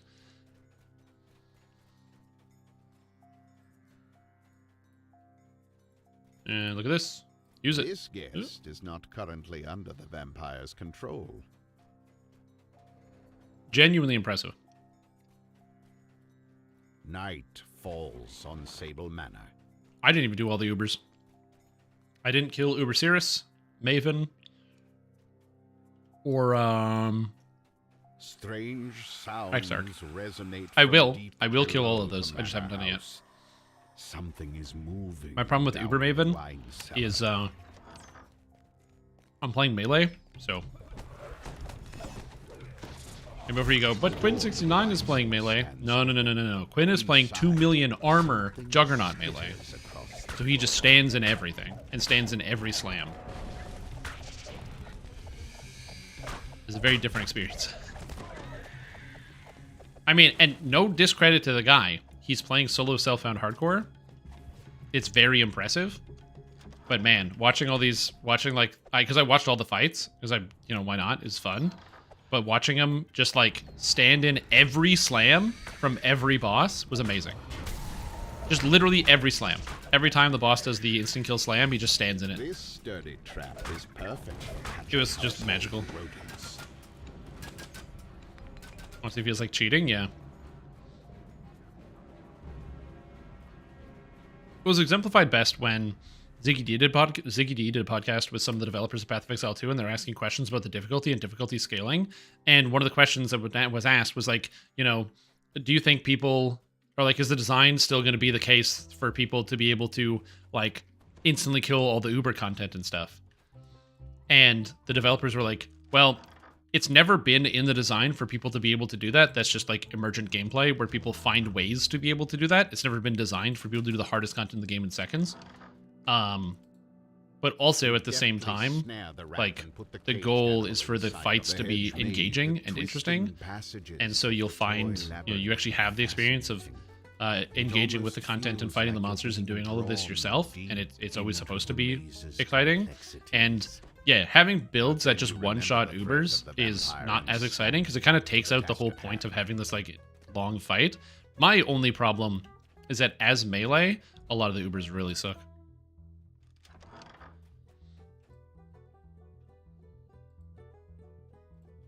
This guest is not currently under the vampire's control. That's my only complaint. Like the Maven fight is melee, where she spends most of the time either in the center or standing directly in her own degen. It's just a nightmare. I get why they make it so the fights all get shorter. So it's like, or like the arenas get smaller, so you're feeling more pressure. But I did pretty good management on my Shaper fight. I streamed it. I streamed my Uber Shaper clear. And I think I did pretty good at managing the balls and like the degen ground. But even still, there was so much time where I had to just like run around because there was Shaper beaming with two other Shapers beaming the Shaper. So I can't eat Shaper beam. Like, the gate leading into I'm playing a Shadow, man. Stands open. I did it deathless too. I dodged everything. I do want to try. My brain is telling me that I should try playing, since I did 40 for 40 challenges. It's like, you know what you should do? You should go play Path of Exile Hardcore, which does seem like it would actually be kind of fun. The problem I have with that is that I don't conceptually like the idea of just logging out to escape a situation, but for Path of Exile it's necessary, and I don't have the logout muscle memory, so I'm going to lose a few characters to developing logout muscle memory. And I'm like, do I want to try to develop logout muscle memory? I don't know. Because I was thinking about if I was to make a hardcore build, I'd want to make it safe. And I like the idea of doing totems, but the problem is totems don't have like great reach or reaction time. But then I thought to myself, what if I ran Deadeye with totems? And so you run Deadeye, and you get the extra projectiles on the totems and chaining on the totems, and Tailwind, so you get the extra action speed, so you can go very quickly. Shaped like a colorful frog. First game of the head, not the actual game, but anything to do with menu interactions. Oh, it's horrific, yeah. I don't even have this. I have only the maze. I didn't get the hunting map. I'm just gonna go talk to this guy. Oh, there it is. Nice. This map is covered with moving magical symbols. And can I show you something? Joy. Blah blah. Mystic Bays. Got him. Destroyed. Examines it carefully. Ah, a most intriguing puzzle. Wait, what's going on? Night falls on Sable Manor. And we haven't done any Ubers. No Uber bosses, no Uber Hillock, no Uber Lab. And clatters. Good old Uber Lab. And Uber Hillock. Classic Pee-wee lag and hardcore sucks. Yeah, for sure. I mean, dying to a DC is not fun, but I mean that's like the consequence you pay for when you play an online video game that has hardcore mode. The attic door. Again, this is why I don't really get upset about dying to lag that often in DDO in terms of hardcore, because if you die to lag It sucks and it is annoying, but it is it's a part of the game that you are aware of before you go into it. So like I lost one of my lives and it was a frustrating experience, but I like kept like I got up and I played again. Like I wasn't like done with the game. I was done with the day for sure. I stopped playing that day. But like, I came back to it and I kept playing. Because yeah, sometimes you die to lag. And I've had lots of deaths to lag. I wouldn't say lots. I've had probably 3 deaths to lag. I also had that one time where I didn't die to lag. In fact, I reverse died. I did the exact opposite, where I was fighting what do you call it? The Slomanek at the end of Fathom the Depths solo, and while I was fighting Slomanek solo, I got turned to stone midway through the fight, which is basically a guaranteed death. And then my entire computer crashed while I was streaming. A gem of revelation can be so I got turned to stone, and then my PC crashed, and I frantically logged in. And you can see it it's in the solo guided fighter playthrough when I was doing it there. The whole computer crashes. I had to try to rush, get back in, log back in, go, trying to get ahead of it and get it out as quickly as possible, and managed to somehow not be dead, even though I was turned to stone and my PC crashed. And then I finished the fight. A strange form lies. Good night, Kentos. Sleep well. Enjoy your evening. High atop the roof. I'm going the wrong way. Yeah, you kind of just have to accept that lag is going to happen. Search address. Have a look at this. Have a look at this. You have uncovered. The knight's eyes bulge when he sees the moving symbols on the magic map. Look at that. 2 prime stags within a stone's throw of this house. Oh ho, the chase is on. Such address. If only that was like how you could break somebody out from underneath a vampire's or like a vampire's thrall by just showing them something they find interesting, and then they run away. A powerful voice calls. Would be a good idea. You, seemingly from behind the house. I trust you've enjoyed your stay, says the voice. Unfortunately, I was unable to greet you personally. It took time to break the seal. Oh, righty. What are a few days to one who has waited for centuries to be free? But let me introduce myself properly. I am the first and only Lord Sable. With a harsh laugh, the vampire springs into battle. Alright, get the light. Sable I need the light. screams as the light sears his flesh. I don't know how much damage Lord Sable does. Light glints from behind the round plaster pillars. Come to me, my I should keep him here. Unfortunately, I'm not going to save everybody. Uh-oh. Shit. Come here. He is going all over the place. Scraper? Healing Scraper? Oh, fuck. It somehow targeted the guy that was literally behind me. Lord Sable's long struggle has finally ended. Not in his I'm gonna keep these things locked down. Goodbye, rats. Yeah, those rats are terrifying. You can also break all 3 and let all the light in. I also appreciate the fact that there's literally windows into this catacomb, and there's just pillars in front of the windows. Why are there pillars in front of the windows? Did they build them afterwards? Get drapes. Put some friggin' boards up. What the heck? Shadow of the Hardcore last night? It was terrifying? Oh, yeah. Yeah, I can imagine that.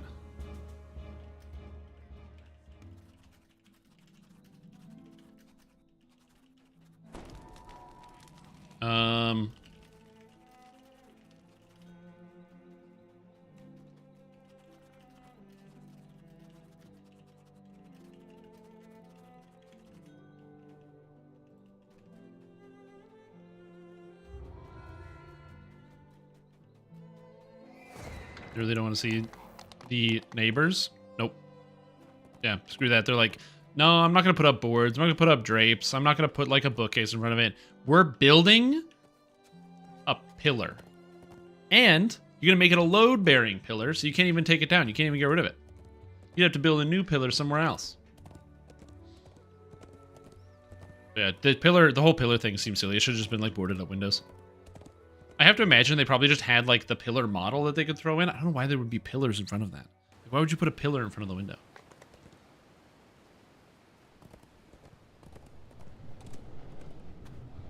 that person named Bottle Wench? Amazing.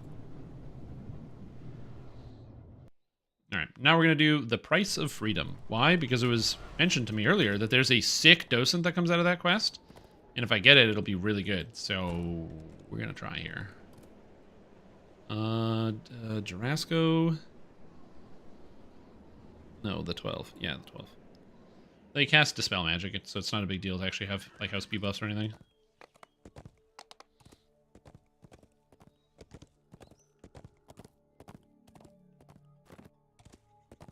Alright. So this is a big 3D prison maze on a floating island. It's very confusing. So if you know the quest... Oh my god, not the share. The quest, please follow along. If you're unsure or worried, you are welcome to stay at the start. The start is also the end, so you won't miss loot. It's a dangerous quest. So then people know. As a cold druid, am I supposed to have more HP than spell points? That depends. At endgame, no, you shouldn't. As a caster, you should not. Sometimes text-to-speech package. So I've thought about that, about getting my own custom text-to-speech voice. So like, you know, getting it to analyze my speech, or getting a thing to analyze my speech. And, you know, get that sorted out so I could use it as like an alternate. But I don't know. It's just a weird idea. Good luck, fleshies.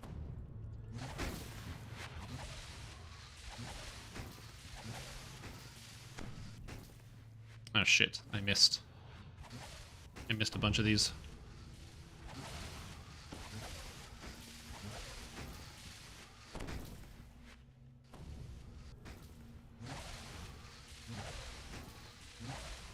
Need to make sure I'm hitting these properly and getting all these platforms going up. We're basically, so if you've never seen this quest before, this is a prison. It's a giant floating prison. That's why it's maximum security. And we are breaking into the maximum security prison by floating over top of it with special devices.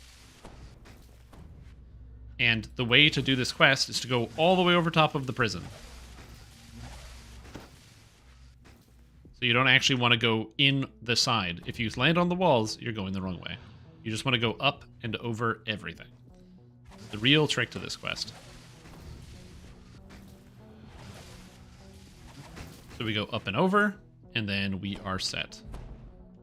Land here. Done. 1, 2, 3, 4, 5. And 1, 2, 3, 4, and 5.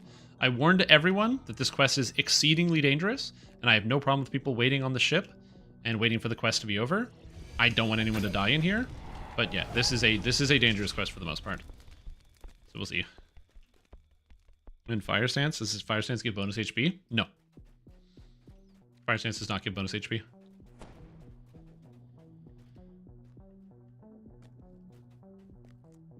You are a racial completionist, and you get way more health from past lives than mana. So that would be a heavily contributing factor. Okay, so let's see what we got. We need to find 2 dimensional anchors in here. No anchor found. Nothing. Okay, so there's nothing here.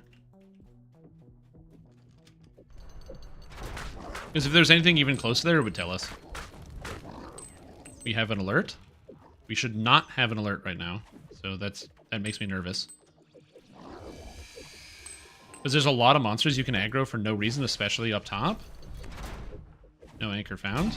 And so, this place gets really sketchy if the monsters have the alert status, so they get a lot more defense.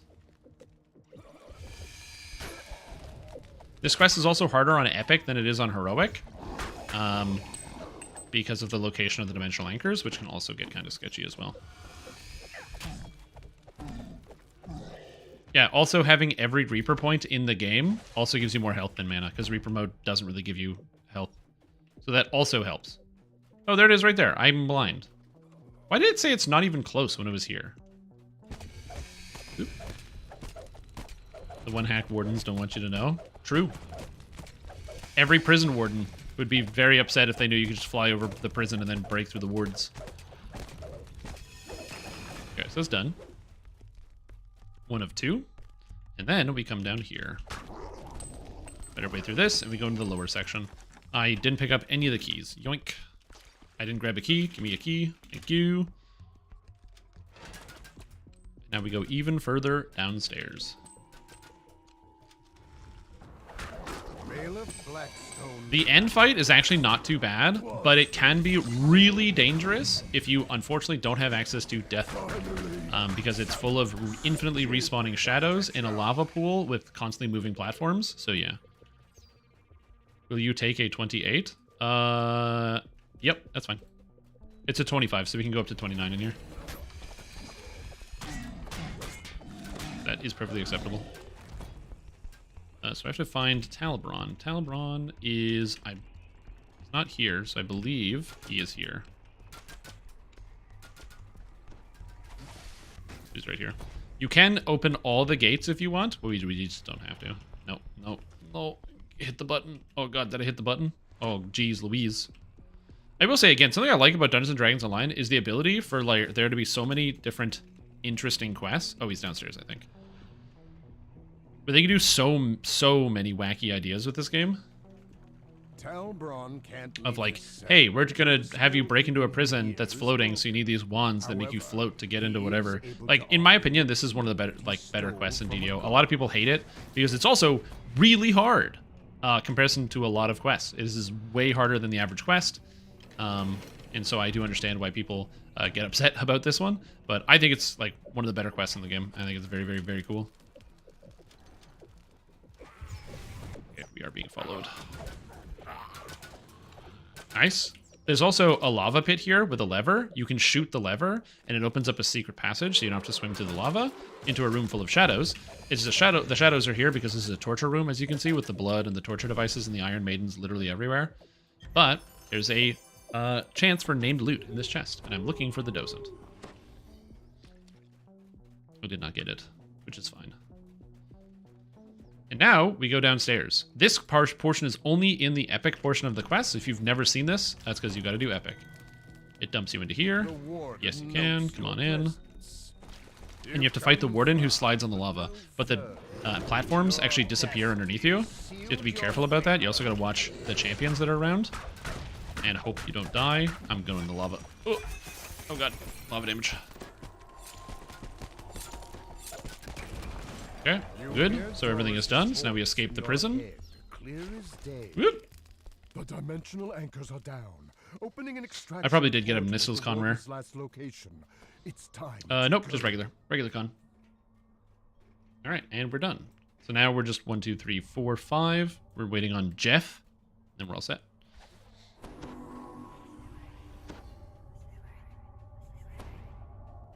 Yeah, this is a fantastic quest.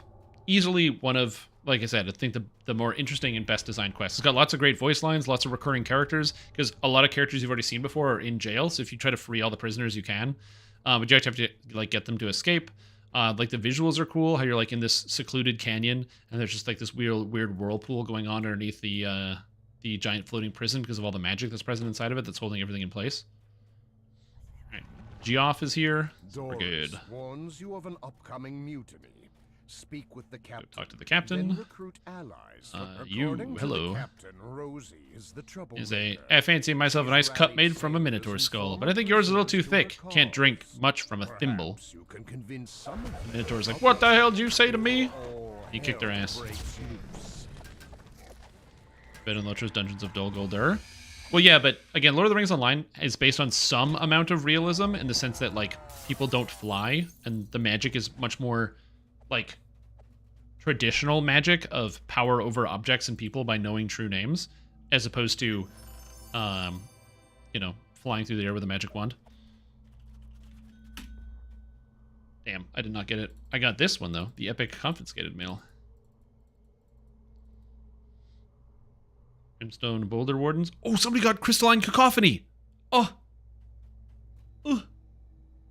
But it is a Warforged that picked it up, so if he uses it, that's perfectly fine with me. This would be a major upgrade for me, but yeah. It's a good one. It's also the, you know, a cool cosmetic. Wait, dude. It's yours? Me? What's yours? Oh, do you not want that? You can have it.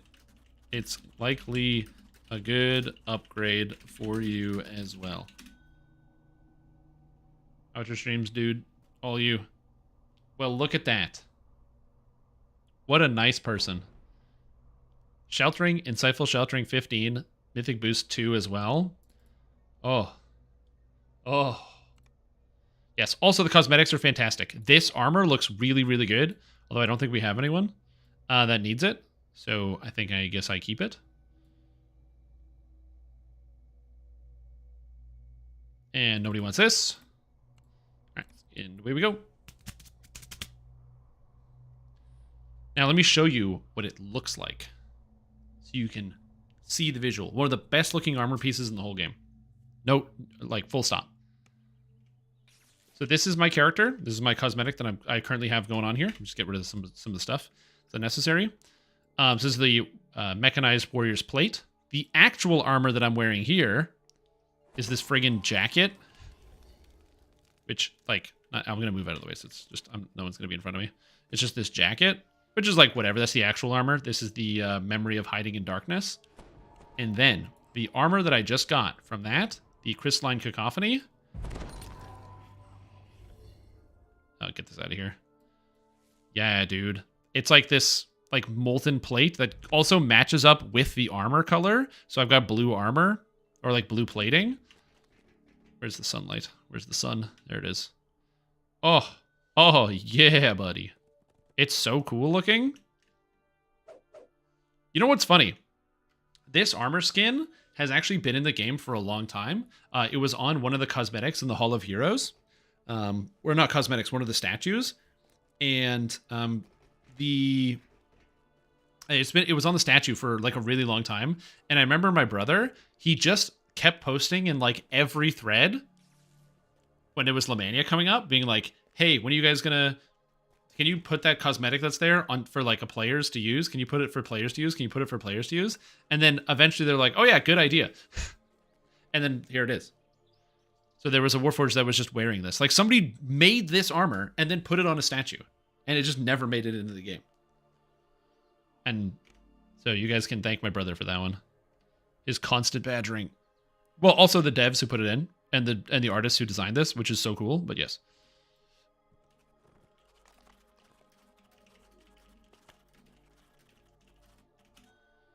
Also, that armor, by the way, the defenses, 138, 119, 82. Dude, that's so much extra defense. That's so much defense. I'm so tanky. Oh yeah, he is a badger.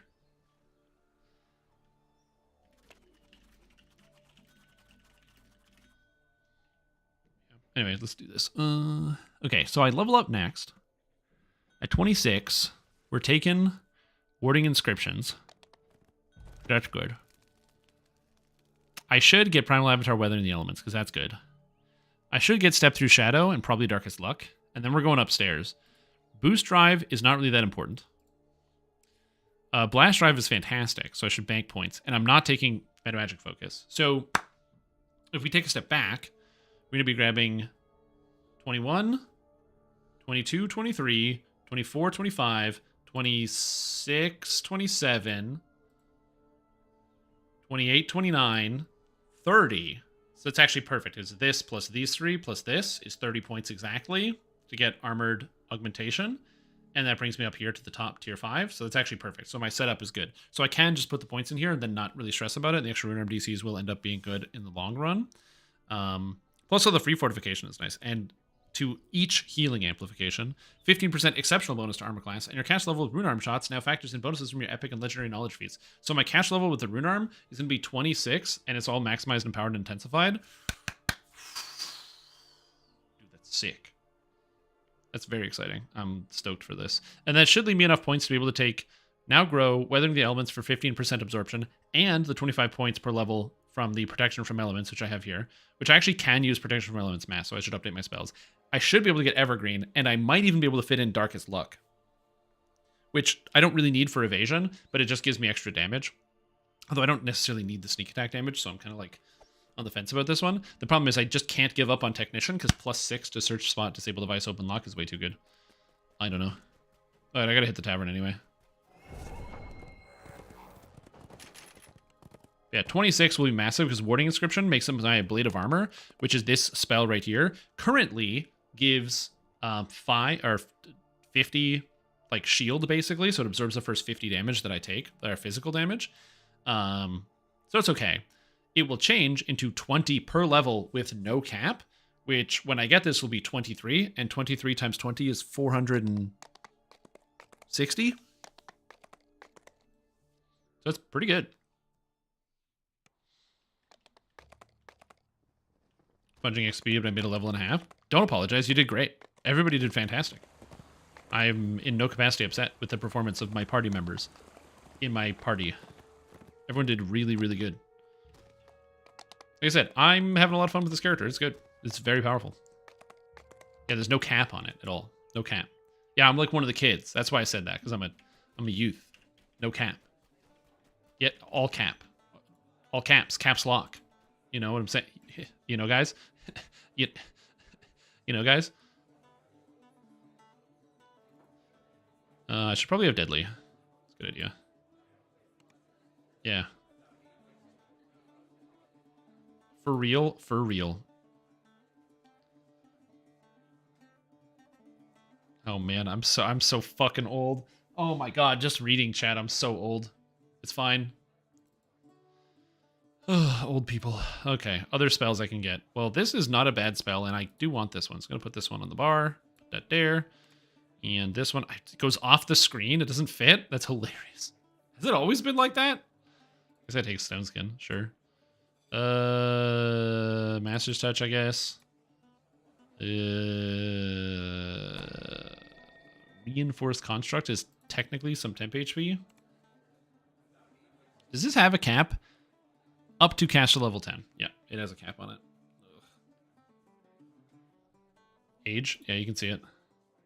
That has to be updated this year again. Oh, shit. I don't want to deal with that. Yeah, so... Yeah, so that's the... Says this is a spell list. So now... well, not now. I'm trying to think of the best way to go about it. Just turned 97? 97 in human years, but what is that? What is that in eternal years?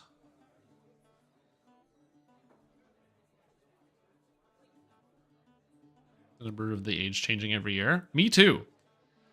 I used to not think about it too much, but now I'm like, oh man, I'm like a 30-year-old man. Oh, it's so depressing. I'm like, I should have accomplished so much more. But then I'm like, I play video games. It's all good. It's not bad. It's not bad. Life could be worse. Yeah, think about the path. This is good. This is good. I want all of this stuff. I'm definitely taking this.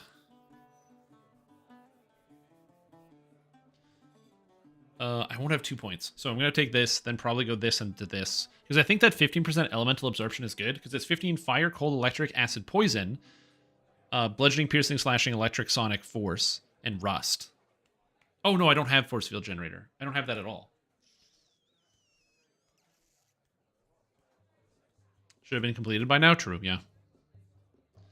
I'm so happy. I'll say this. As somebody who obviously plays video games on the internet for money, I'm not like inventing new technology over here. Now, I might assist in that process by giving somebody who is actually inventing new technology something to watch while they're bored, or like on break or something, or something to put in the background. So, you know, I'm not to toot my own horn here, but I am helping with the development of all mankind. But, you know, it's always weird to think about, like, you need to have people who are doing jobs that are not necessarily pushing forward the boundaries of modern technology and science and other things like that. But it's just weird. Like the universe continues to move on, whether you like it or not. just the streamyverse, as you call it, or like just the fact that people are going to be making and inventing new stuff. It's cool. I get to take part of it, even if I'm not directly doing it. Tattoo Stream's logo on their ass cheeks. Oh god. You'll have to show me when we meet up in Boston.